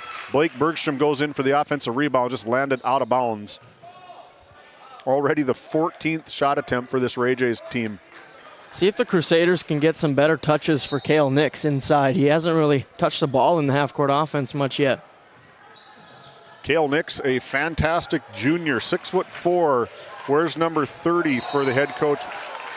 Fires it off, but it didn't count. That's going to be a travel. Another turnover for this Crusaders team, according to my unofficial book. 3 for the Crusaders and 3 for the Ray Jays. 2:20 to go here in the opening quarter, brought to you by Northwest Therapy Services in Ray and Williston, North Dakota. The defending District 5 champions. Ball bounces around and falls right into the lap of Ty Barman. Yeah, it looked like it was off Miles Heck's head, right into Ty Barman for an easy 2. Good heads-up play from the youngster, Ty Barman. Just a freshman, 6'4", getting a lot of looks across the state of North Dakota, across this beautiful country, as a nice finish from Omari Houghton with 2 more. Yeah, look at him split that double team lefty lay for 2. Grady Parizek gets turned over in the corner. Got a little close. He stiff-armed the head coach. Stiff-armed the head coach. Definitely 100% incidental, but guys just working the sidelines over there, and that's going to be another turnover for the Ray Jays. Their 4th of the quarter, closing in on 90 seconds to play here in this 3rd game of 4 at the District 5 tournament. Cale Nix from beyond the NBA three-point stripe. No good. Rebound taken away by the Jays, and Bergstrom with the floater. And that's going to earn him a trip to the Souris Valley Dental Group free throw line, and that is a big third foul for Miles Heck. And that's one you don't even need to do. He's already in the air. Don't get any closer. Kind of undercuts him. That's what draws the foul. No sign of a substitution from head coach Perry Shockley as Blake Bergstrom goes to the line for 2 shots. Blake Bergstrom good on the first. Shoots about 77% from the free throw line. And out of the game is Miles Heck. Into the game, number 35, Jaden Hernandez, just a junior. He's going to be playing that same role. Defensive intensity. Berge goes 2 for 2 from the Souris Valley Dental Group free throw line. 11-18, 7-point lead for the Ray Jays in this fast-paced first quarter. Houghton gets turned over by newly into the game, Colton Grove. Take a look at this play. Look at the hustle from these kids. Yeah, the hustle here, the nice defense. Tries to save it in. He does, but Barman needs a little smaller shoe. Maybe take that size 13 shoe and make it a 12.5. He probably would have been inbound. That's going to be a turnover right into the hands of Brody Siner. Brody Siner attacks left side. 2 more for Brody Siner. 4 points on the night for him. I just love the strength from Siner, the senior for this Jays team, the leader in the starting lineup, putting his shoulder down, finishing strong. Roblero drives baseline, kicks right to Jaden Hernandez from 15 foot right at the free throw line. Rebound taken away by the Ray Jays. And the Ray Jays, Ty Barman attacks baseline, goes with reverse layup. 2 more for Ty Barman. I thought he might go with the reverse dunk for a split second there. Can't be greedy quite yet. 22, just like that, an 11-point lead for this Ray Jays team. Under 30 seconds to play here in the opening quarter. The defense from the Ray Jays has stepped it up a notch. Oh, behind the showtime! back. In transition, this is where the Jays do the work. Barman, the forward, behind the back pass to Becker for 2. What a play from the dynamic duo. Houghton from the outside, off the mark. Doesn't draw anything. The effort from these two, that might be a kick ball, or that's going to be a personal foul whistled up against number 4, Colton Grove. His first personal foul, second team foul for the Jays. And after that first big shot from Houghton, it's just been the Ray Jays sinking their claws in, taking away that confidence. 6.3 seconds to go. The Trinity Christian Crusaders go baseline left, Houghton, baseline right, Hernandez right at the right block is Cale Hernandez. High ball screen over to Colton Anderson. And without any time going off the clock, the Ray Jays get another possession. Looks like Hennigs is going to say he did touch it, so maybe half a second came off the clock if they decide to do anything. No time was taken off the clock, incidental if anything, but they're looking for maybe a possession up by half court versus on the left baseline on your radio dial.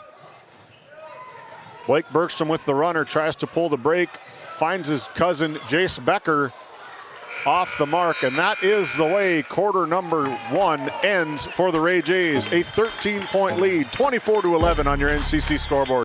We'll be back with second quarter action.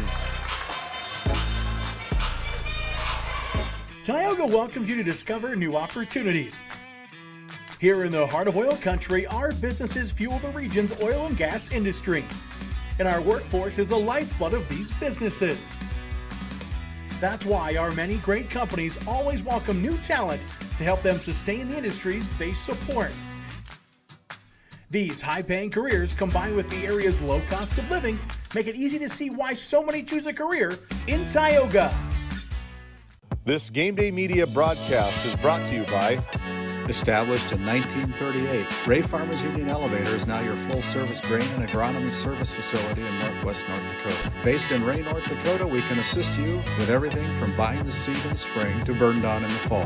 Get more done in a day with Ray Farmers Union Elevator. Our paths are rarely clear-cut. You may step out of bounds, or even out on your own. No matter what it looks like, your path is personal, and that's what makes it powerful. Brevera Bank, Insurance and Wealth. Welcome back into Game Day Media. My name is David Peterson alongside Noah Fredrickson, Randy Peterson, Matt Gonzalez, Owen Miller, and Colton Lenzen here bringing you all the sights from the Forebears Event Center in Newtown, North Dakota. Our Northwest Therapy Services quarter tip-off belongs to the Trinity Christian Crusaders. 55% from the field for the Ray Jays, an equal 55% for the Trinity Christian Crusaders. 10 for 18 for the Jays, 5 for 9 for the Crusaders. Ball over to Anderson. Right falls right in the hands to number 4, Michael Shockley. Michael Shockley off the mark, goes right over to Houghton, and Houghton makes him pay with an offensive and rebound Shockley putback. got both of those guys up in the air, and that's what allowed Houghton to be wide open right under the basket. It's going to be an offensive foul whistled up to Brody Siner, his second personal foul, the first team foul of the quarter. 7:34 to go here on quarter number 2. Powers Lake, Burke Central Ranchers, and the Alexander Comets, a good 2-3 battle. Our fourth and final game of the night here on Game Day Media. Roblero over to Houghton. Houghton drives middle with that left hand, got knocked away, stayed with it, off the mark. Rebound taken away by Ty Barman. Pushes quick the other way, right over to Cooper Hayes, over to Blake Bergstrom. Looks good from here, and nothing but the bottom of the net for Blake Bergstrom. Bergstrom says, all right, if the left wing's not working for me, maybe the right will. First attempt from the right side, nothing but net. We've talked about it all season long. I love the vantage points that we have. It just looks dead on when we see it. Nice take from Colton Anderson. A little bit out of control for Colton, trying to drive in. Ball goes into the dark abyss here in the event center. Throws it back in. And if you're the Crusaders, you needed to come into this game with that same mindset with Colton Anderson, Kale Nix, and Omari Houghton all over 20 points. You needed that again at least, and right now it's not looking like that's going to happen. Houghton tries to go left side over to number 11, Roblero. That's going to be short for Roblero. Defensive rebound taken away by Cooper Hayes. Quickly the other way is Blake Bergstrom. The up and under. Good fake. Get Nix off the ground, and Berge finishes with the right hand. Footwork, footwork, footwork, all of them. Up fake, step through, scoop shot. Shockley goes right side over to Roblero, now up to Kale Nix from the outside, off the mark, no good. Another rebound by Ty Barman. This could be something special. Here's the alley, and there's the oop. Had to delay a little bit to make sure the ball rolled in on that call. The highlight factory here at the Forebears Event Center is just getting warmed up. So are we. 31-13 on the NCC scoreboard. We'll be back after this timeout. Evolution Genetics, established by a group of dedicated farmers and seedsmen. With years of experience in farming, certified seed production, and crop consulting, we understand the needs of producers across central and western North Dakota and eastern Montana, because we're farmers too. We provide the best genetics for your farm by customizing seed and input choices to meet each grower's needs. Evolution Genetics, seed for your future.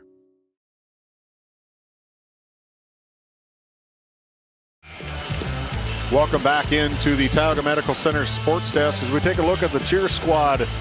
The leaders of the cheering program in Ray. The cheer program come a long ways. They used to not have any, and now they've got 7 of them. Put the spirit in. Looks like it's maybe American night. Every night should be American night. That got the Bombers girls team the Region 3 title. Oh, what a game that was. Unfortunately for my Tioga Pirates, but it was a very, very good game as the Tioga Pirates fell to the Berthold Bombers on Region Championship night last week. Off the mark from Shockley. Offensive rebound goes right back out to Houghton. He's not able to make it fall from the outside. Rebound taken away by 6'4" freshman Ty Barman. Barman gets the offense going back and forth to Cooper Hayes. Goes left bottom baseline. Blake Bergstrom in and out. He's going to avoid that left side. That's now 4 misses on that side. Made the one on the right. Over to Houghton, down over to number 1, Tristan Miller. The first time we've seen him for head coach Perry Shockley, just a freshman into the game. Houghton tries to drive left-handed, leaves it short. Rebounded by Shockley, and that's going to be out of bounds. Ty Barman, the Crusaders retain possession. And you got to wonder for this Crusaders team, if the moment's starting to feel a little too big against a dominant Ray Jays team, ranked 3rd in the state for a reason.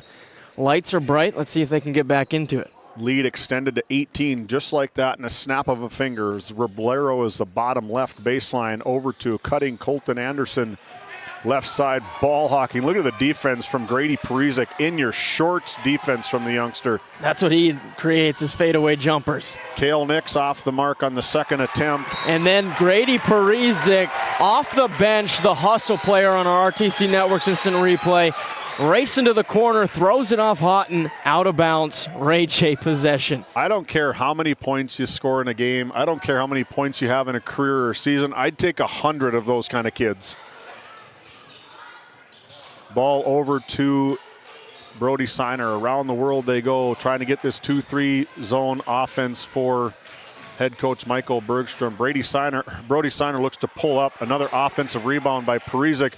Deep baseline corner. There. Finally got one from the left side. Blake Bergstrom hits it from the water cooler per Jeff Graupe here in Forebears. Literally almost from the water cooler over on the side. That's about as close as it could have been.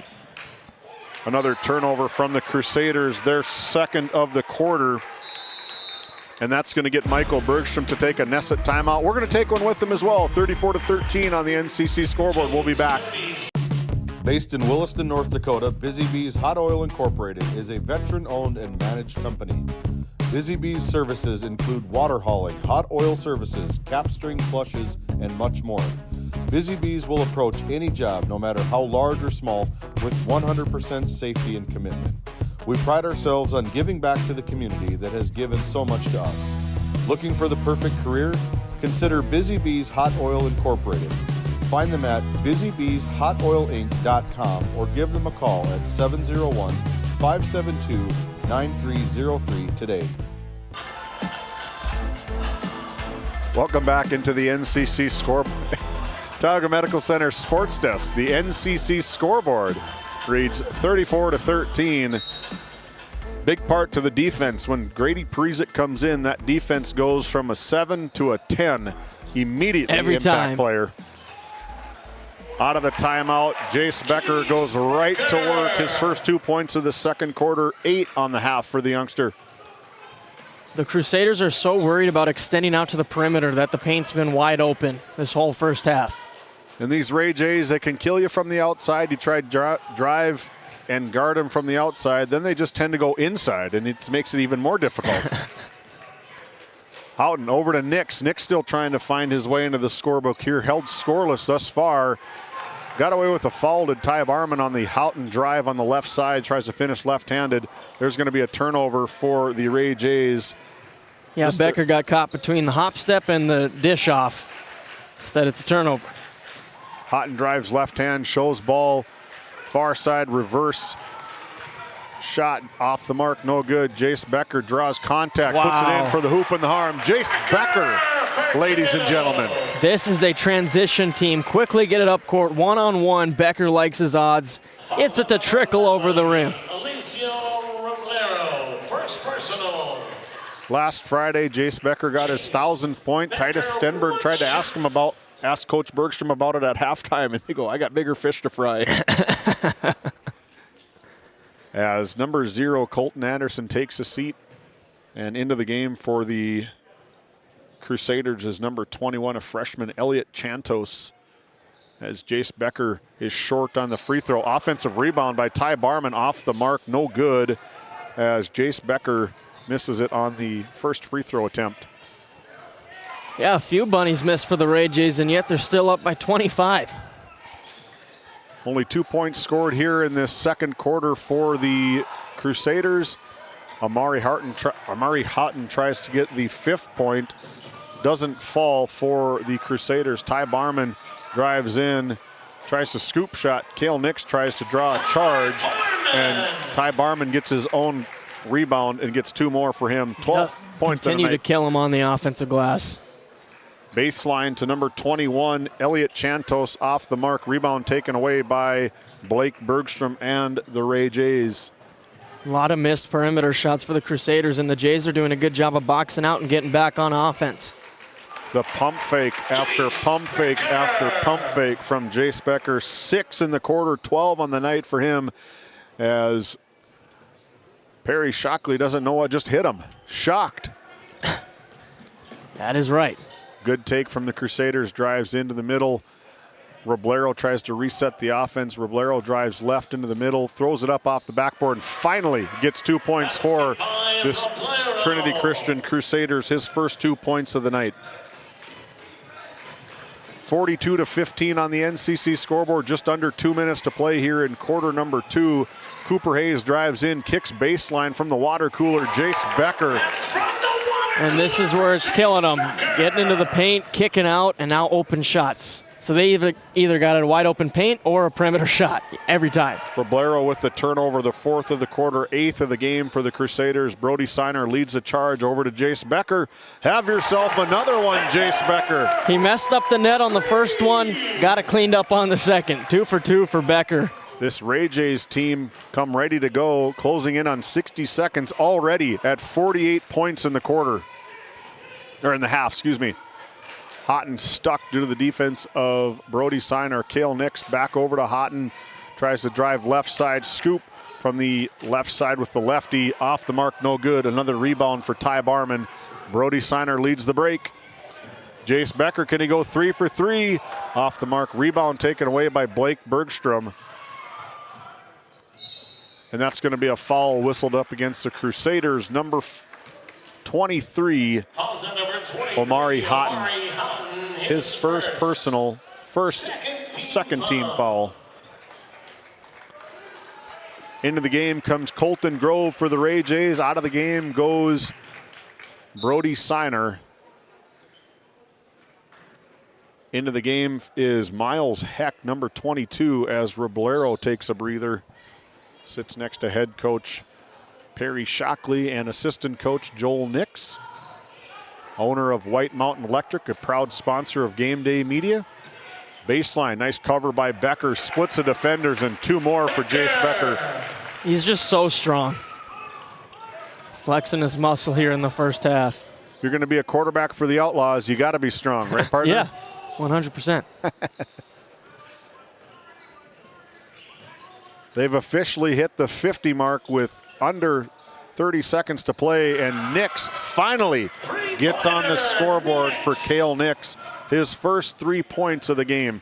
26 the other night, just 3 to right now in the half. 5 seconds to go here. Right side baseline jumper, about 15 feet. Ty Barman almost, but he didn't need to. Maybe it looked like they touched the net. So that's what I thought. Let's look at the RTC Network's instant replay. Bergstrom throws up the floater. Barman's going for the putback. That might be offensive goaltending, but they don't call it. 2 points is 2 points for the Jays. As we take a break, the Ray Jays and the Trinity Christian Crusaders do as well. 52-18 on the NCC scoreboard. We'll be back with our Bank of Tioga halftime show.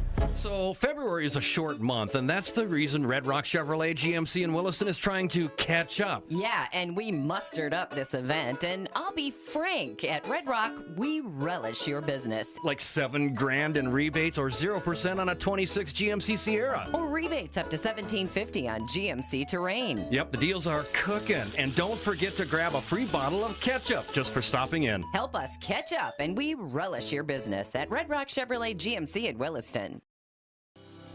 Voted a top 20 critical access hospital in quality, our Level 5 Trauma Center is ready to handle all your emergency needs. With our acute stroke ready certification and full lab and radiology departments, our physical, occupational, and speech therapy providers are available for all your rehab care, and our family practice clinic provides a variety of care including well child and child immunizations. Psychiatric care is available by telehealth, and mental health is available in person. To schedule an appointment, call us at 701-628-2505 or find us on our website at stanleyhealth.org. Montreal County Medical Center, here to help you throughout a lifetime. This GameDay Media broadcast is brought to you in part by At DA Land LLC, our vision is to provide for the community in which we live and operate, providing a full line of skid steer attachments, farm and ranch, equine equipment, and much more. Shop our store in Tioga, North Dakota, or visit us online at daland-llc.com. Otheon Boutique carries a wide variety of women's clothing as well as permanent jewelry.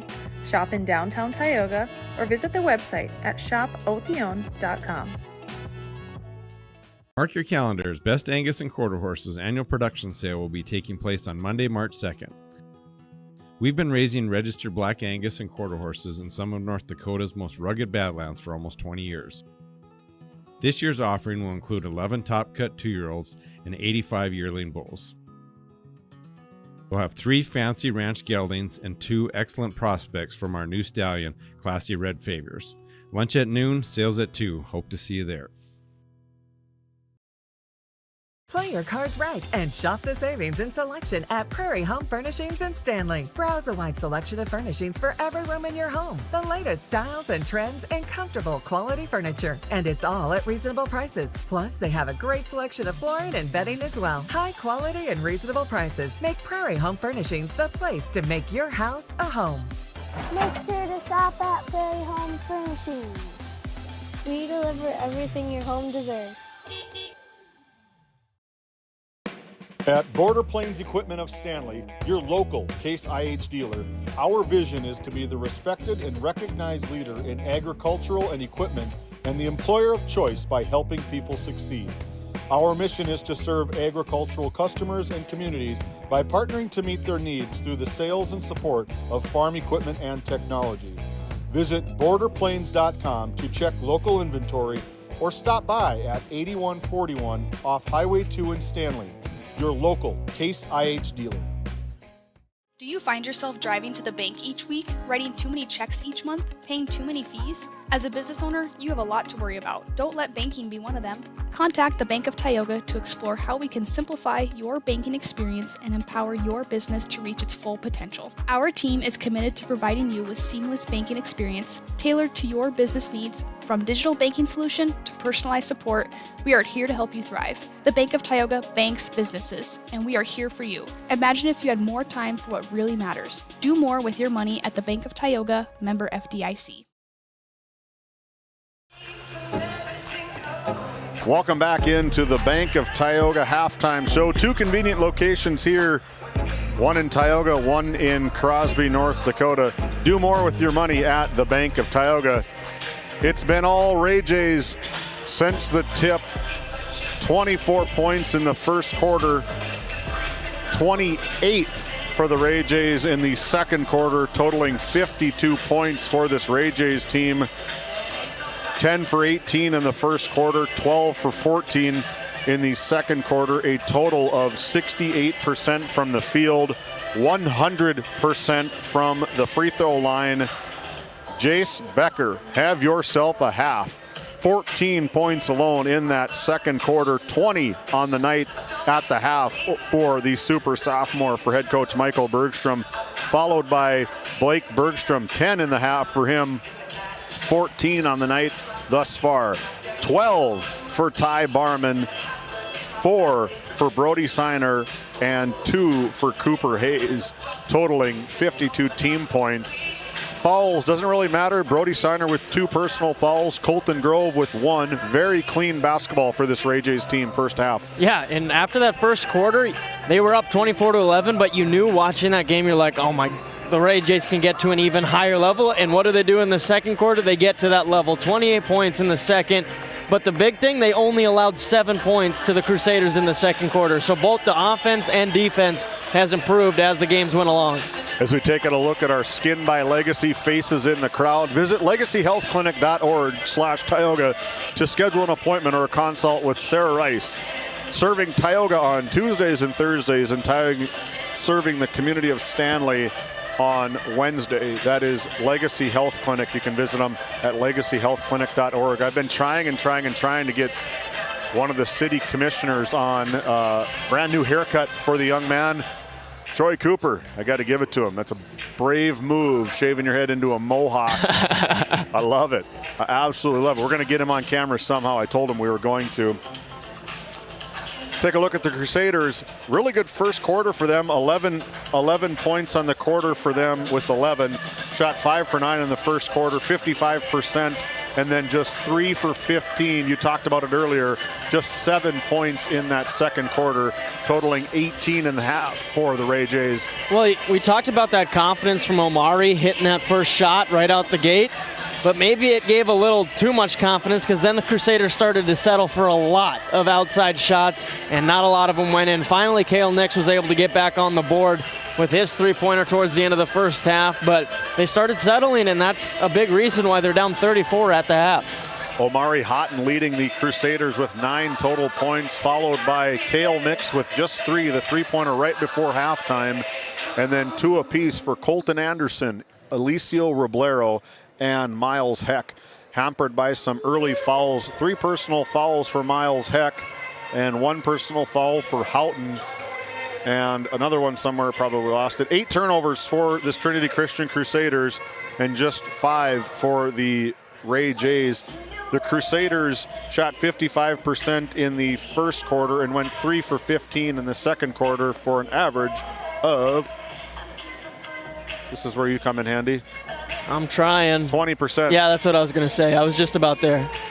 33% from the field in the first half for the Trinity Christian Crusaders, 100% from the free throw line for the Ray Jays, and not a free throw trip for the Williston Trinity Christian Crusaders. No free throws to record in this first quarter or first half. And that also shows settling for outside shots. They're not getting downhill. They're not even giving the Jays a chance to foul them at the bucket. 34-point lead for the Ray Jays. When we come back, we're going to conclude our Bank of Tioga halftime show. We'll be back with second half action. Glasso Angus, breeding quality, registered Black Angus cattle since 1973. Durability, docility, dominance. Bred to thrive, built to last. Annual bull sale, 1 p.m., Wildrose Fire Hall, March 26, 2026. Have you ever wondered how your internet works? It starts with fiber in the ground. And local employees who connect that fiber to your home or business. Our 9,000 miles of fiber keep you connected to your neighbors and the world, while keeping your data safe from intrusions, viruses, and malware. At RTC Networks, we're proud to offer our community the fastest, most reliable fiber optic internet available. Our goal is to keep you connected seamlessly and securely.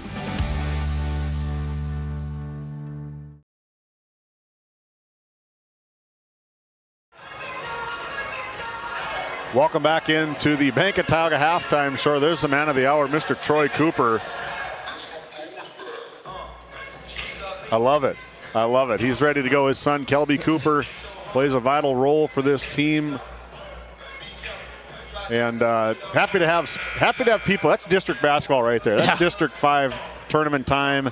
Got the coveralls on. That's Class B basketball right there. If Class B basketball had a picture, that's what it would be right there. Let's go get a picture. Our Northwest Therapy Services quarter tip-off belongs to the Ray Jays, starting this second half with a 34-point lead, 52-18. Ray Jays.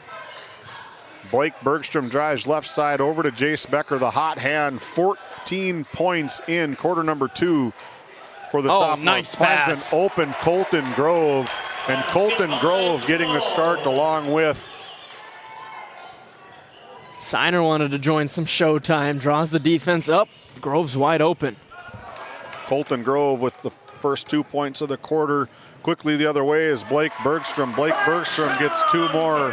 Yeah, he's so quick downhill, but look as he brings it to his left hand. Just whoopsie daisy back to the left. No contest from the Crusaders. Aggressive attack from Blake Bergstrom off the mark from Roblero. Gets his own rebound over to Cale Nix. Cale Nix gets 2, and that's Nick's 5th point. 9 to go till he's in the 1,000-point club. Turnover from the Ray Jays, their first of the quarter, just the 6th of the game for this Ray Jays team. Colton Anderson over to Houghton. Houghton and Brody Signer battle 23 versus 24. Cale Nix almost being chased by Blake. That's what it looks like. Cale Nix from the outside, off the mark, no good. Rebound taken away from Blake Bergstrom. Quickly the other way, around the back, drives right into the middle. One-handed pass over to the right-handed Jace Becker, and Jace Becker picks up right where he left off with a 3 from the bottom right corner. Well, David, we know the scoop shot. What about the scoop pass from Bergstrom to the open Becker for 3? And now the behind the back. Little showtime here from the Lakers around the back. We take a look at that RTC Networks instant replay. That's like 3 players we've seen so far just being comfortable with the behind-the-back pass. First team foul. It's going to send Brody Signer, 2 shots.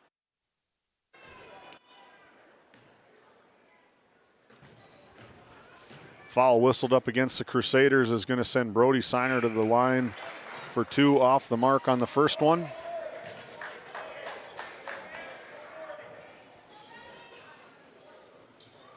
Cale Nix whistled up for the personal foul.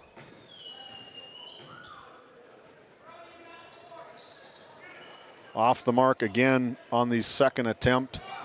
0 for 2 for Signer.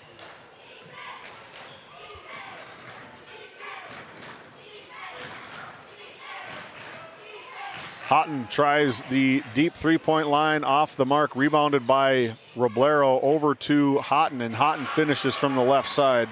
And Roblero is a player that I want to see get downhill for the Crusaders. He's so fast. He makes the defense draw to him, and then he can find the open player. Over to Cooper Hayes, into Blake Bergstrom. Blake Bergstrom dumps it down to Jace Becker, adjusts in midair.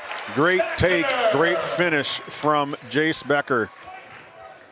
And this is really when the Jays are completely scary, as all of their players are locked in and having the games of their lives. 25 on the night for Jace Becker, 16 for Blake Bergstrom, 12 for Ty Barman, and 2 for Colton Grove. 4 for Brody Signer and 2 for Cooper Hayes as we get into this third quarter. Shot off the mark by number 4, Michael Shockley. Quickly the other way are the Ray Jays. Brody Signer give and go to Cooper Hayes. He airmails it over the top of everything. Baseball pass from Cale Nix to Roblero. Good hustle from Brody Signer. But back to that Cooper Hayes miss. That's like the hardest shot to make, is when you're wide open off a beautiful pass. All the pressure's on you to grant them the assist, and you smoke it. Into the game for the Crusaders is Chantos, number 21, and number 4, Michael Shockley. Ball up to Houghton, guarded closely by Jace Becker. The lefty tries to go left, right at the elbow, left elbow free throw line. Houghton, there is no room for Houghton, and throws it up at the rim, off the mark. That's going to be out of bounds. Crusaders possession, Ray Jays.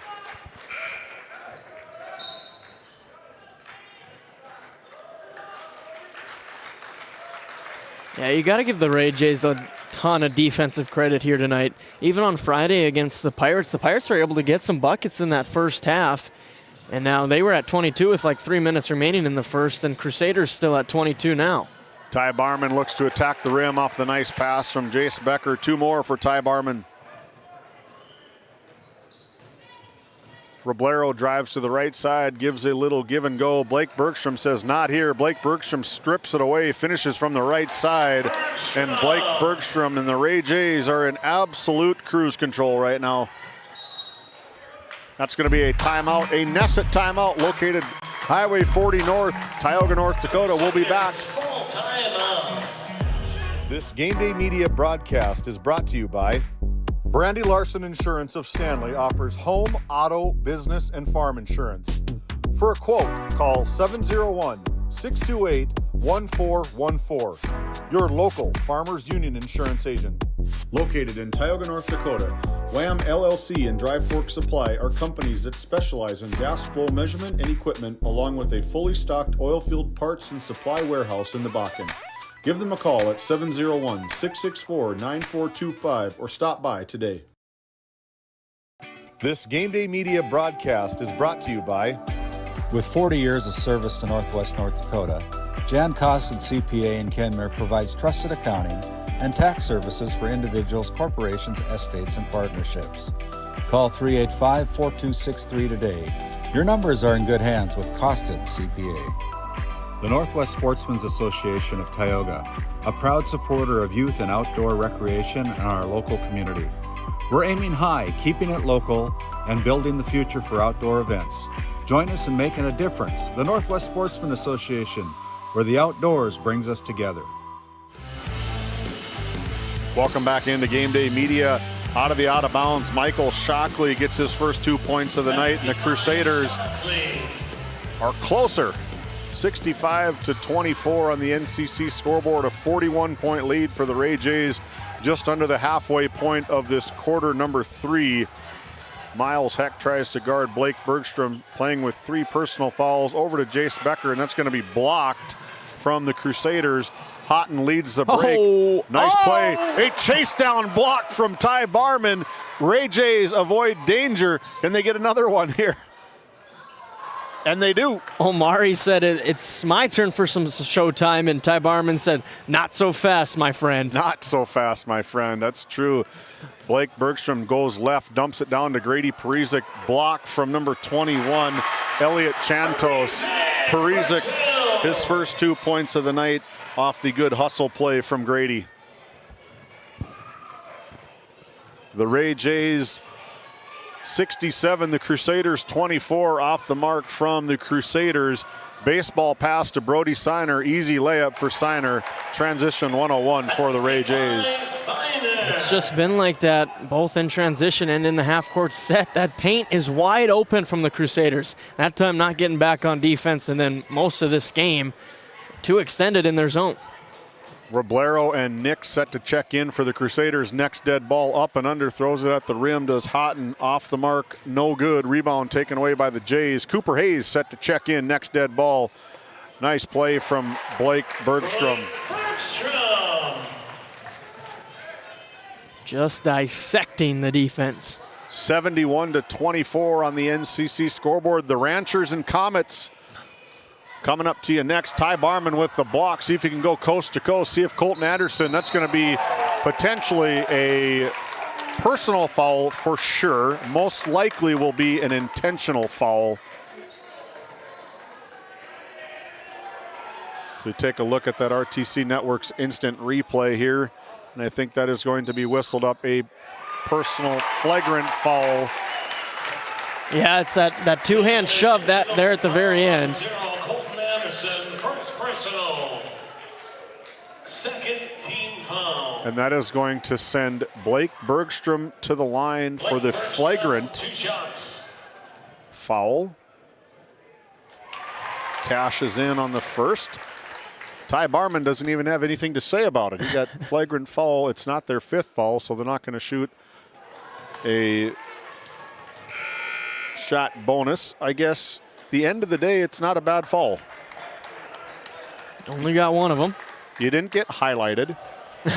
It was going to be the Ray Jays ball. Yeah, maybe it was a business way. Decision. Just foul him, make sure you don't get put on a poster. I mean, that's about all you can do. You can't really body up Ty Barman. He is just too big and too strong, too physical.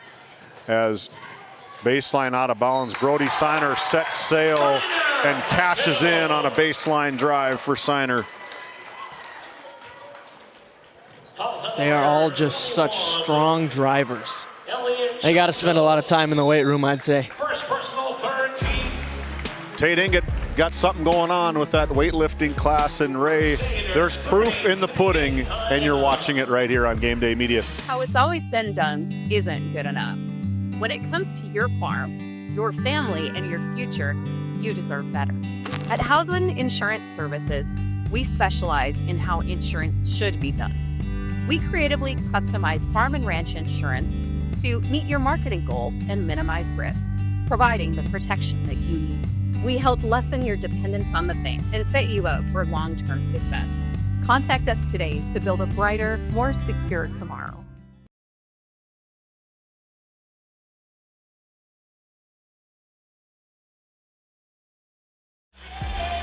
Welcome back into the Tioga Medical Center Sports Desk. 2:06 to go.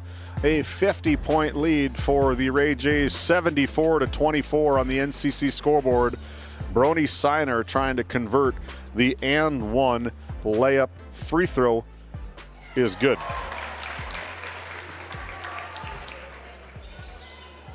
Buy one, get one free for Brody Siner. There you go. Omari Houghton tries to drive right on Siner, drives left at the elbow. Roblero being chased around by Cooper Hayes in his shorts, 30 feet from the basket. Roblero jumps it off to number 21, Michael Shockley.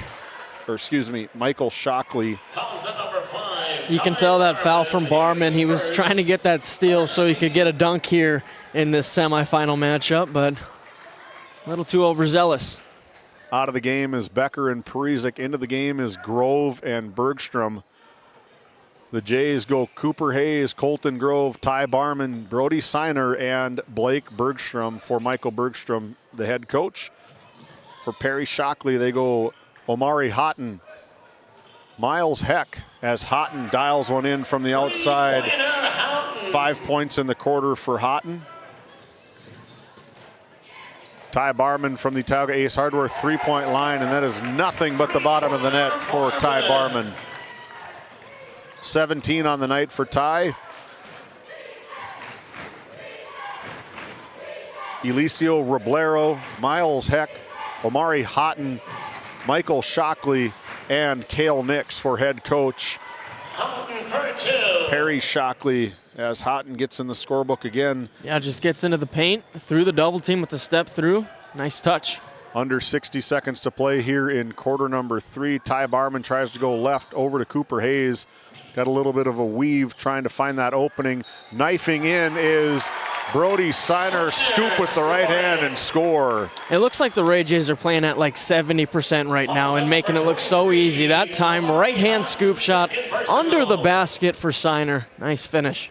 Third team foul, second personal foul for Omari Houghton, the junior. Into the game is number 21, Elliot Chantos. Out of the game is Miles Heck. As Brody Seiner converts again on the buy one, get one free. 8 points on the night, on the quarter for Brody Seiner as he takes a well-deserved break on the Ray Jays bench. Parks it right in between Matt Ray and Arlie Larson. Down to Cale Nix, guarded by Jace Becker. The double team comes from Bergstrom. Fadeaway jumper from Cale Nix.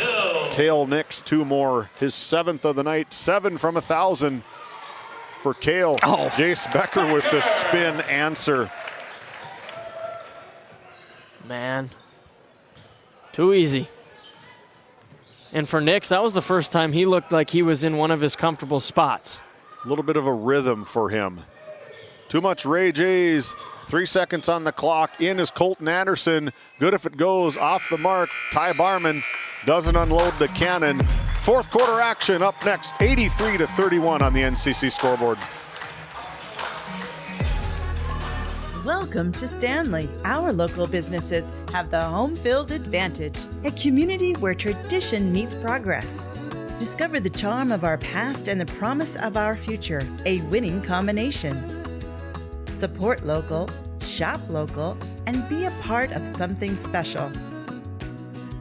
Take the home field advantage at visitstanley.org and follow us on Facebook. Be sure to like, subscribe, and share. This GameDay Media broadcast is brought to you by The Alexander Public School Foundation is dedicated to supporting the needs of students and the staff of Alexander School. We believe that the strength of the community is rooted in the strength of its school. Best of luck to all of the athletes, coaches, and fans from the Alexander Public School Foundation. Locally owned, locally loved, and open 7 days a week. Fresh, hearty meals, hot coffee, and a friendly face. A place where the community comes together. Pull up a chair at the Little Griddle Cafe in Alexander.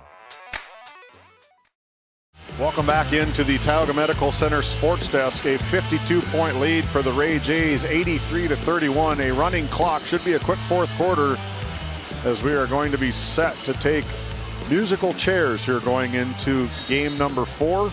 Possession arrow shows for the Trinity Christian Crusaders. Colton Anderson over to Miles Heck, guarded closely by Cooper Hayes. Cooper Hayes, Trinity down to Cale Nix, off the mark, no good. Rebound taken away by Blake Bergstrom. Into the game for the Ray Jays, number 30, Kelby Cooper. As Blake Bergstrom, Ty Barman, and Brody Seiner look on. Also into the game is number 11, Zane Daniel, as the cutting Grady Parizek gets the first 2 points of the fourth quarter. David, I want to take this time to shout out my college roommate, Gage Paulistad, Drayton Valley Edenburg. That's where he graduated from, his leading number 1 Midway Minto in District 3, 35-19 at the half. Oh, wow. Upset watch. Yeah, top 5 Midway Minto at that. Nice take from Houghton, goes right side. He's going to earn a trip to the Souris Valley Dental Group free throw line. Game to watch. You can see them across the bottom. Our ticker at the bottom provided by the ND score feed. You can find all of your favorite teams down on the bottom. Keep track of this Midway Minto and Drayton Valley Edinburgh.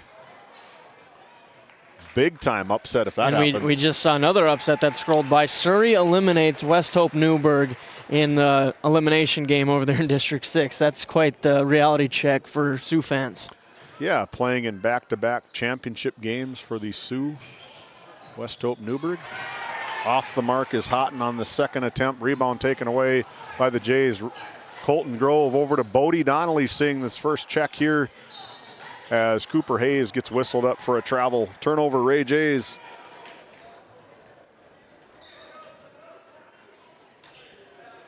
Over in District 6, Bishop Ryan leading MLS 43-25 at the end of period 3. That Bishop Ryan defense is no joke.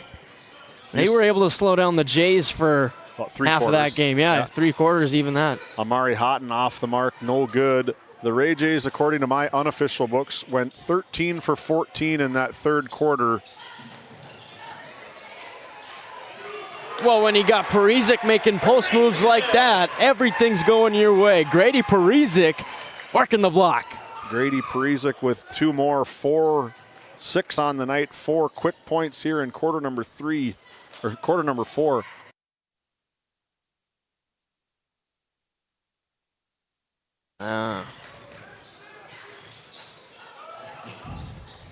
Colton Anderson off the foot of into the game. Number 10, senior 6-footer Jaron Heldy. Now into the game is number 32, Bridger Swan-Shera, along with number 25, Archer Foss, as Bodie Donnelly and Jaron Heldy check out for the Ray Jays. Houghton off the mark, no good. Ball stays for the Trinity Christian Crusaders. Crusaders, unless they have a miracle, they will be preparing to take on the Trenton Tigers tomorrow in the first game of the day. Keep their season alive and try to advance to the Region 3 tournament. Can't put your head down yet. Still a lot of work to do. Six points here for the Ray Jays in this fourth quarter. Grady Parizic with 4 of them. Wow, Colton Grove. Look at him, receive the pass here, get downhill, split the double team, strong finish with the right hand. And you gotta think, if the Ray Jays didn't play in a championship tomorrow, that the starting 5 would get some time here in the fourth, but you're able to afford some extra rest time getting ready for the District 5 championship. Colton Grove goes perfect from the line, his 5th point of the night. This says a lot about the Ray Jays. They're in up by 59 points, and they still got another line change to put in there for these youngsters. Omari Houghton tries to go deep 3-pointer. Tries to see some handles from the junior, goes left side, finishes well from the left side. That's going to earn him a trip to the Souris Valley Dental Group free throw line. Fouls on number 30, Kelby Cooper, his first. 4 new players will come in for the Jays. Second team foul for the Ray Jays. Kelby Cooper whistled up for the foul. Is going to send Omari Houghton back to the Souris Valley Dental Group free throw line, where he is 0 for 3 for his last 3.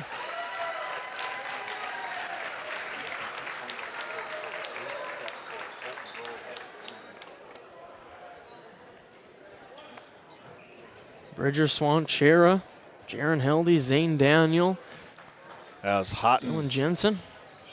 Omari Houghton gets his 17th point of the night. Dylan Jensen over to Bridger Swan-Shera. Bridger Swan-Shera looks to try pivot out of trouble up to Bodie Donnelly, and this could be some showtime. Just a nice easy layup for Houghton. The lone bright spot for the Trinity Christian Crusaders, 19 on the night for Houghton, and that's going to be a foul whistled up against number 32. number 23, Omari Houghton. His third personal foul, the second team foul for the Crusaders.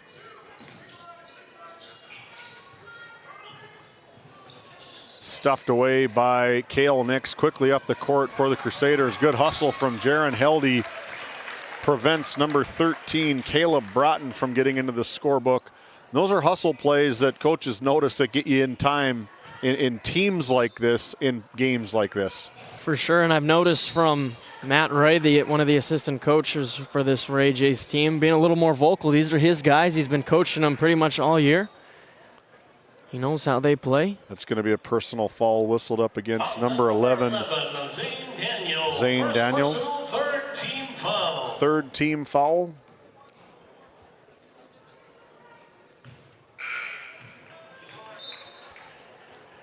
Off the mark on the first one with this running clock. We are 3:22 to go here already in quarter number 4 as Colton Anderson goes 1 for 2 from the Souris Valley Dental Group free throw line.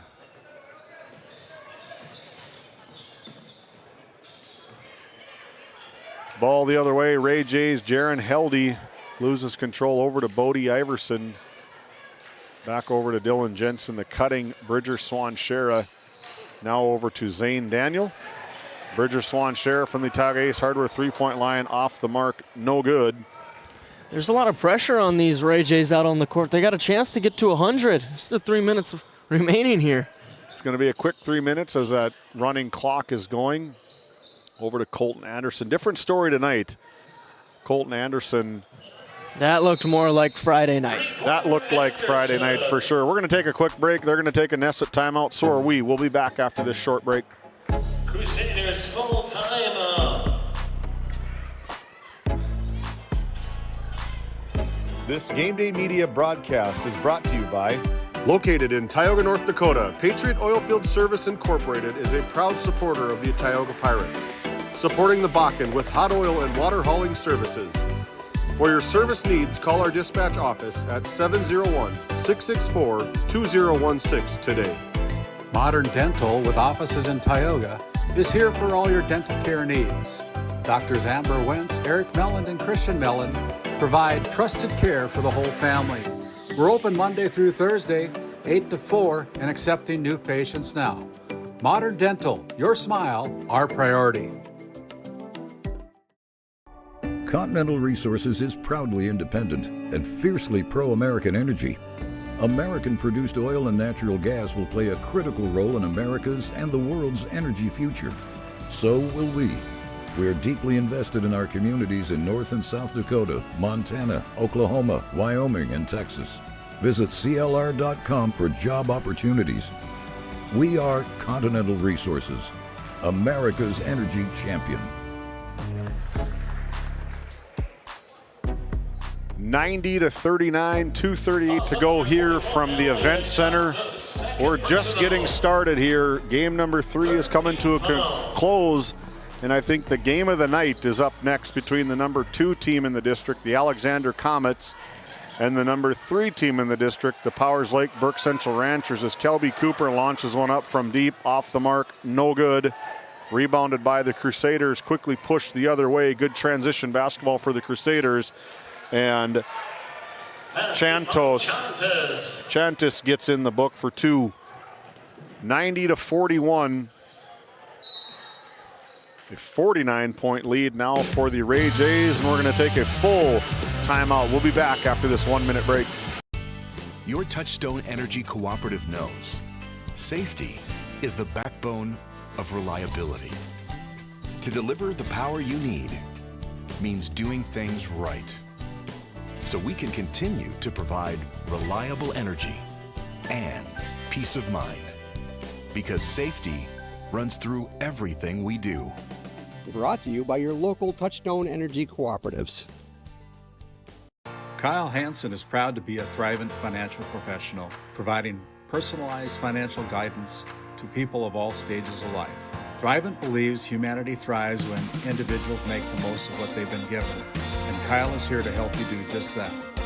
Larson Boston Agency, your Farmers Union insurance agents located at 106 Main Street North in Crosby, North Dakota, offer multiple lines of insurance, including crop, farm and ranch, home, auto, commercial, and health insurance. Give Chell or Robbie a call today at 701-965-6335. Out of the break, Michael Shockley, fast break. Number 20, Dylan Jensen off the mark. Offensive rebound gathered by Heldy. Another turnover from the Crusaders. Over to Kelby Cooper. Kelby Cooper back to Swanchera. Swanchera drives in.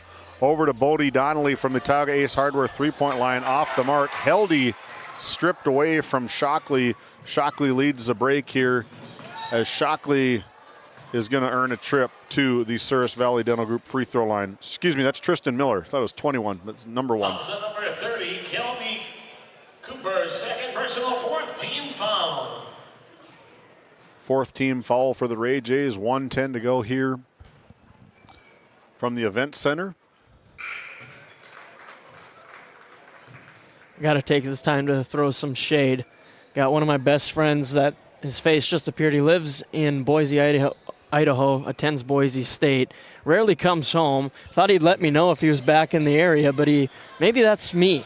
Maybe I'm supposed to take that as a sign. I don't know, but a little text would have been nice. Maybe it's your agent screening your calls. As the Ray Jays come the other way, as Bodie Donnelly gets into the scorebook, his first 2 points of the night. Shout out Noah Schroeder. He loves when his name is mentioned. I remember one time we had the PA announcer over here announce his birthday, and his birthday was 5 months before the date. That's going to be a turnover for the Trinity Christian Crusaders. Under 60 seconds to go here. Now into the game for the Ray Jays. Number 25, Archer Foss. Number 11, Zane Daniel. Bridger Swanchera, Kelby Cooper, and Jaron Heldy. As number 32, Jackson Black checks in. Caleb Broughton for the Crusaders. Tristan Miller, as Zane Daniel with a nice take off the mark, no good.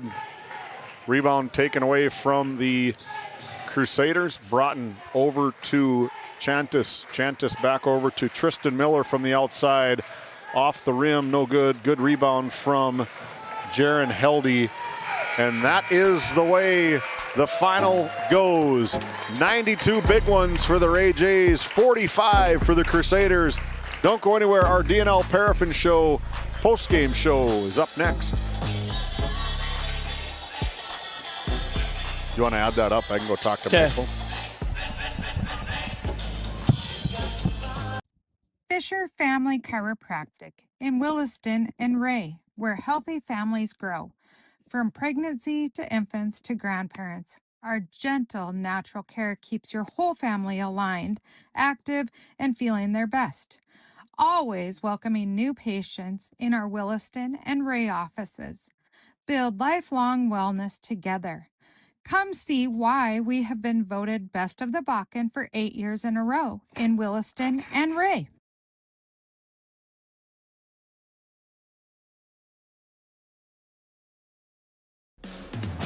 Game One powers your team, business, and community with athletic apparel, uniforms, company gear, and event apparel.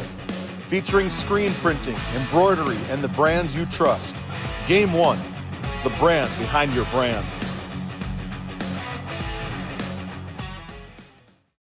EAPC Architects Engineers is shaping the future of K-12 schools, healthcare, civic spaces, and higher education across North Dakota. Proud to support our athletes and proud to serve our communities. EAPC, designing solutions, impacting communities. DeBach Harvesting has been in business for more than 20 years. We are a family-run operation that operates 2 gleaner combines with all the supporting equipment needed to take your crop off efficiently. This year, we will be offering in-field bagging to help with the efficiency and storage if needed. In addition, we are offering trucking in the wintertime to help get your crop to market. We would love to have your business. Look us up on Facebook or call us at 405-612-7990. This GameDay Media broadcast is brought to you by Napa Tioga Parts Supply, located at 105 North Main Street in Tioga. Visit napaonline.com. Hungry? Head to the Food Barn in Powers Lake. Open Monday through Saturday with daily lunch specials, a full breakfast menu, and don't miss Taco Tuesday on the last Tuesday of every month. Try Michael's Alfredo Pasta. It's a local favorite. Come on down to the Food Barn, where good food meets great company. Welcome into the DNL Paraffin Postgame Show. Our great David Peterson has caught up with our Brad Johnson Insurance Player of the Game. David, take it away. I've got Jace Becker here of the Ray Jays. Jace, what happened in that second quarter? Teammates got me the ball, and I just thought as a team we just played so well. I thought whatever they had at this first quarter for points, the second quarter we just played great defensively, and defense leads into offense 100% of the time, so great defense led to great offense. Everybody knows you for your inside game. Tonight you had 3 3-pointers from the outside. How does it feel when you can stretch that defense and get outside the perimeter and knock them down? Felt great when I saw one go in. I was like, let's get going now. So now you're just going to sit here and await the winner of this game. Last year was a game against Powers Lake Burke Central. This year, I mean, you've played both these teams. Everybody knows everybody at this point. Any preference on who you play? No, whoever we get, we're going to take seriously and go get them. 27 points on the night for the sophomore. Our Haugland Insurance Services player of last week. You're in the running already this week, my man. Congratulations. Back to you guys. Thank you, David. As Mr. Peterson awaits, Coach Bergstrom will take another short break and come back with our stat totals and our Lindsay Grocery Coach's comments. We'll be right back.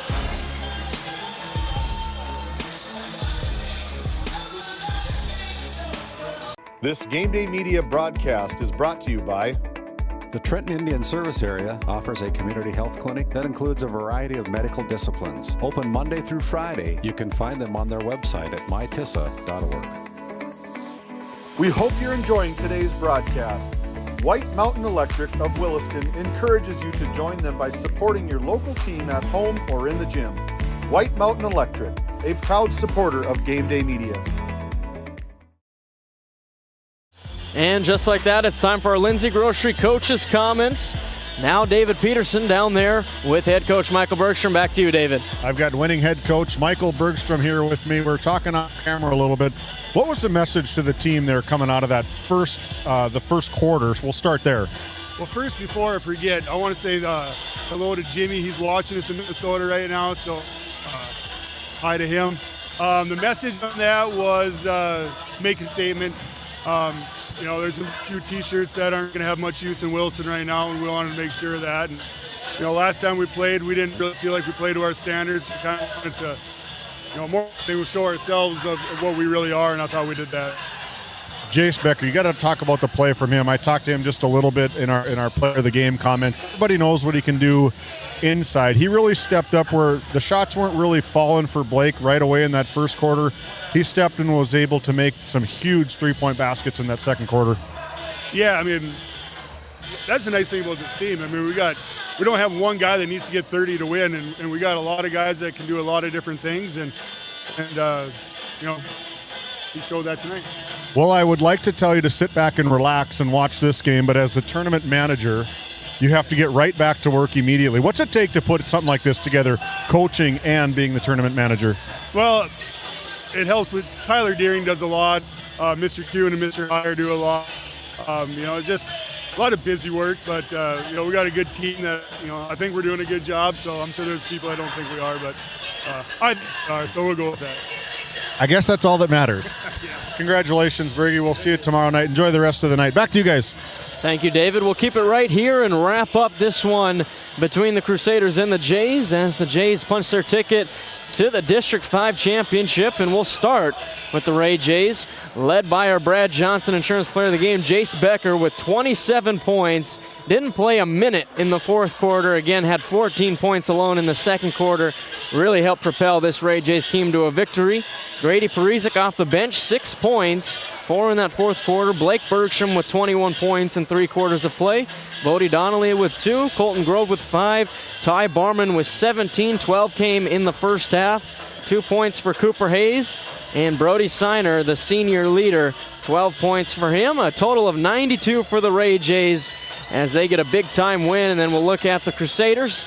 It was 6 points for Colton Anderson, 7 for Cale Nix, 4 points for Shockley, 2 points for Alicio Roblero, 4 points for Elliot Chantos, 2 points for Miles Heck, and Omario Houghton with 19 points on the game. Just wasn't quite enough.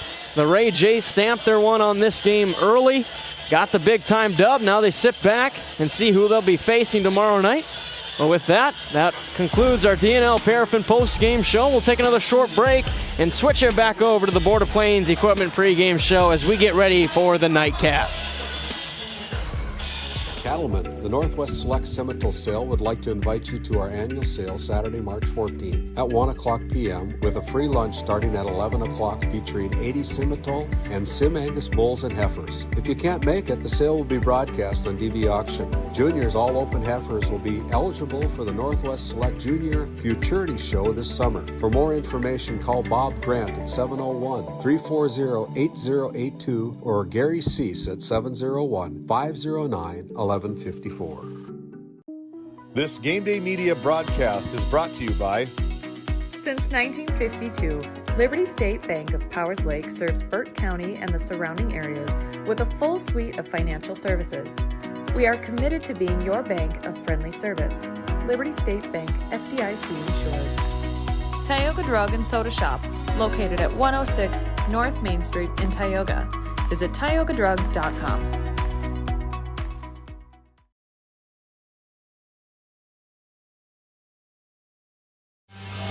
As we bring it into the Border Plains Equipment pregame show, our great David Peterson doing all the dirty work down there. David, take it away with head coach Allard. I got head coach AJ Allard here. We were just talking off camera a little bit. You guys matched up at the end of January back at your house. 6-point victory to you guys. What's it going to take to duplicate that tonight? We just got to stay out of foul trouble. We won the first quarter back in January 17-6, and then Powers Lake, Burke Central, they beat us every other quarter after that. So, Colt Champion has to stay out of foul trouble. Jacob, he got in foul trouble that game as well. So we just got to duplicate it by fast pace, and then if we don't have it, just set it up and use our bigs to our advantage. So that was going to be my next question. You must see us a lot. Between Champion and the big man, Evenson, what's it going to take for both of these guys to get going on your guys' side? You got Jaden and Jason. What's it going to take to equalize their inside and outside game between Bredding and Evenson? Yeah, they're just disciplined on this side of the floor. So I told the boys in the locker room, you have to stay on your feet, because once you try to go for those block shots, you're out of position. They get second chance, and then you guys get in foul trouble. I thought versus Kenmare they did a great job of that. So if we can translate that tonight, I think it'll be all right. Making a change into the lineup tonight, we saw Matthew Klein in the lineup last Friday night. But tonight, Gillespie's getting the nod tonight. What do you like about the matchup there? Is there a particular reason for that? Gillespie just gives us a little bit more outside threat. He can hit an occasional three here or there, and just the size matchup too. It works well with us. So we'll see how it goes, and you never know. Just in case, I need Matthew Klein to step in for our posts, and he does a great job.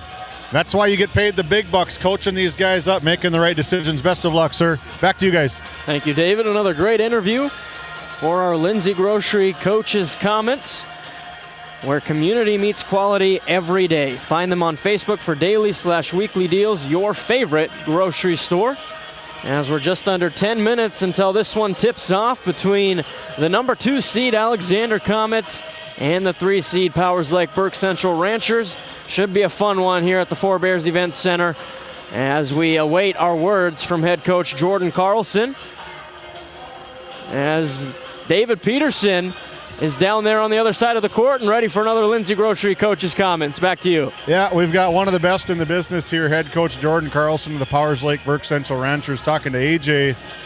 We were there. You guys matched up down in Alexander in their gym, in their house. What's it going to take to knock this team out to get back to the district champ?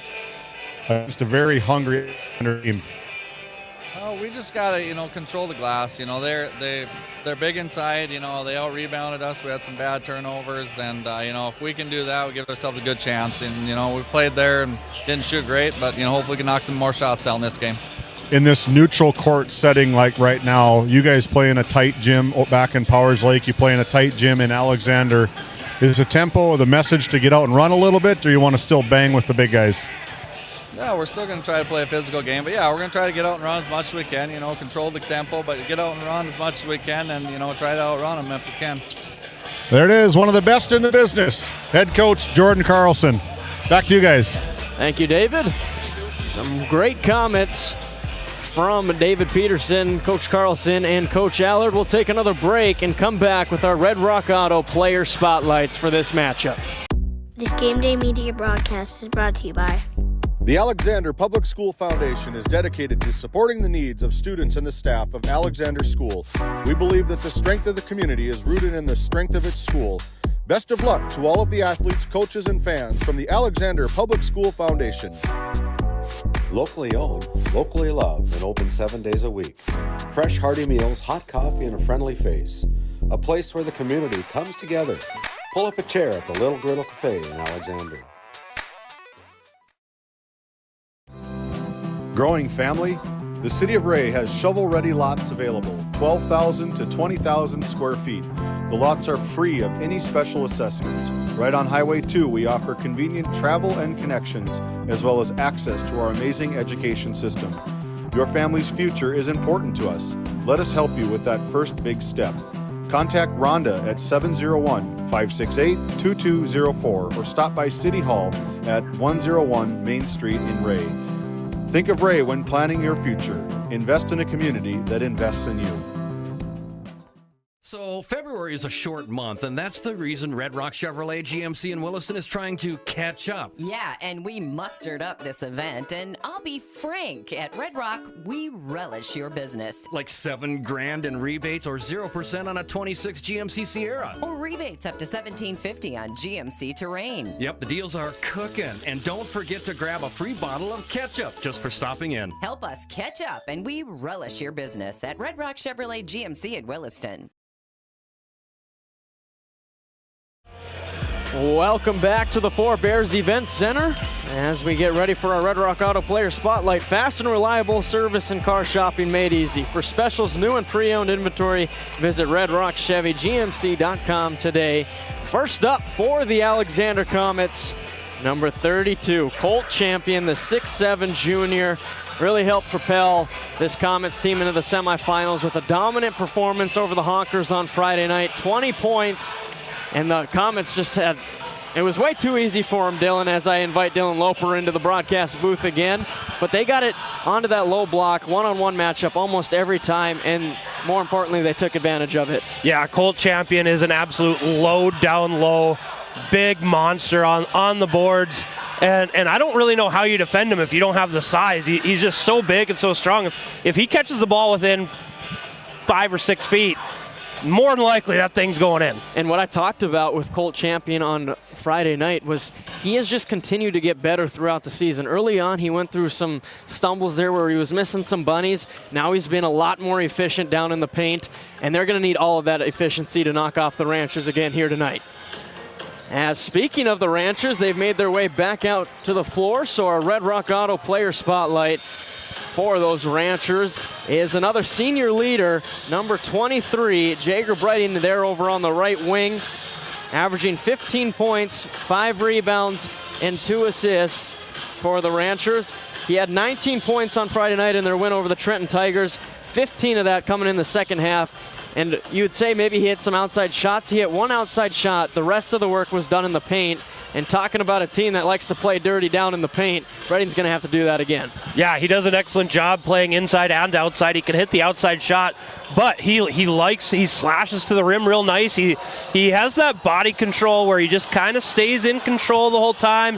Even though sometimes it looks out of control, but then all of a sudden it's just up and in, and you're like, all right, that's 2 points that were pretty easy. But as long as it gets to completion, it doesn't matter how it looks, and that's what it was for Bredding on Friday night. Again, averaging 15 points and 5 rebounds. A leader that last year he got a lot of minutes off the bench, and now this year he stepped into that starting role, that leading scorer role. And man, he has just done an amazing job in this new role. Yeah, he's a fun player to watch. High flyer, can get up, and defensively he loves to play those passing lanes and turn turnovers into offensive points. Should be a fun one. We'll see what Bredding can do in the paint against the Champion brothers. That's all coming up next here. Under 4 minutes remaining until this one tips off. We'll take a short break here and come back with our Country Store starting lineups. Located in Powers Lake, North Dakota, the Country Store has what you need. From hardware to everyday essentials, including FR clothing, power tools, and even embroidery and screen printing. You can find most everything at the Country Store. There's always a friendly face willing to help you find what you need at the Country Store. Jared and Brenda invite you to visit them on Main Street in Powers Lake. The Country Store has been in business for almost 50 years. If they don't have it, you probably don't need it. Give us a call at 701-464-5434 today.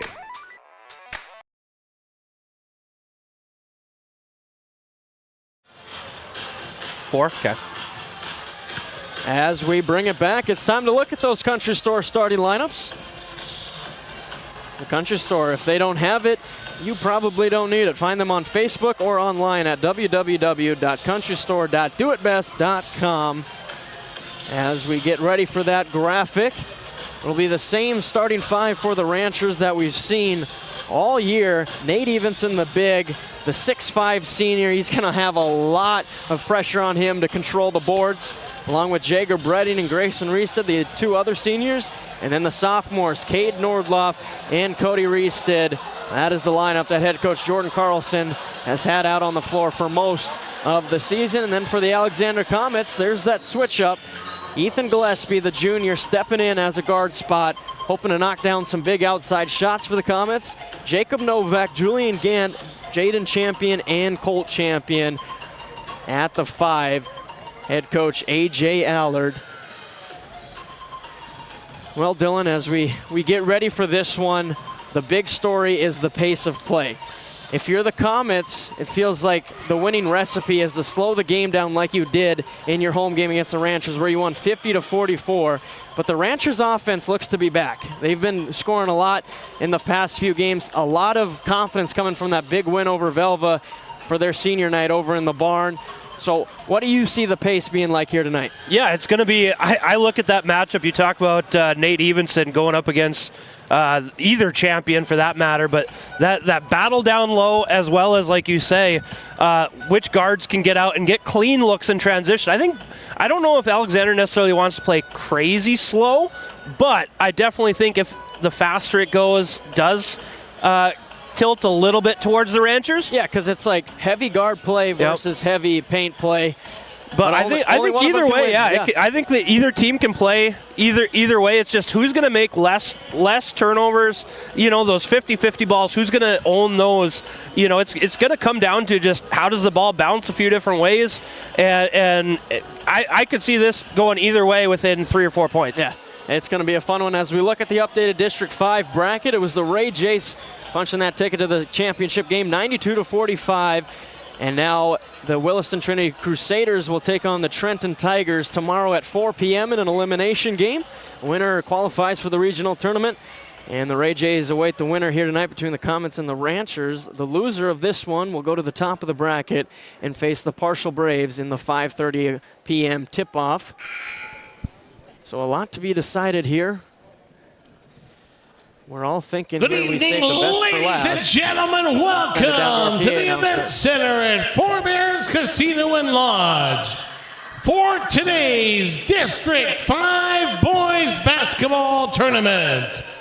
Tonight's second semifinal matchup features the Ranchers from Powers Lake Burke Central and the Comets from Alexander. Here is the starting lineup for the visitors on the scoreboard. The Powers Lake Burke Central Ranchers. And one guard, a sophomore, number 33, Cade Nordloff. And the other guard, a sophomore, number 40, Cody Reested. And one forward, a senior, number 23, Jager Bredding. And another forward, a senior, number 30, Grayson Reested.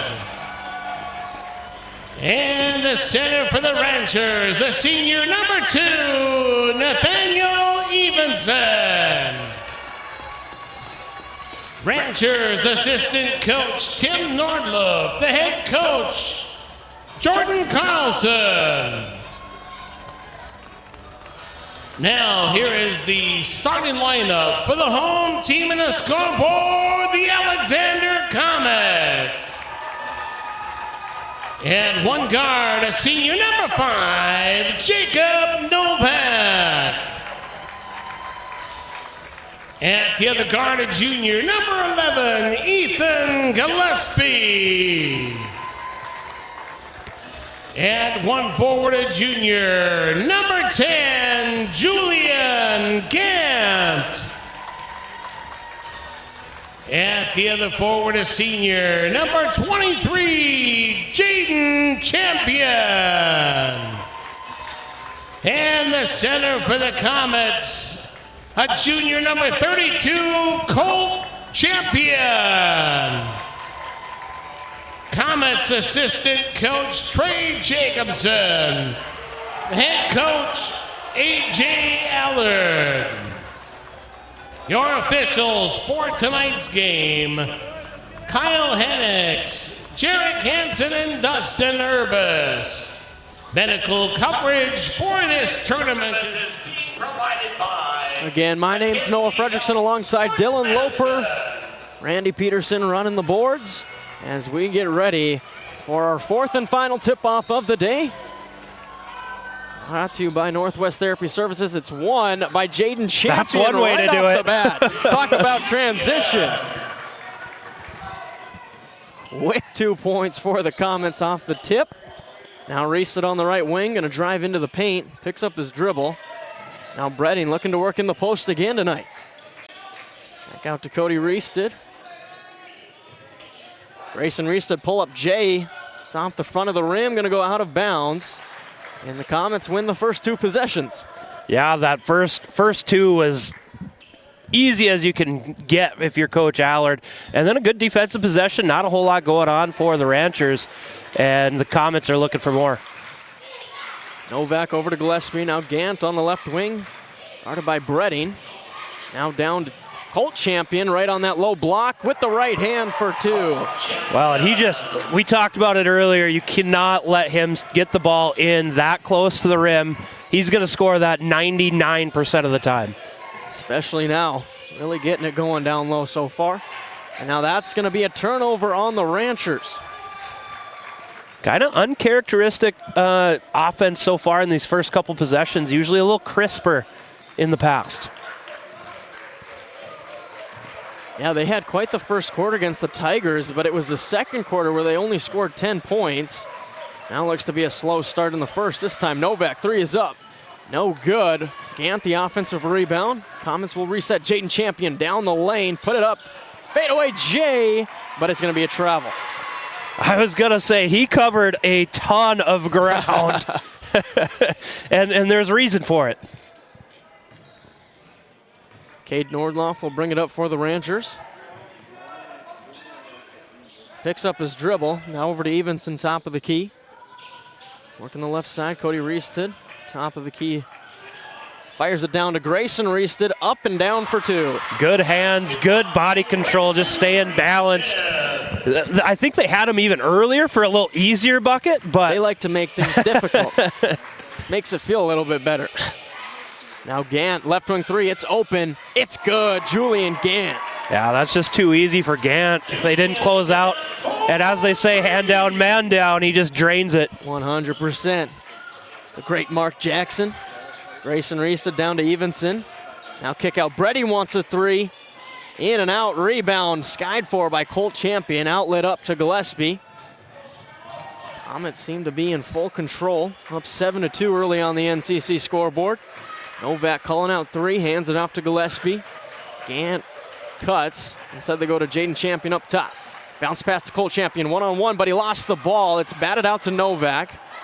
Now he drives the lane. What a pass. 360 pass, the assist. Wow, let's take a look at that on the RTC Network. Instant replay. Novak just drives in the spin, kicks it over to Champion for 2.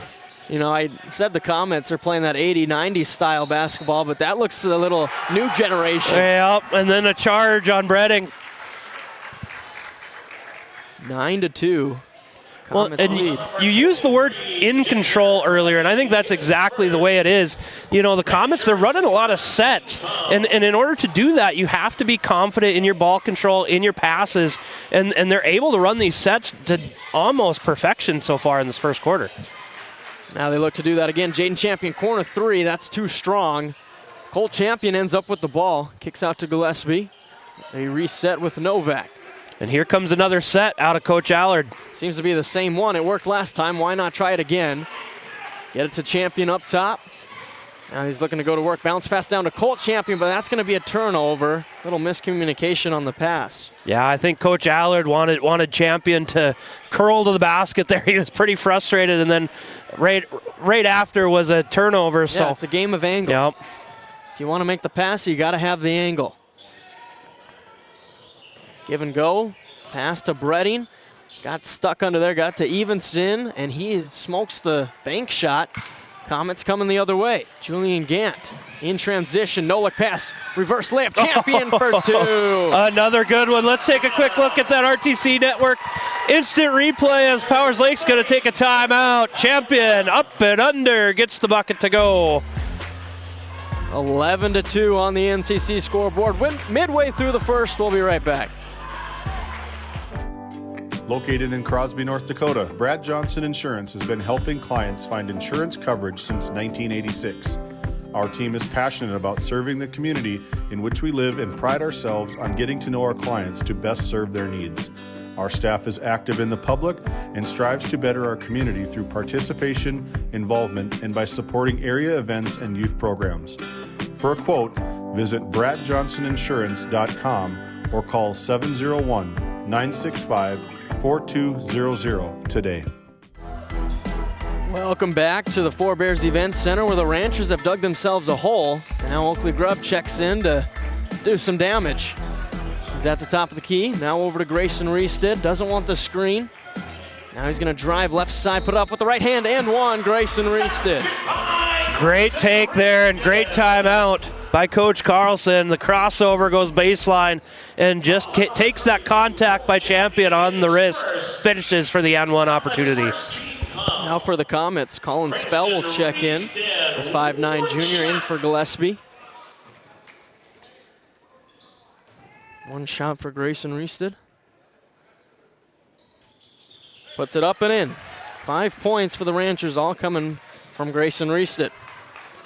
Well, and great take, great, especially out of that timeout by Coach Carlson. Just a confident take, goes right at Champion and draws the foul. Yeah, they needed to stop the bleeding.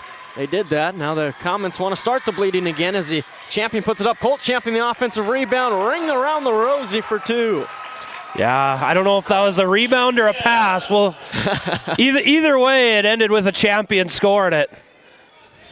Grayson Reested looking to go to work again. Down to Evenson, but it's poked away by Gant, and now he gets it in transition. Slow up, crossover mid-range jumper is short, and rebound ends up in Grayson Reested's hand. Good box out by Cody Reested, keeping Champion off the boards. Now Breading tried to put it up, looked to be deflected, so it'll stay with the Ranchers.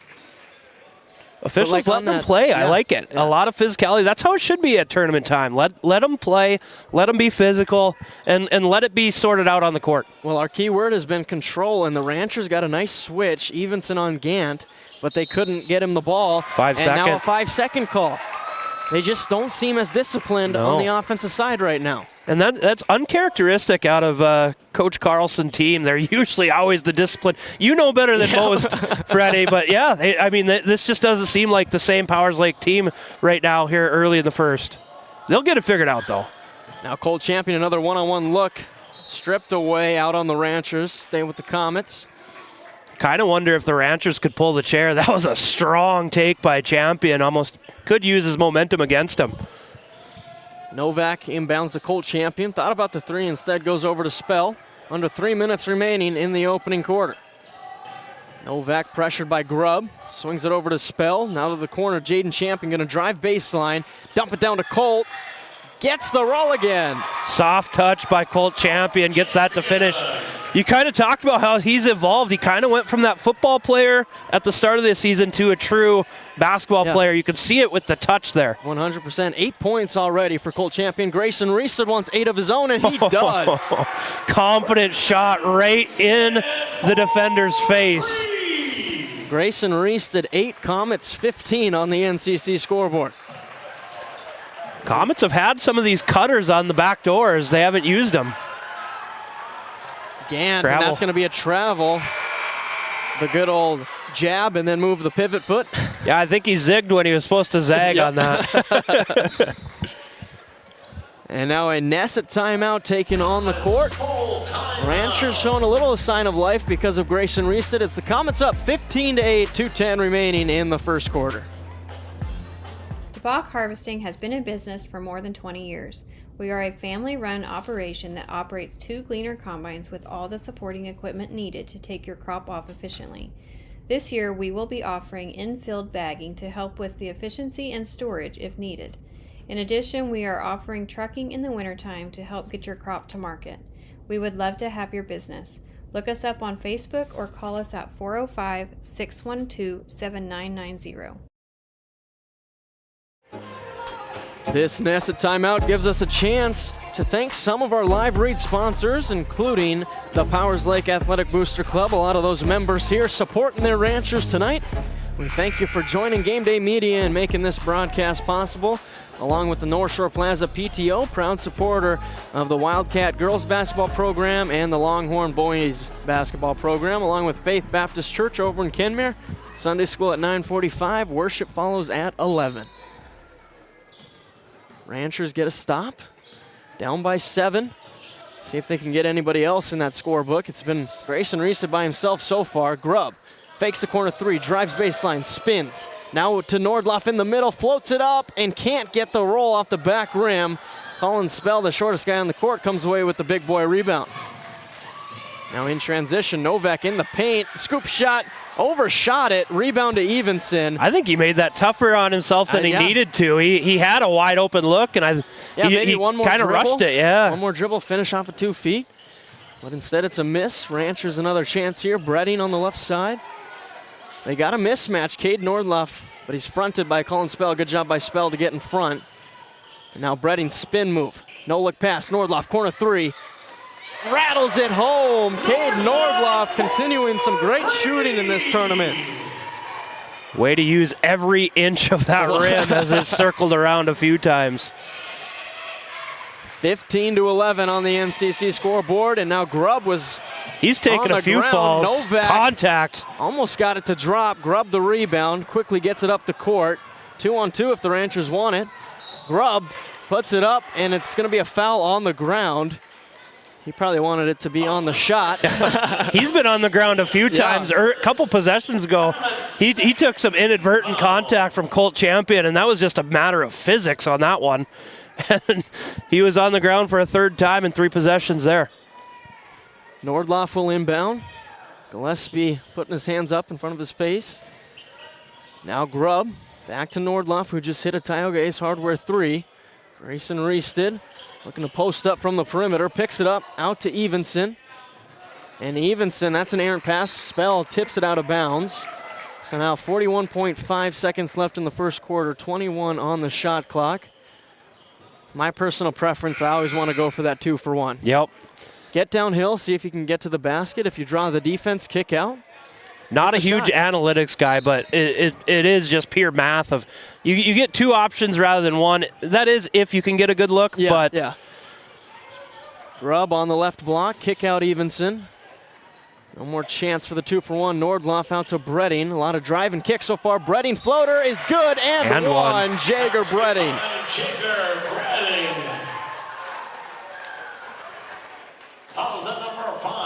This has been a great last few minutes for the Ranchers. Back to a 1-possession game. Well, and they've gotten back to their fundamentals. They've gotten back to that typical disciplined Powers Lake Rancher basketball. 3-point play for Bredding. Under 30 seconds remaining. Comets with the ball in a 1-point lead. Novak on the right wing, pressure by Grubb. It was tipped away. Novak saves it. Now over to Gillespie. Spell. 15 seconds left in the first. Champion picks it up out to Novak. Novak drives middle, somehow got it out, but over the head of Jaden Champion. He's able to save it. Wow. Nice crossover now up to ends in Novak's hands. Blocked from behind by Reested. That was a chaotic possession. Yeah, let's take a quick look at the RTC Network instant replay. Missed it, but 0.9 seconds all for the sorts Ranchers. of contact everywhere. Grubb slings one up. That's going to be short, and that ends a fun first quarter between the Ranchers and the Comets. It's the Alexander Comets up 15-14 after 1 quarter of play. This GameDay Media broadcast is brought to you by Life is busy. Your vacation shouldn't be. Skip the stress of planning. Wild Air Travel designs personalized trips, cruises, and getaways. Handled start to finish by real travel advisors. You dream it, we handle the details. Wild Air Travel. The way we live and work has changed, but our service and commitment remain. We're evolving to meet your insurance needs with answers where and when you need them most. Nodak Insurance Company. Give Angie or Candace a call for all your insurance needs. This GameDay Media broadcast is brought to you in part by Brian and Eric Johnson with Investors Advisor Group at LPL Financial are here to ensure the success of our clients. We can help you meet your financial goals. Give us a call at 572-3246 to arrange an appointment today. Jorgensen Lumber and Minn Kota Windows are proud supporters of GameDay Media and our area athletics. For all of your building needs, both agricultural and residential, contact Jorgensen Lumber in Powers Lake at 701-464-5504. Well, Dylan, in that first quarter, you mentioned the half-court sets from the Comets. Saw that they had a few cutters open. See if they can get back to that in the second quarter. Yeah, you talk about control. The first couple minutes versus the last few have been different as Grubb's going to get a charge call. Good job by Novak. He was planted for a while, took that square in the chest, and it's going to be a physical game. It's been a battle so far. Bodies hitting the floor everywhere. So whoever's going to be the more aggressive team, I think will be able to potentially take that lead. And that favors the Comets. These are football players playing the game of basketball. They like to get down and dirty in the trenches. As Novak misses it, now outlet pass to Nordloff to bring it up for the Ranchers. Floats that one. Grayson Reested's got to save it. And now Grayson Reested gets it taken away. Jaden Champion, 2-on-1. Champion down the left side of the lane. Right hand finish is good. Good job by Champion, just going all the way, taking the contact, going up strong, not letting that contact influence him. Grubb, left wing three is up. It's short. Rebound to Gillespie. And the Comets will slow it down. See if they run that play called number 3. Instead, high post look, backdoor cut. That was the Ranchers special, Yeah, but I was just going to say, they're hitting them with their own medicine, but but it's proven the Ranchers just run it better than everyone else. Apparently. So that's a Comets turnover. They have the 3-point lead, got the first bucket here in the second quarter. Now Bredding, top of the key, guarded by Colt Champion, swings it over to Nordloff, looking down at Evenson, nothing there. Grayson Reested, deep three, that's too hard. Evenson ends up with the rebound, dumps it down to Cody Reested, blocked by Julian Gant, but he can't save it in, so it'll stay with the Ranchers, but Gant, what an athlete. Yeah, that was a great block on that one, and I think he was going to try to save it, but he wasn't established back in time to jump to get that, but what a play. Nordloff, bad pass taken away by Jaden Champion. That was like a punt return, now up to Gant. In that low block, got to kick it out to Jaden. Swing over to Novak, thought about the 3. They'll reset. Very deliberate like game for the Comets. It's going to be the same action. Colt Champion now over to Novak on the left side. Bounce pass down to Jaden. He can't hold on to it. Turnover, Comets. I like the idea of the last few entry passes, but the execution just hasn't been there like it was in that first quarter. Yeah, kind of some sloppy basketball here in the last few minutes. Cody Reested now with the ball over to Grayson Reested. Redding Top of the key, fake, drive, float up, scoop shot, got the roll. Boy, he is just so fast twitch. He gives that one little hesitation move and he's by you. Impressive athlete. Yeah, that's one thing he's gotten so much better at, is being controlled when he's driving in the paint. And it's showed this entire year, being the leading scorer for the Ranchers at 15 per game. Colt Champion, that one's stripped. Saved in by Caden Nordloff, but to Colt Champion, now to Jaden Champion, floats it up, can't get the roll, got his own rebound and got that one to go, and one. Jaden Champion. Let's take a look at the RTC Network instant replay. Second chance opportunities. Takes the contact and finishes strong. You're not going to win if you can't figure out how to box out these Comets. Can't convert the three-point play, but Gant's got a chance at the rebound. He got it. Now over to Novak. Thought about the three. Instead, puts it on the deck. Drives into three defenders, and it's going to be a travel call, and it looks like Novak took a shot to the face. Yeah, let's take a look at that RTC Network instant replay. Looked like they had a tie-up, and there's a lot of contact down low, but it did look like he had some control of the ball and his momentum. Strong take nonetheless. Bredding will bring it up with 5 points for the Ranchers. Riestad with 8 and Nordloff with 3 so far. Riestad draws the defense now over to Cody Riestad on the right wing. Picks it up, floats it down to Bredding, reverse layup, can't get it to roll in, and a jump ball as Colt and Nate fighting over that one. Well, that's a physical matchup we talked in the pregame.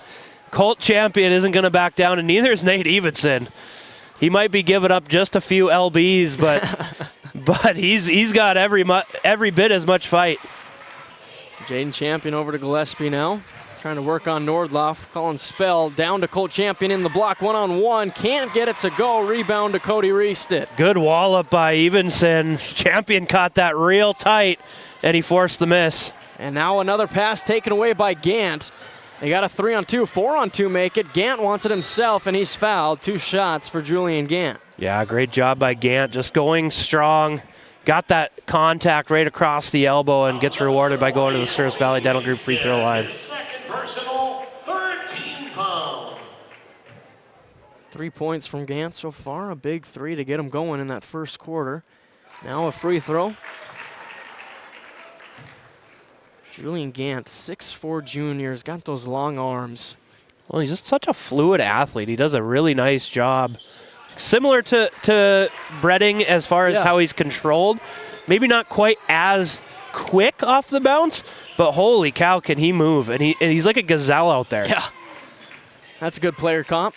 Riestad gets it taken away by guess who? Julian Gant. Another fast break opportunity. Gant behind the back, left hand finish. Julian Gant, it's your world. We're just living in it. What a take behind the back, up and under. Looking like prime Rajon Rondo.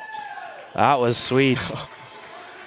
Cody Riestad looks to answer with the 3. He can't. Offensive rebound to Evenson. Dumps it down to Grayson Riestad, and he can't finish either. Got his own rebound that time. He's fouled. Yeah, way to stick with it. Just getting on the offensive rebounds. Down low. 10, Julian Gant, his second personal. First team Second foul. personal on Gant. Grayson Riestad, 2 shots.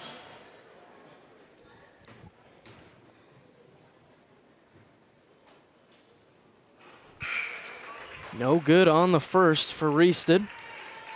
Good to see Novak back in the ball game after taking that shot to the face, it seemed like.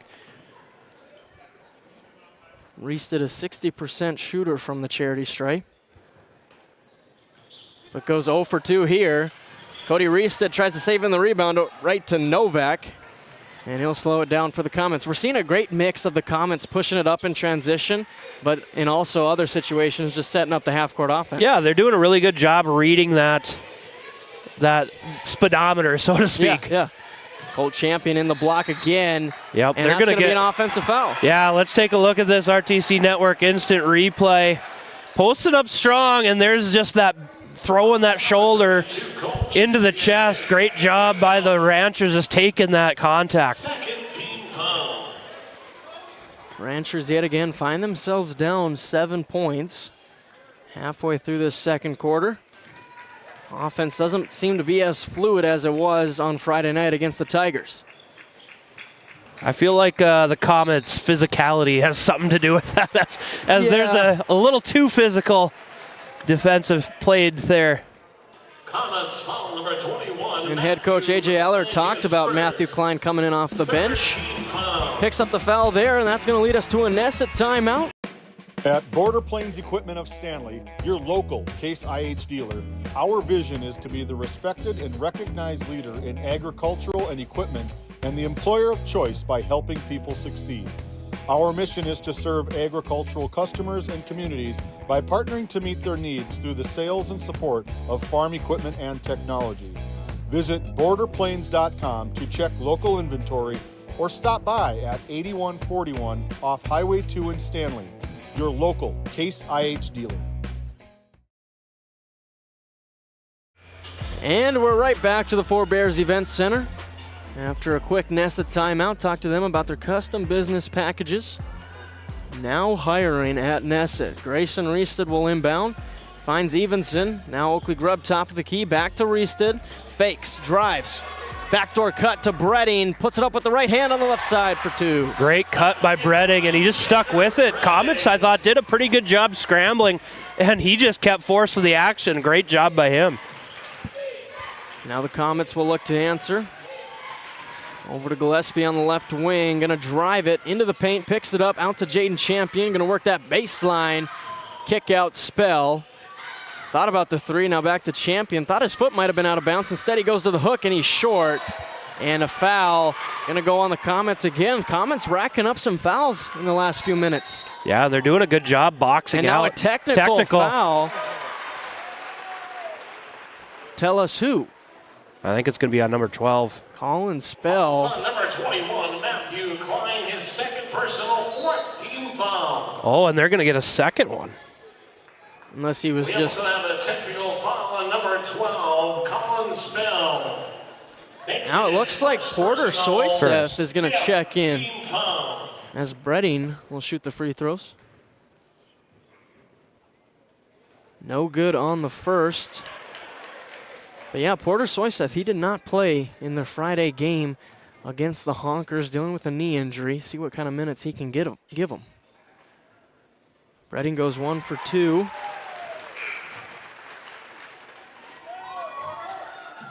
Could be a momentum switch here.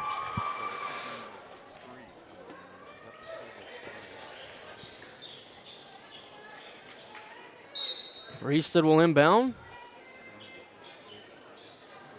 Gets it into Grubb at half court. They'll set up the half court offense. Porter Soyseth has to guard the quick Oakley Grubb as you see that knee brace on the right knee. Yeah, Bredding, something to watch. See how his mobility is. He looks to already be favoring it a little bit. Reested on the right wing, finds the cutting Cody Reested, puts it up off the backboard, no good. Got his own rebound, tries to get it out, and a lot of contact there. Looked like Bredding and Gillespie were tangled up, but it'll stay with the Ranchers. A lot of physicality. Once again, that seems to be the MO of today's game. Bredding, wide open three, knocks it down. Jager Bredding. Cannot leave him that open. There was nobody in the area code. Back to a 1-point game. Comets on offense. Champion over to Soyseth on the right wing. Favorable on that knee as he brought it down. Now Novak, Champion, top of the key. Back to Gillespie, guarded by Reested. 15 seconds on the shot clock. Novak, guarded by Grubb, looking to go to work. Spin move into the paint, puts it up with the right defense. Hand. Can't bank it in, fight for it. Ends in the hands of Evenson, now up to Reested. Right hand layup is good. The Ranchers lead by 1. Well, we mentioned with that technical foul, the momentum seems to be switching. Ranchers fans getting into it now. Novak pressured by Grubb. Looked at the cutting Soyseth, instead goes over to Jaden Champion. Looked like it might have been a travel, but Soyseth now hands off to Gillespie. 1.5 remaining in this first half. Ranchers really pushing the Comets out. Champion pushes it down, dumps it off to Klein for 2. Great nice dish. Jaden Champion says, I'm a point forward, man. Yeah, really nice dish with that reach around pass. Now Bredding over to Reested. Now Grubb on the left side. Look down at Grayson Reested and said they screen for Evenson. Reested fakes, drives, stops, dumps it down to Evenson. Ranchers get another 2. Wow, the passing by both teams has been impressive. Good entry pass. Evenson, that's his first points of the game. Coming here late in the second quarter. Ranchers back up by 1. Soyseth doesn't want to hand it off and now draws the foul as Grubb pressures. A little too much. Yeah, unnecessary foul that far away. It looked like Soyseth was kind of uncomfortable that far out and getting pressured kind of bailed him out. So second personal on Grubb now as he checks back out. I assume we won't see him for the rest of the 35 seconds in this first half. See how the Comets play it if they let that shot clock tick. Champion putting it on the deck, dumps it off to Klein again, but that time it's blocked. Soyseth puts it up and in. Right place at the right time. It just, the ball found him and he found the bottom of the net. Redding fakes the handoff, drives, floats it up off the backboard for 2. That was magical. It kind of just seemed like the Comets were expecting switches and nobody switched to them. 4 seconds for the Comets. Jaden Champion on the right wing, gonna drive it. Up, scoop shot off the backboard, and it's no good. And the Ranchers taking a 1-point lead into the second half of this second semifinal game. The Ray Jays awaiting the winner. We got a fun one here in Newtown. We'll take a quick break and come back with our Bank of Tioga halftime show. Based in Williston, North Dakota, Busy Bees Hot Oil Incorporated is a veteran-owned and managed company. Busy Bees services include water hauling, hot oil services, capstring flushes, and much more. Busy Bees will approach any job, no matter how large or small, with 100% safety and commitment. We pride ourselves on giving back to the community that has given so much to us. Looking for the perfect career? Consider Busy Bees Hot Oil Incorporated. Find them at busybeeshotoilinc.com or give them a call at 701-572-9303 today. The 26th Annual LBS Angus Production Sale, March 11th, 2 p.m. Central Time, Sydney Livestock Auction. Offering 70 yearling bulls, 12 age-advantage coming 2-year-olds, and 80 fancy replacement heifers. Sires include Styles Ambassador, Styles Jumbo, and BSF Resilient, along with others. Over 90% repeat buyers for the past 11 years, with bulls developed for the cattle producer on high roughage for their health and longevity. Contact Ryan or Butch Sorensen for more information or go to DV Auction. LBS Annual Production Sale, March 11th, 2 p.m. Central, Sydney Livestock. This GameDay Media broadcast is brought to you by... Established in 1938, Ray Farmers Union Elevator is now your full-service grain and agronomy service facility in northwest North Dakota. Based in Ray, North Dakota, we can assist you with everything from buying the seed in the spring to burn down in the fall. Get more done in a day with Ray Farmers Union Elevator. Our Community Rewards checking account not only offers cash back, but also gives you... Rivera Bank is an employee and director-owned community bank, here to serve you as you forge your path ahead, offering the robust digital services you want with the warm local feel you expect. This GameDay Media broadcast is brought to you by...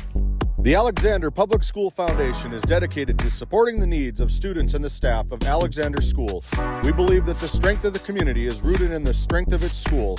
Best of luck to all of the athletes, coaches, and fans from the Alexander Public School Foundation. Locally owned, locally loved, and open 7 days a week. Fresh, hearty meals, hot coffee, and a friendly face. A place where the community comes together. Pull up a chair at the Little Griddle Cafe in Alexander. Fisher Family Chiropractic in Williston and Ray, where healthy families grow. From pregnancy to infants to grandparents, our gentle, natural care keeps your whole family aligned, active, and feeling their best. Always welcoming new patients in our Williston and Ray offices. Build lifelong wellness together.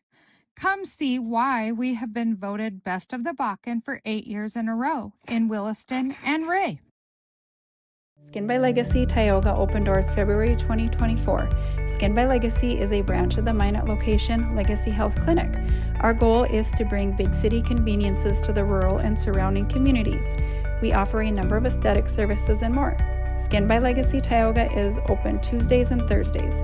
You can find our link to book by Googling Skin by Legacy, by Facebook or Instagram, or you could book at either location. A healthier you starts here. Now accepting new patients. Welcome back in. It's time for our Skin by Legacy Faces in the Crowd. Visit legacyhealthclinic.org/Tioga to schedule an appointment or consult with Sarah in Tioga or Stanley, as they are now serving Stanley on Wednesdays. Well, there's Oakley Grub's fan base. See some ex-ranchers there, including Justin Grubb, graduated in 2023. Who else we got there? Colin Haase. Not a big basketball guy, but he's out here supporting Oakley tonight.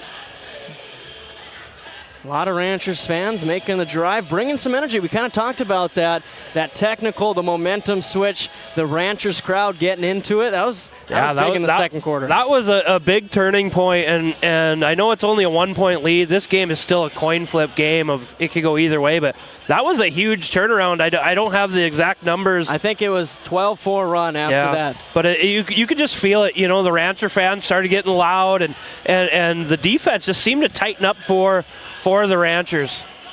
Thank you for joining our Bank of Tioga halftime show. 2 convenient locations in Crosby and Tioga, North Dakota. Do more with your money at the Bank of Tioga. As we get into the nit and gritty of that first half, we'll start with the Alexander Comets. 27 first half points, led by the Champion brothers, 8 apiece, but Colt Champion had all 8 of his points in the first quarter. Nothing in the second quarter, dealing with some foul trouble. Yeah, that foul trouble could be huge because he is just an absolute load inside defensively. Even if he's not blocking anything or getting the actual rebound, he takes all sorts of the focus for the Ranchers just to keep him out of there, that it opens things up for the other guys. So that's something to watch moving forward. And he was on the bench during that run from the Ranchers, and we saw Jaden Champion trying to create there towards the end of the second quarter. But it's a lot harder when you don't got your little big brother out there next to you, taking some attention away from you, as Jaden Champion also with those 8 points. And then the rest of them, Julian Gantz, 7 points. 2 points for Porter Soyseth, playing with a very hurt right knee, and then Matthew Klein with 2 points off the bench. So Dylan, you look at the Comets, you feel like you're losing the momentum battle. How do you come out in the second half? You know, you just got to get back to doing what you do best. I think there's some definite opportunities on the cutters.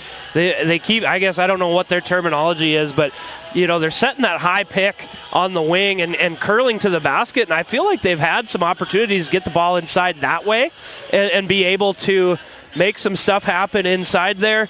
Defensively, just got to play physical without fouling, of course, but just get back to what they've been doing. They did a really nice job most of that first half, controlling the speedometer, so to speak, of, you know, they weren't forcing transition. They were taking it when given, but otherwise they're slowing things down. Nice job and running those set plays. Yeah, that was going to be my next question for you, is we talked about how they're able to do both. Is there one you might focus on a little more in the second half, or keep controlling the speedometer? I think you just keep doing your thing. If you can get some turnovers, great. Try to see what you got, but you can always pull it back out. You know, push that gas pedal, and if they stop you, run your set. And now as the Ranchers make their way back out onto the court, we'll take a look at them. 4 points, Jager Bredding and Grayson Reested pretty much carried the Ranchers there. 13 for Jager Bredding, 10 for Grayson Reested, and then Cade Nordloff hit 1 Tioga Ace Hardware 3-pointer, and Nate Evenson finally got on the board towards the end of the first half with that little bucket under the basket. So 2 for Evenson, 13 for Bredding, 10 for Reested, and 3 for Nordloff. So now, on the other side, if you're the Ranchers, you got a lot of momentum. You were down 7 there in the second quarter. At half, you're up 1. How do you keep it going? Yeah, I think the Ranchers are frustrating the Comets, honestly. Defensively, especially towards the end of that second quarter, they were really playing physical, and the Comets just seemed out of sorts. So continue doing that. They did a much better job boxing out and rebounding in the second quarter. And then offensively, you know, Bredding has had done a great job on the dribble drive, you know, kicking out when shooters are available. And one other thing, these Comets, they love block shots, and the up fake, especially on the 3-point line, has been available. They've got them flying out every single time. Yep. Well, that should make for a fun second half coming up just under 2 minutes away. Ranchers up by 1. Second half action coming up next. Welcome to the Western Education Regional Cooperative Center. We support 33 member school districts across Western North Dakota. Our commitment is to serve schools, teachers, and students. Our staff delivers impactful professional development for educators. We create opportunities for collaboration among districts. We help students engage with regional industries. Let's go to work. Call us at 701-741-3678 for more information. This Game Day Media broadcast is brought to you in part by Tegan's Interiors, located on Main Street in Crosby, North Dakota. Follow them on Facebook or find them online at tegansinteriors.com. Gustafson Septic Service Incorporated, family owned and operated since 1986. Offering septic service, portable restrooms and hand wash, sewer jet and camera services. Located in Stanley, North Dakota, call for a free quote at 701-628-2960.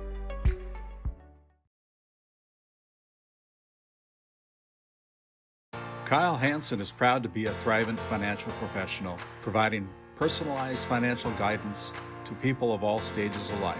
Thrivent believes humanity thrives when individuals make the most of what they've been given, and Kyle is here to help you do just that.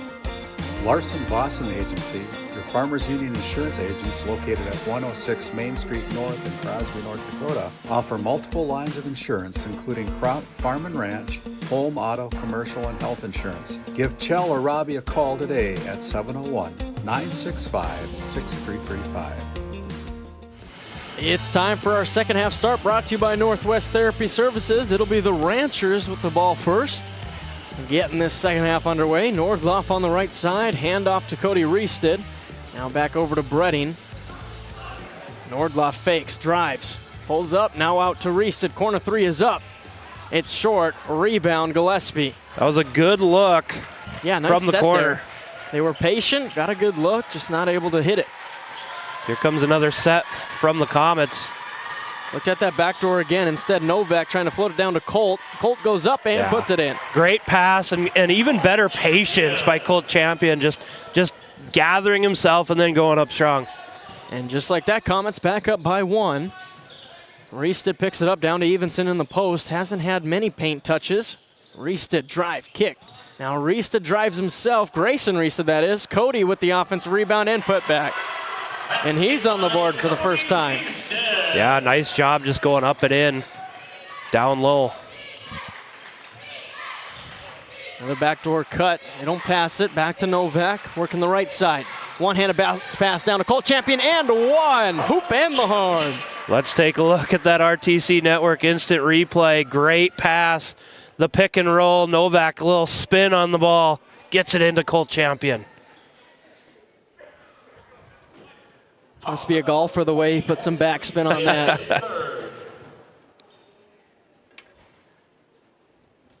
Colt converts the three-point play. Let's start here from the Comets. Now up 2. All 5 points coming from Colt Champion, looking to get it going again. 13 on the game. Remember, 8 of those came in the first quarter. Well, I'm guessing if I was Coach Allard, it seems pretty clear where they want the ball to go here in the second half. And is paying off so far. Yep. Grayson Reested picks up his dribble over to Bredding. Bredding does the same, back to Grayson Reested. Looking for Evenson down low. But Evenson can't catch it, and it's off Nate's right hand. Yeah, that was probably going to be his best opportunity so far. They had the mismatch, they had the pass, and it just was a little hot to handle. He got his fingertips on it, just couldn't quite handle it. He was frustrated with himself because I think he knew what kind of opportunity he had. Right corner, Novak works, floating it down to Colt Champion. Help side was late. Good defense. But it still got there and forces a jump ball, but it'll stay with Alexander. Yeah, great pass inside and even better hands, just getting his hands right on the ball, creating that jump ball opportunity. That whole set, all that windows and mirror was just to get Colt Champion the ball inside. And the Ranchers negated that. Gant slips, but can't get the layup hard off the backboard. Got his own shot and fades away, and he's short on that one. Really good box out by Grubb. And then Grubb Thought he had an outlet pass to the left, realized he didn't. And that's been the thing with Oakley Grubb, is just at certain points he gets a little too fast. He is a fast player. Now he just needs to be able to learn to control. Yeah, just putting it all together. Like I said, that box out was very impressive, and then just got going a little too quick, like you mentioned on that outlet. Novak working off the screen from Colt. Pull up J is too hard. Rebound to Evenson. Nice control over back to Grubb. Nordloff going to attack, spin move, kick out Grubb. Extra to Grayson Reestead, another extra to Evenson. Great curl by Evenson and good finish as well. And we're knotted up at 32, 5.5 remaining in the third quarter. We got a fun one, folks. Tell everybody you know. Join Game Day Media here tonight. Now to Novak in the left block. Nice fake, but he can't get the layup. Colt Champion and one again. Wow. The enforcer. Novak misses the first opportunity, and Champion just doing everything he can to get it up on the glass, and good things happen. Nathaniel Evenson is first. 15 points now for Colt Champion. Could make it 16 with this shot.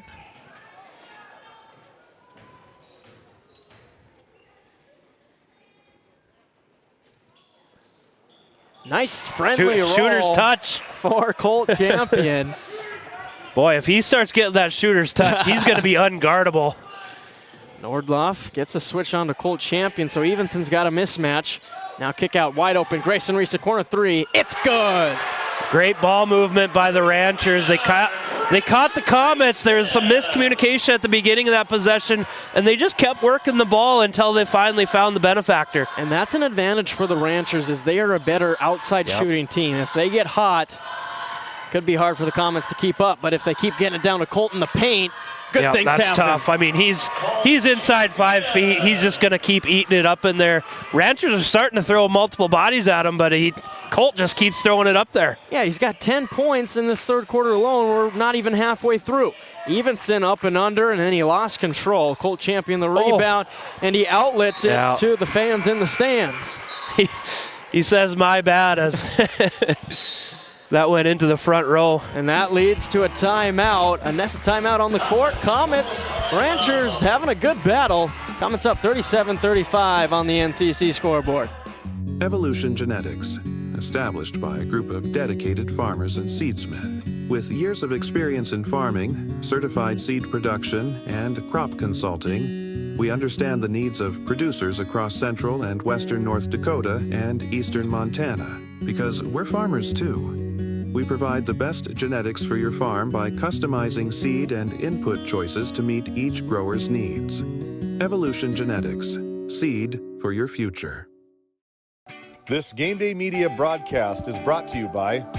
With 40 years of service to Northwest North Dakota, Jan Costin CPA in Kenmare provides trusted accounting and tax services for individuals, corporations, estates, and partnerships.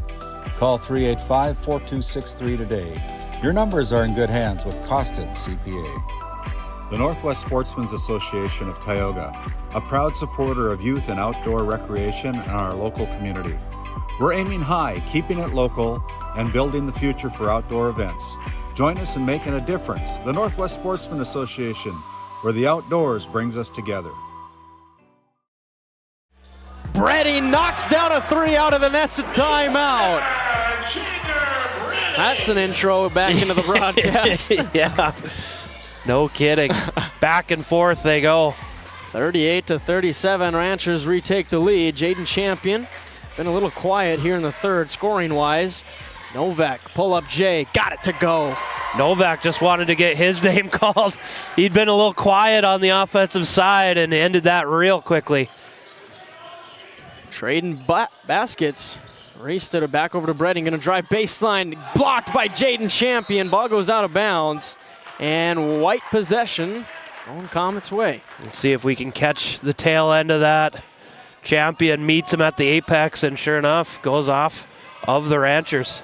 Well, I think that might count as a jinx for those back-to-back threes. I said the Ranchers have the advantage, and then Novak says, watch this. Well, to be fair, he said the advantage from outside.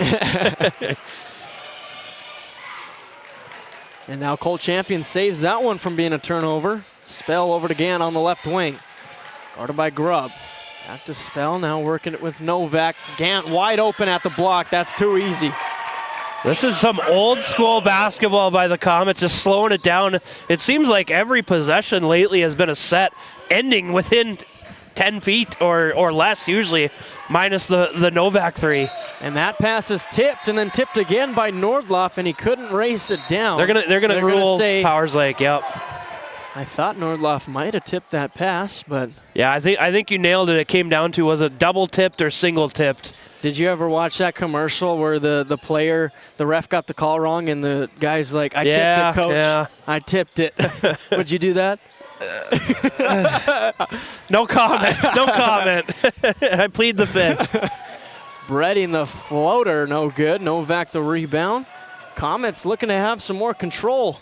Gant puts it up, and it's going to be a blocking foul on Nordloff. Yeah, let's take a look at that RTC Network instant replay. I just don't think the contact was square. He was set, but it wasn't square in the chest. It kind of got him on the shoulder. One of those things where Gant might have been in the air before he was set, and Gant did a good job avoiding him as best as he could. Misses the first free throw. 2:42 remaining this third quarter. Comets up by 4.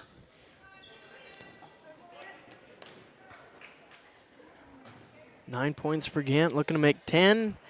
Can't get it, so stay at 9. 0 for 2 for Gant from the line. He kind of looked like he couldn't believe that one didn't roll in. I thought it was going to roll in as well. Especially with these friendly rims. Yeah, they are soft rims. No look pass to Grubb in the corner. He's going to drive baseline. Left-handed dump down pass, but it's to Jayden Champion. Now he gets it up to Gant in transition for 2. Good transition opportunity by the Comets. Got to get back though. Ranchers capitalize. Quick timeout taken by Jordan Carlson. We'll take one as well. Ranchers full timeout. Game 1 powers your team, business, and community with athletic apparel, uniforms, company gear, and event apparel. Featuring screen printing, embroidery, and the brands you trust. Game 1, the brand behind your brand. EAPC Architects Engineers is shaping the future of K-12 schools, healthcare, civic spaces, and higher education across North Dakota. Proud to support our athletes and proud to serve our communities. EAPC, designing solutions, impacting communities. Glasso Angus, breeding quality, registered Black Angus cattle since 1973. Durability, docility, dominance. Bred to thrive, built to last. Annual bull sale, 1 p.m., Wildrose Fire Hall, March 26, 2026. Welcome back to the Event Center here in Newtown. Want to give a special shout out to KTGO, 1090 AM, 92.7 FM. Thanks for tuning in to this semifinal night of District 5 Boys Basketball. Comets looked like screen. A push-off. Step back 3, got it. Novak capitalizes.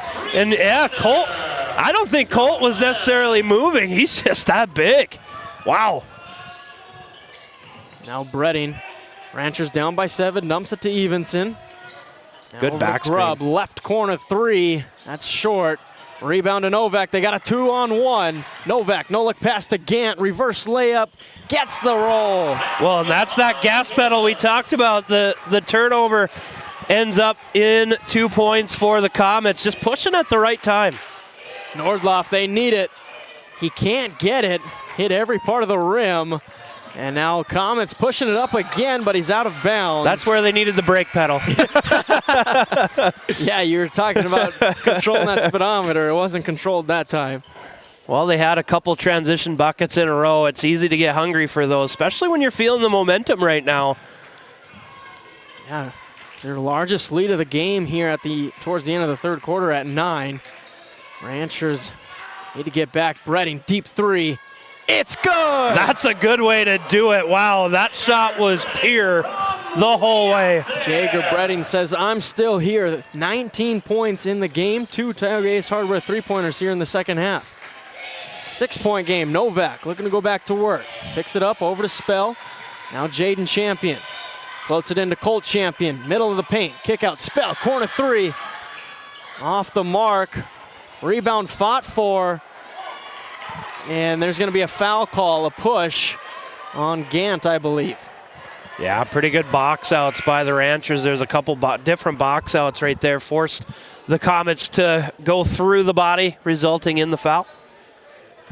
So now Ranchers with another three-pointer here can make it a one-possession game. This feels like one of those possessions that might determine the game here at the end of the fourth quarter. A bucket either way here at the end can totally change the feel of this game.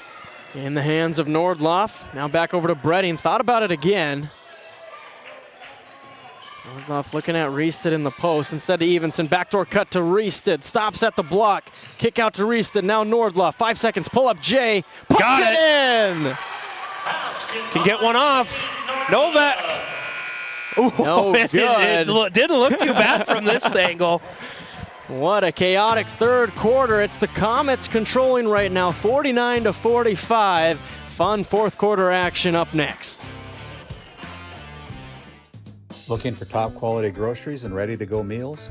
Visit The Depot, owned by Julie and Josh Bummer in Crosby, North Dakota. This specialty grocery store offers a wide selection of premium meats, including 100% ranch-sourced beef from the Nelson Livestock Company, essential grocery items, and delicious pre-made meals perfect for any occasion. If you're planning family dinner, need something fast, or need a special order for an upcoming event, The Depot has you covered. Support local and shop The Depot in Crosby today. Find us on Facebook at The Depot LLC. Do you find yourself driving to the bank each week, writing too many checks each month, paying too many fees? As a business owner, you have a lot to worry about. Don't let banking be one of them. Contact the Bank of Tioga to explore how we can simplify your banking experience and empower your business to reach its full potential. Our team is committed to providing you with seamless banking experience tailored to your business needs. From digital banking solution to personalized support, we are here to help you thrive. The Bank of Tioga banks businesses, and we are here for you. Imagine if you had more time for what really matters. Do more with your money at the Bank of Tioga, member FDIC. Ranchers first possession out of the quarter break. Bredding down the baseline, got it to go, and just like that, a 7-0 run from the Ranchers. Man, he just carved space out of nothing. I thought he was dead to rights on the baseline, nowhere to go, and he just says, yeah, I'll take the 2 points. 21 points from now on the game. Jaden Champion, pull up 3. Got it! Oh, big answer. 11 points for Jaden Champion now. Back up to 5. Redding didn't want the screen. Now over to Grayson Reested into Evenson in the post. One-on-one. Nice spin move and finish from Evenson. Yeah, that's too easy.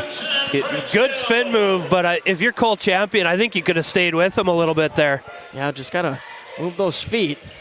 Don't allow him space on the baseline. Champion to Gant in the right corner. Floats it into Jaden. Sky's up for it. Now puts it up and in for Jaden Champion. Nice job. Jaden found the mismatch down low. It's going to be the Champions as Randy's giving the heavyweight fight side over here.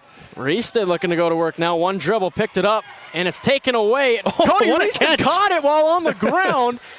Novak tried to pull a sneaky one. Now Reested puts it up, can't get it. Offensive rebound, tries again. That time he's fouled by Champion.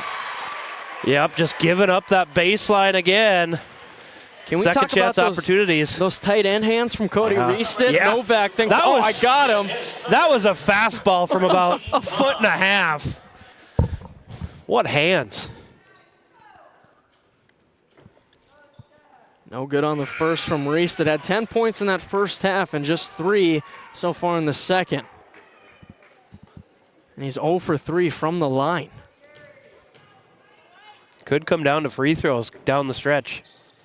Got that one. So make it 1 for 4 on the game. 2 for 5, I should say. My math finally caught up to me. 4-point lead for the Comets. 6:20 remaining. in the fourth. Nordloff pressuring Gillespie. Gillespie behind the back, and that pressure creates a foul. Yeah, it was just a matter of time. He was pressuring pretty good, but when you're riding for that long, it's eventually going to become a foul. First team foul. Novak finds the wide open Colt Champion under the basket for 2. They beat me to it. I was just about to say they got to pound it inside to one of the champions, and right out of the baseline OB, they do it. 6-point game. 6 minutes remaining here at the Four Bears Event Center. Evenson over to Reested on the right wing, right back down to Evenson. One dribble, floats it up and in from the right block. Wow, they're kind of going at Colt Champion right now. The last few buckets have been over top of them, yeah, with the fouls, and they're finding some success on the baseline. Back over to Novak, working the top of the key, down to Colt Champion in the paint, and a blocking foul. Gonna go on Grayson Reested. Yeah, let's take a look at that RTC Network instant replay. Catching traffic, nowhere to go. That's a tough foul. It's not really his fault, but he's kind of in the way, and he's within the restricted circle as well. It's definitely a good foul, just unfortunate for the Ranchers. Novak's pass is tipped and out of bounds. Turnover, Alexander. And now a Nessa timeout on the court. We're getting closer and closer to crunch time right now on the NCC scoreboard. It's the Comets leading 56-52. This Game Day Media broadcast is brought to you in part by Brian and Eric Johnson with Investors Advisor Group at LPL Financial are here to ensure the success of our clients. We can help you meet your financial goals. Give us a call at 572-3246 to arrange an appointment today. Jorgensen Lumber and Minn Kota Windows are proud supporters of Game Day Media and our area athletics. For all of your building needs, both agricultural and residential, contact Jorgensen Lumber in Powers Lake at 701-464-5504. As we bring it back, 5:36 remaining in this fourth quarter. Again, winner will face the number 3 team in the state, the Ray Jays, in the District 5 championship. The loser will take on the Partial Braves at 5:30 tomorrow. That pass is tipped. Cade Nordloff gets it right back. And now over to Reested. Gant beat him to the ball. And now they're going to say out on Gant, so stays with the Ranchers. Yeah, I think Gant was looking for a foul, but he just kind of got tangled up with Reested there. So they'll get another crack at it. 16 seconds on the shot clock. Over to Nordloff on the right wing, looking at Evenson. Doesn't want it right now. Cody Reese, the top of the key, under 10 remaining on the shot clock. Kick out, Cade Nordloff, looking to get into the paint. Now over to Evenson. Bredding, got to get one off. Bredding baseline, floats it up. Can't get it. Grayson Reese to the tip back is no good. One more chance. Wow! Grayson Oh my Reese goodness. What a look on the second chance opportunity. Just throws it up high off glass. You can't get any higher than that. I don't think you can. Wow. That hit the white stripe on the top of the backboard. See if he can complete it. Free throw is up, and that one's off the mark, so make it 2 for 6. So on that shot, Noah, what's softer, his touch or the rim? I think they both combined for a great play for the Ranchers. Wow. So back to a one-possession game. Comets to Gant, wide open Novak, left block, too easy for Novak. Yeah, he was just wide open. He almost was too open. He kind of looked around like, there's got to be somebody. Is this real life? Yeah. Am I wide open? And he converts it, so back to 4. Reested down to Reested in the paint. Fade away, Jay. Book it. Really nice pass right there. Good finish by Reested, fading away, just smooth. 18 points for Grayson Reested now, getting it going again here in the fourth quarter. Champion over to Gillespie. Now Colt Champion, Novak in the right corner, looking at Gant. Instead goes to Jaden Champion. Yeah, I'd like a ball reversal. There it is. Let's see if they can't get it into Floated Champion. in. Grayson Reested tried to get it. Colt Champion kicks it out to Jaden. Now Jaden drives, dumps it down to Colt. Ball is all over the place. Colt recovers out to Gillespie. Ball is picked away, and it's thrown off of Cade Nordloff. What a save. 3 on the shot clock. That is important here. They've had good looks, but they just haven't been able to control it. And now Oakley Grubb will check in for Cody Reested.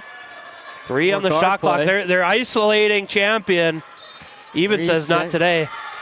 3 seconds, like you say, on the shot clock. Get it in Novak. He throws it up right away off the back rim. He got it close. Kind of a wild shot. Yeah, Brady coming the other way. Bounce pass. Grubb ties it up for the Ranchers. 58-58. And Grubb just crashed to the ground. He's been on the floor all over today. He's gonna need an ice bath tonight. He's used to that. He's a running back. Now Novak. Step back 3. Puts it in. Smooth. Novak just took matters into his own hands. He has hit some big shots. Up. 9 points, or 11. All of his points, 11 in the second half. Cade Nordloff, it's tipped. Batted up. I thought it might drop in. Colt Champion ends up with it.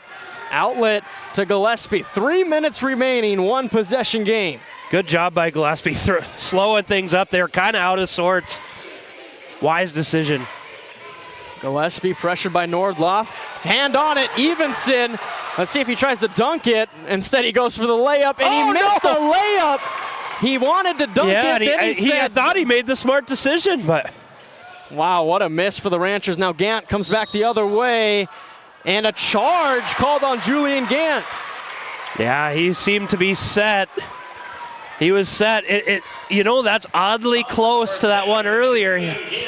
He was set. The contact wasn't perfectly square, but we play on. We got a fun one. 2.5 remaining on the NCC scoreboard. Comets up 61-58. We'll be right back. Rangers full timeout. This Game Day Media broadcast is brought to you in part by Tegan's Interiors, located on Main Street in Crosby, North Dakota. Follow them on Facebook or find them online at tegansinteriors.com. Gustafson Septic Service Incorporated, family owned and operated since 1986. Offering septic service, portable restrooms and hand wash, sewer jet and camera services. Located in Stanley, North Dakota, call for a free quote at 701-628-2960. At Tioga Ace Hardware, our store is a member of the largest retailer-owned hardware cooperative in the industry. We are all committed to being the helpful place by offering our customers knowledgeable advice, helpful service, and quality products. As the helpful hardware folks in your community, we promise that helping you is the most important thing we have to do today. Shop the biggest brands all under one roof at 119 North Main Street in Tioga, or shop online at acehardware.com. Every possession matters now. Ranchers will have it down by 3, 2:37 remaining. This is where great players make great plays. Redding has it up top. Slowly getting into the offense. Floats it to Cody Reested. Back to Bredding. Down the lane. Left-hand scoop shot. No good. Jaden Champion the rebound. Outlet up to Gant, and he'll slow it down. Yeah, he just ran out of room down there. And now the Comets can run a set. Gant on the right wing. That one is batted. Taken away by Cody Reested. Now over to Bredding.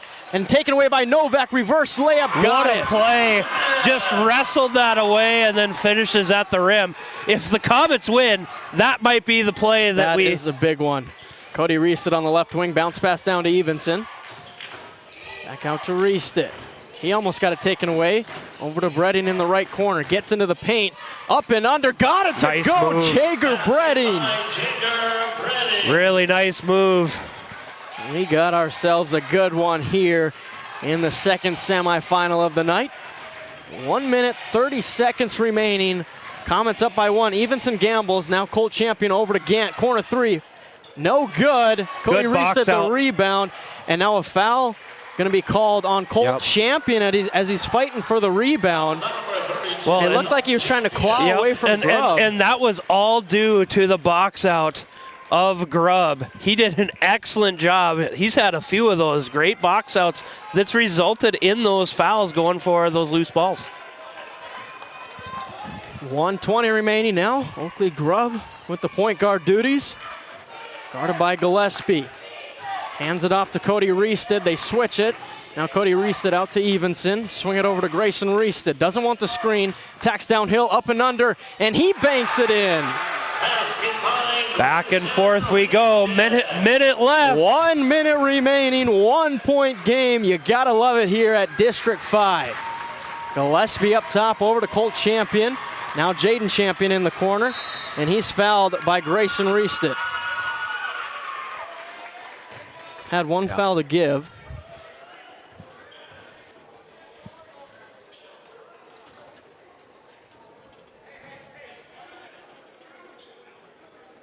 I would like to see Colt Champion down low. They've kind of pulled him away from that paint area. That's going to be an ESSA timeout on the court. 49.6 seconds remaining in this one. We got a good one. How it's always been done isn't good enough. When it comes to your farm, your family, and your future, you deserve better. At Howland Insurance Services, we specialize in how insurance should be done. We creatively customize farm and ranch insurance to meet your marketing goals and minimize risk, providing the protection that you need. We help lessen your dependence on the bank and set you up for long-term success. Contact us today to build a brighter, more secure tomorrow. As we bring it back here to the Four Bears Event Center in Newtown, gives us a chance to thank the Powers Lake Athletic Booster Club. Been with us for quite some time now. A lot of those members over there in the crowd supporting this Ranchers team that's down 1 with just a tad under 50 seconds remaining. See if the Comets are able to milk this clock down. 2-for-1 opportunity if they really want to as well. Now that's really ways. analytics. Yeah, there's a couple ways you can look at it. Gillespie on the right wing. They seem to be okay letting it tick. Gant up top, now over to Novak. They had Champion earlier. Ice in his veins. Jaden Champion into the lane. Kick out. Gant, corner 3. In and out. Rebound to Grayson Reested. Big rebound. Outlet to Bredding. Let's see if Bredding attacks. He does. Puts it up, and he's fouled. So 2 shots for Jager Bredding. Yeah, just a good take by Bredding going all the way. Fouls on number 23, Jaden Champion, his first. Just not in legal guarding position. Big free throws. 2 shots.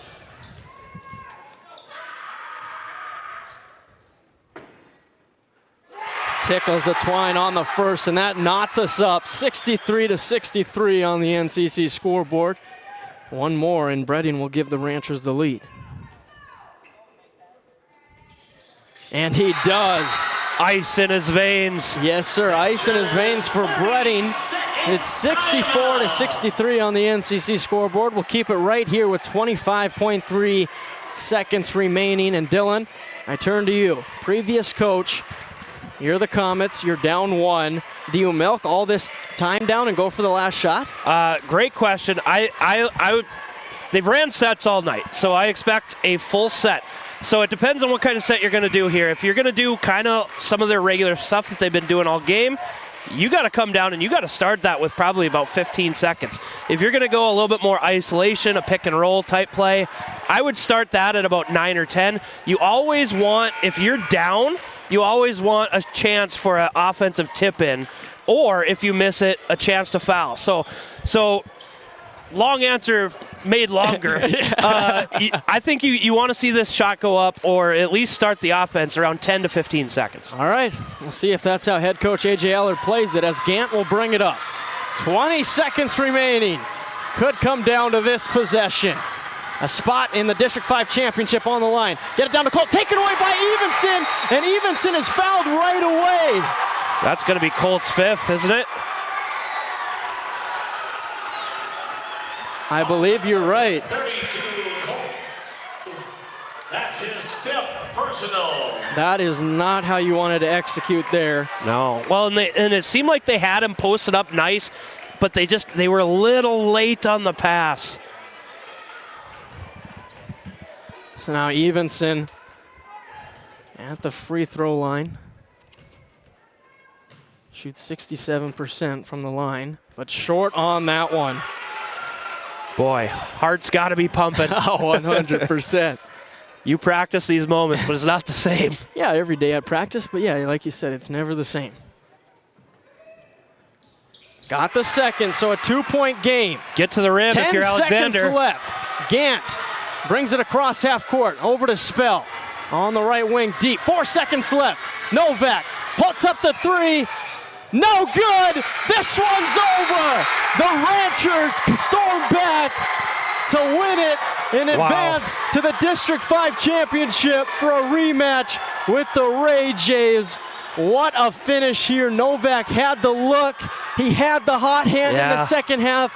I don't think you'd want the ball in anybody else's hands. Yeah, no, the only thing would be just a little deep for him, but wow, what a game, back and forth. It took them a while to get into that set. And while Novak had it with like 3 seconds left, decided to go for the win, comes up just short.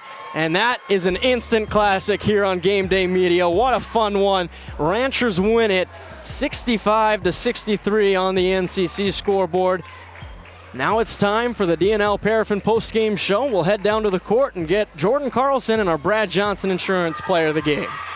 Borgo is a premier implement manufacturer, and Green Ag, a division of Farmers Union Oil Company of Kenmare, is a premier Borgo dealer, receiving top dealer by territory and top service by territory the last several years. Sean Rapp, recognized as top salesman by territory the last 3 years. It's the result of a dedicated staff working hard to ensure customers receive the finest in Borgo drill sales, parts, and service. Green Ag, a division of Farmers Union Oil Company in Kenmare, located in Mohall. Welcome to Stanley. Our local businesses have the home field advantage, a community where tradition meets progress. Discover the charm of our past and the promise of our future, a winning combination. Support local, shop local, and be a part of something special. Take the home field advantage at visitstanley.org and follow us on Facebook. Be sure to like, subscribe, and share. Welcome to the Western Education Regional Cooperative Center. We support 33 member school districts across Western North Dakota. Our commitment is to serve schools, teachers, and students. Our staff delivers impactful professional development for educators. We create opportunities for collaboration among districts. We help students engage with regional industries. Let's go to work. Call us at 701-741-3678 for more information.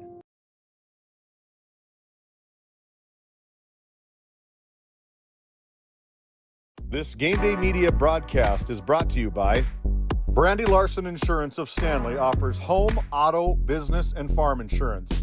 For a quote, call 701-628-1414. Your local Farmers Union Insurance agent. Located in Tioga, North Dakota, WHAM LLC and Dry Fork Supply are companies that specialize in gas flow measurement and equipment, along with a fully stocked oil field parts and supply warehouse in the Bakken. Give them a call at 701-664-9425 or stop by today.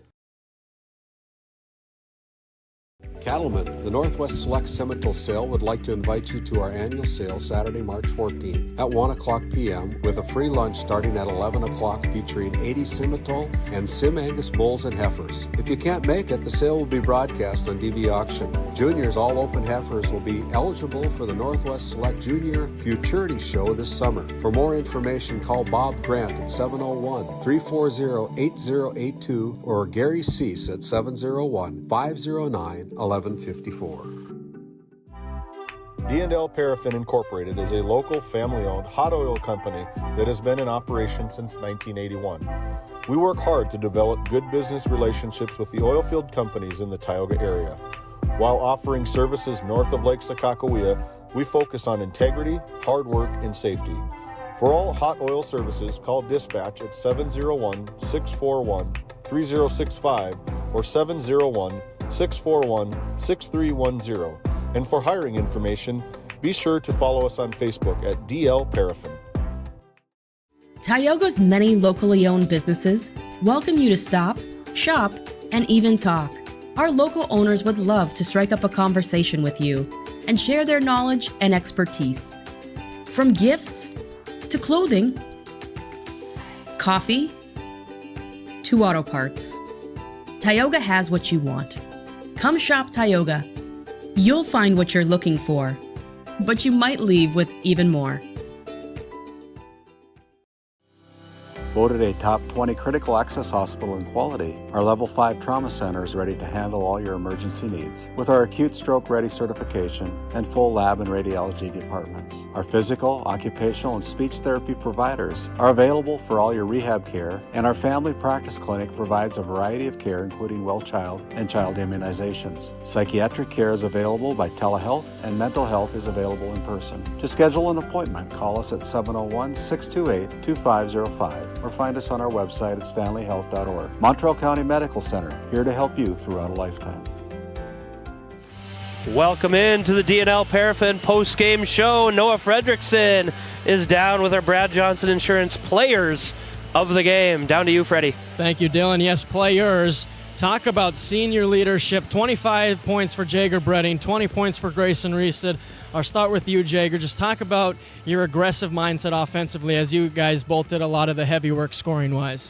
Yeah, we knew they have some bigs down low, but once Nate sets that screen, I just need to attack when I get the little guys on me and then just wait for teammates to drive and float and hit the shot. And let's talk about Nate a little bit. No points in that first half, but then you guys were able to get him some good looks in the second half. He had 9 in the second half. Just tell me what changed offensively to get him some better looks. Well, once the shots start falling for the guys outside, they need to close out harder. Just dump it down to Nate, and he'll get you the easy bucket.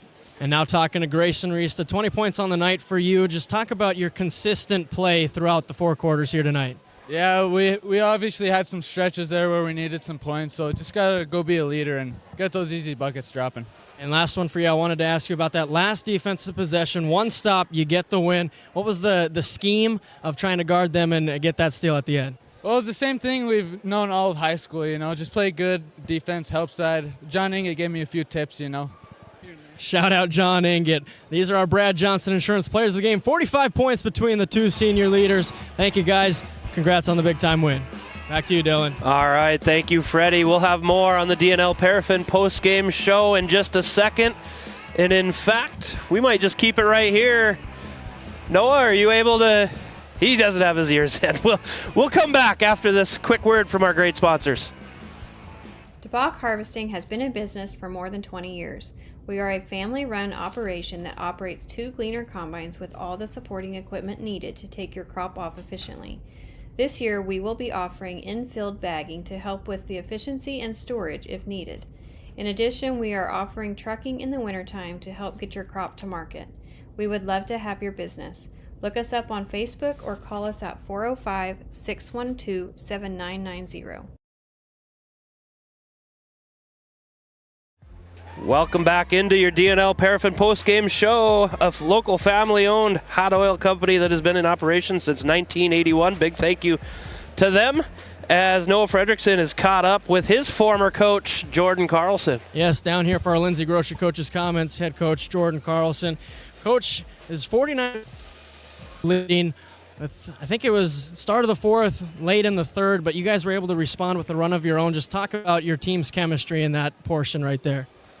Yeah, it was just kind of a game of runs, getting down 10 early, coming back, getting it even, getting down 4, 6, 8, kind of just staying there most of the game. We were just lucky enough to string a few stops together at the end there. Yeah, and let's talk about those stops. You had 2 defensive stops that you had to have. The first one results in an Evenson steal while he's fronting Colt Champion, and then the second one, just playing straight-up defense. Take us through those last 2 possessions on defense. Well, it's do or die time, but the guys did a good job responding. Inside they kind of beat us up the whole game. We're getting the ball too low and kind of scoring at will. So just proud of the guys that string a couple stops together and come out on top. Got the win, and now you can start preparing for the Ray Jays tomorrow night. Not a lot of time of preparation, but you've seen them once in the regular season. The rematch from last year's district title. Just take me through your opening thoughts going into tomorrow night. It'll be a fun game. Ray's a really good team. They shoot the ball well. So it should be fun. We're looking forward to it. So are we. Thanks, Coach. Back to you, Dylan. All right. Thank you, Freddie, and thank you, Coach Carlson, on a job well done. We'll take one quick break, allow Freddie to get back up here, and we'll have more DNL Paraffin postgame show after this.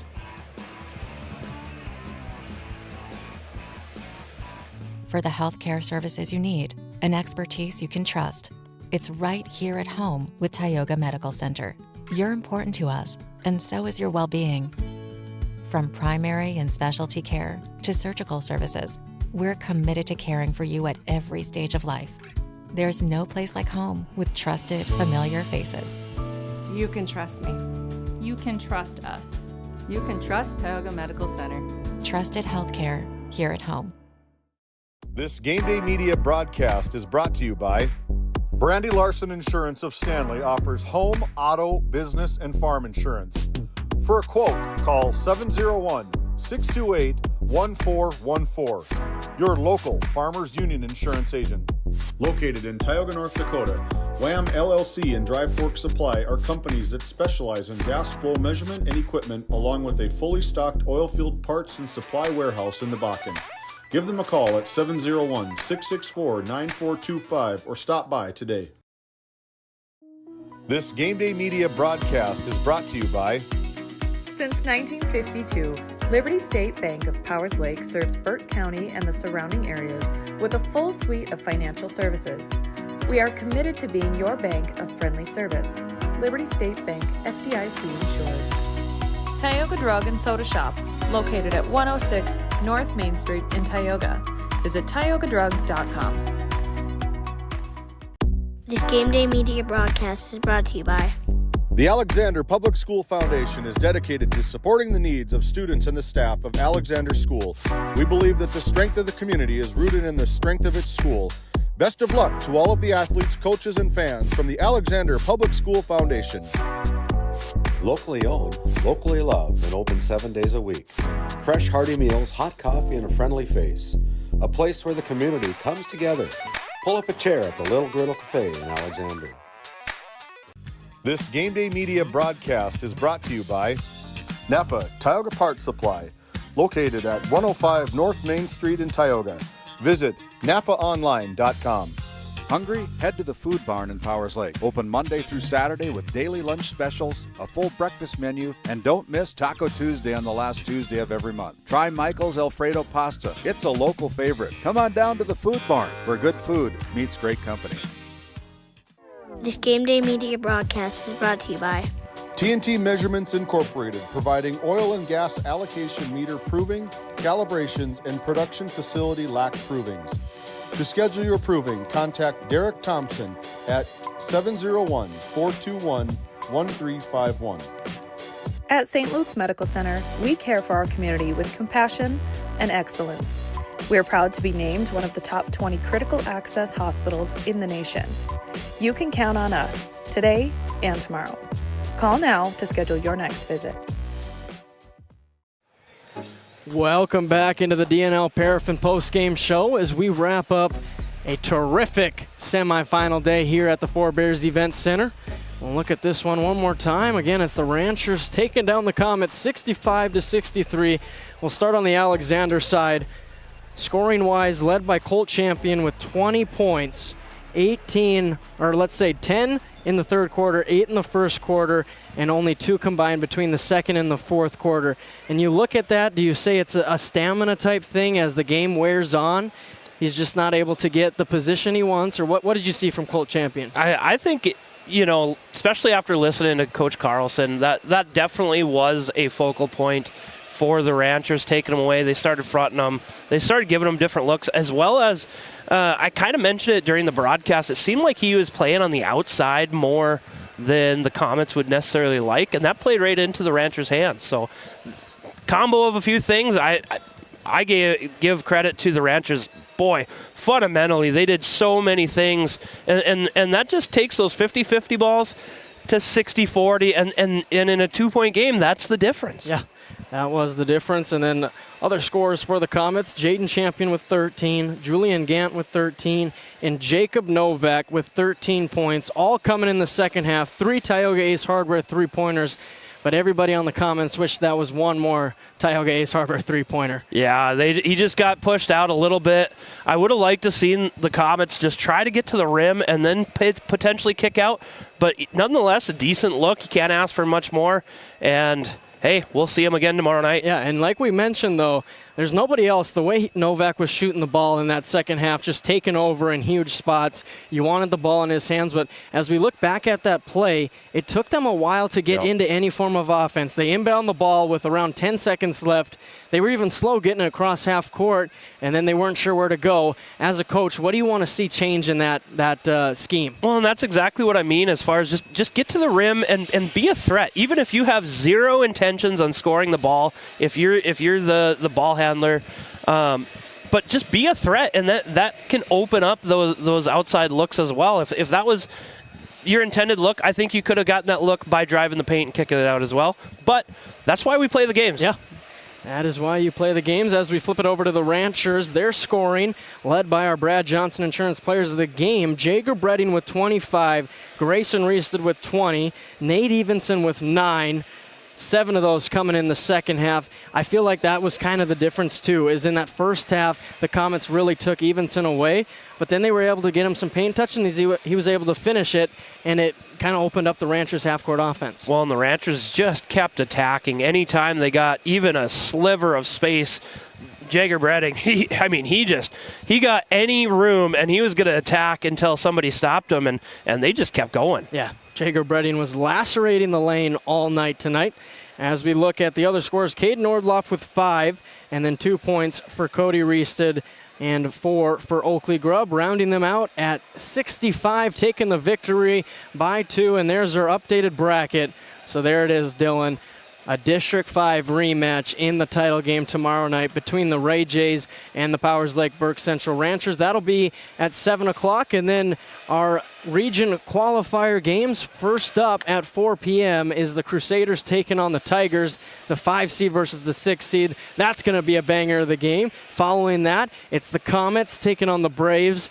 And I feel bad for the Braves having to take on the Alexander Comets after the way that end of the game went. They are going to be ready to go, you hope, if you're head coach A.J. Allard. Yeah, there's going to be some good games tomorrow. I think all 3 games should be fun, entertaining games.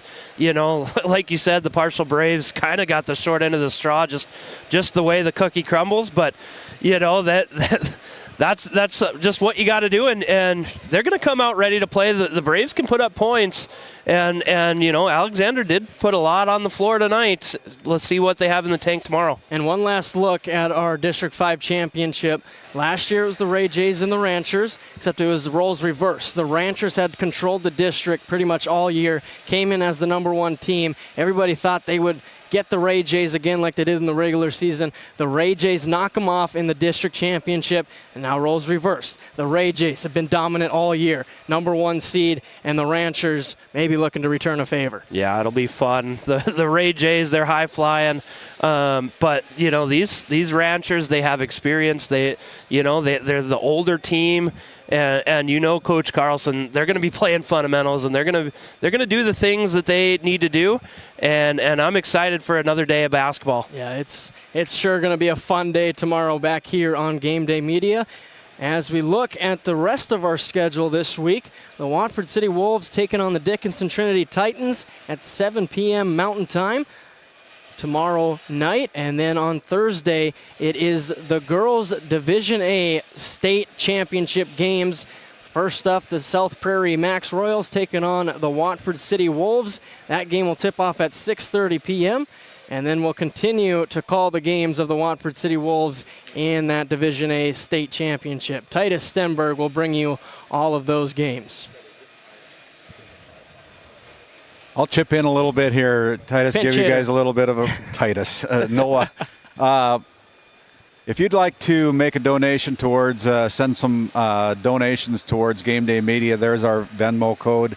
You can take a picture of that, and any consideration of a donation would be greatly appreciated. If you don't utilize Venmo, you can make your check out to GameDay Media, P.O. Box 381 in Tioga, North Dakota. We'd appreciate your consideration, certainly, of a donation towards helping us with our travel costs, helping us with broadcast costs, and all these people that do such a great job here on GameDay Media. Our sponsors are great.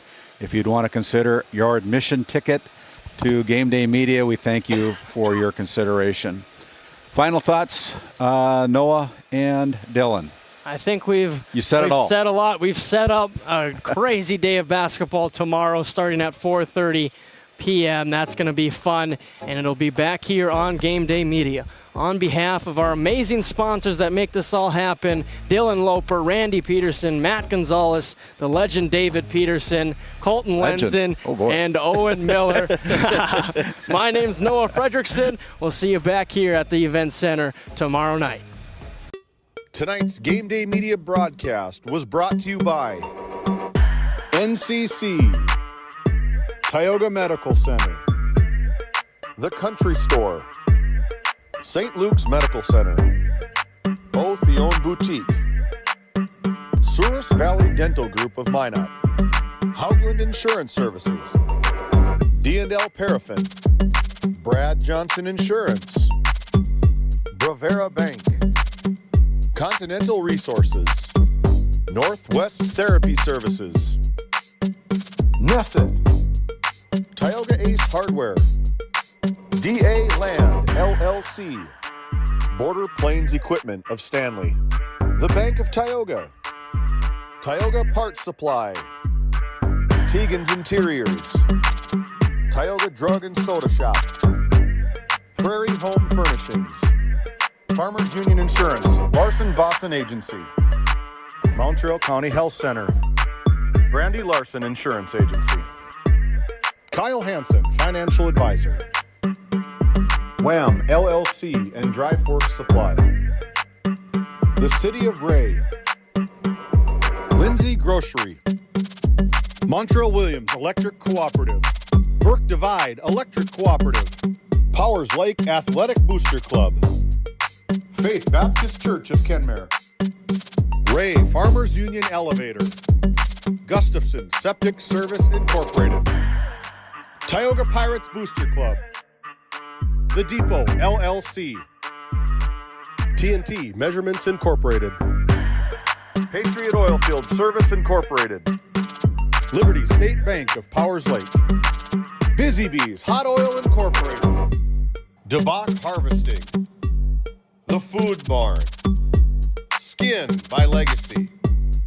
Western Education Regional Co-op, North Shore Plaza PTO, Divide County Quarterback Club, Farmers Union Oil Company of Kenmare, Red Rock Chevrolet and GMC of Williston, Investment Center Advisor Group, LPL Financial, LBS Angus, Evolution Genetics, Jorgensen Lumber, Fisher Family Chiropractic, Stanley Commercial Club, EAPC Architects Engineers, Game 1, Glasso Angus, White Mountain Electric Incorporated, Modern Dental, Tioga EDC and Chamber of Commerce, Jan A. Costed, PC, Northwest Sportsmen's Association, Best Angus and Quarter Horses of Watford City, Sorensen Ranch,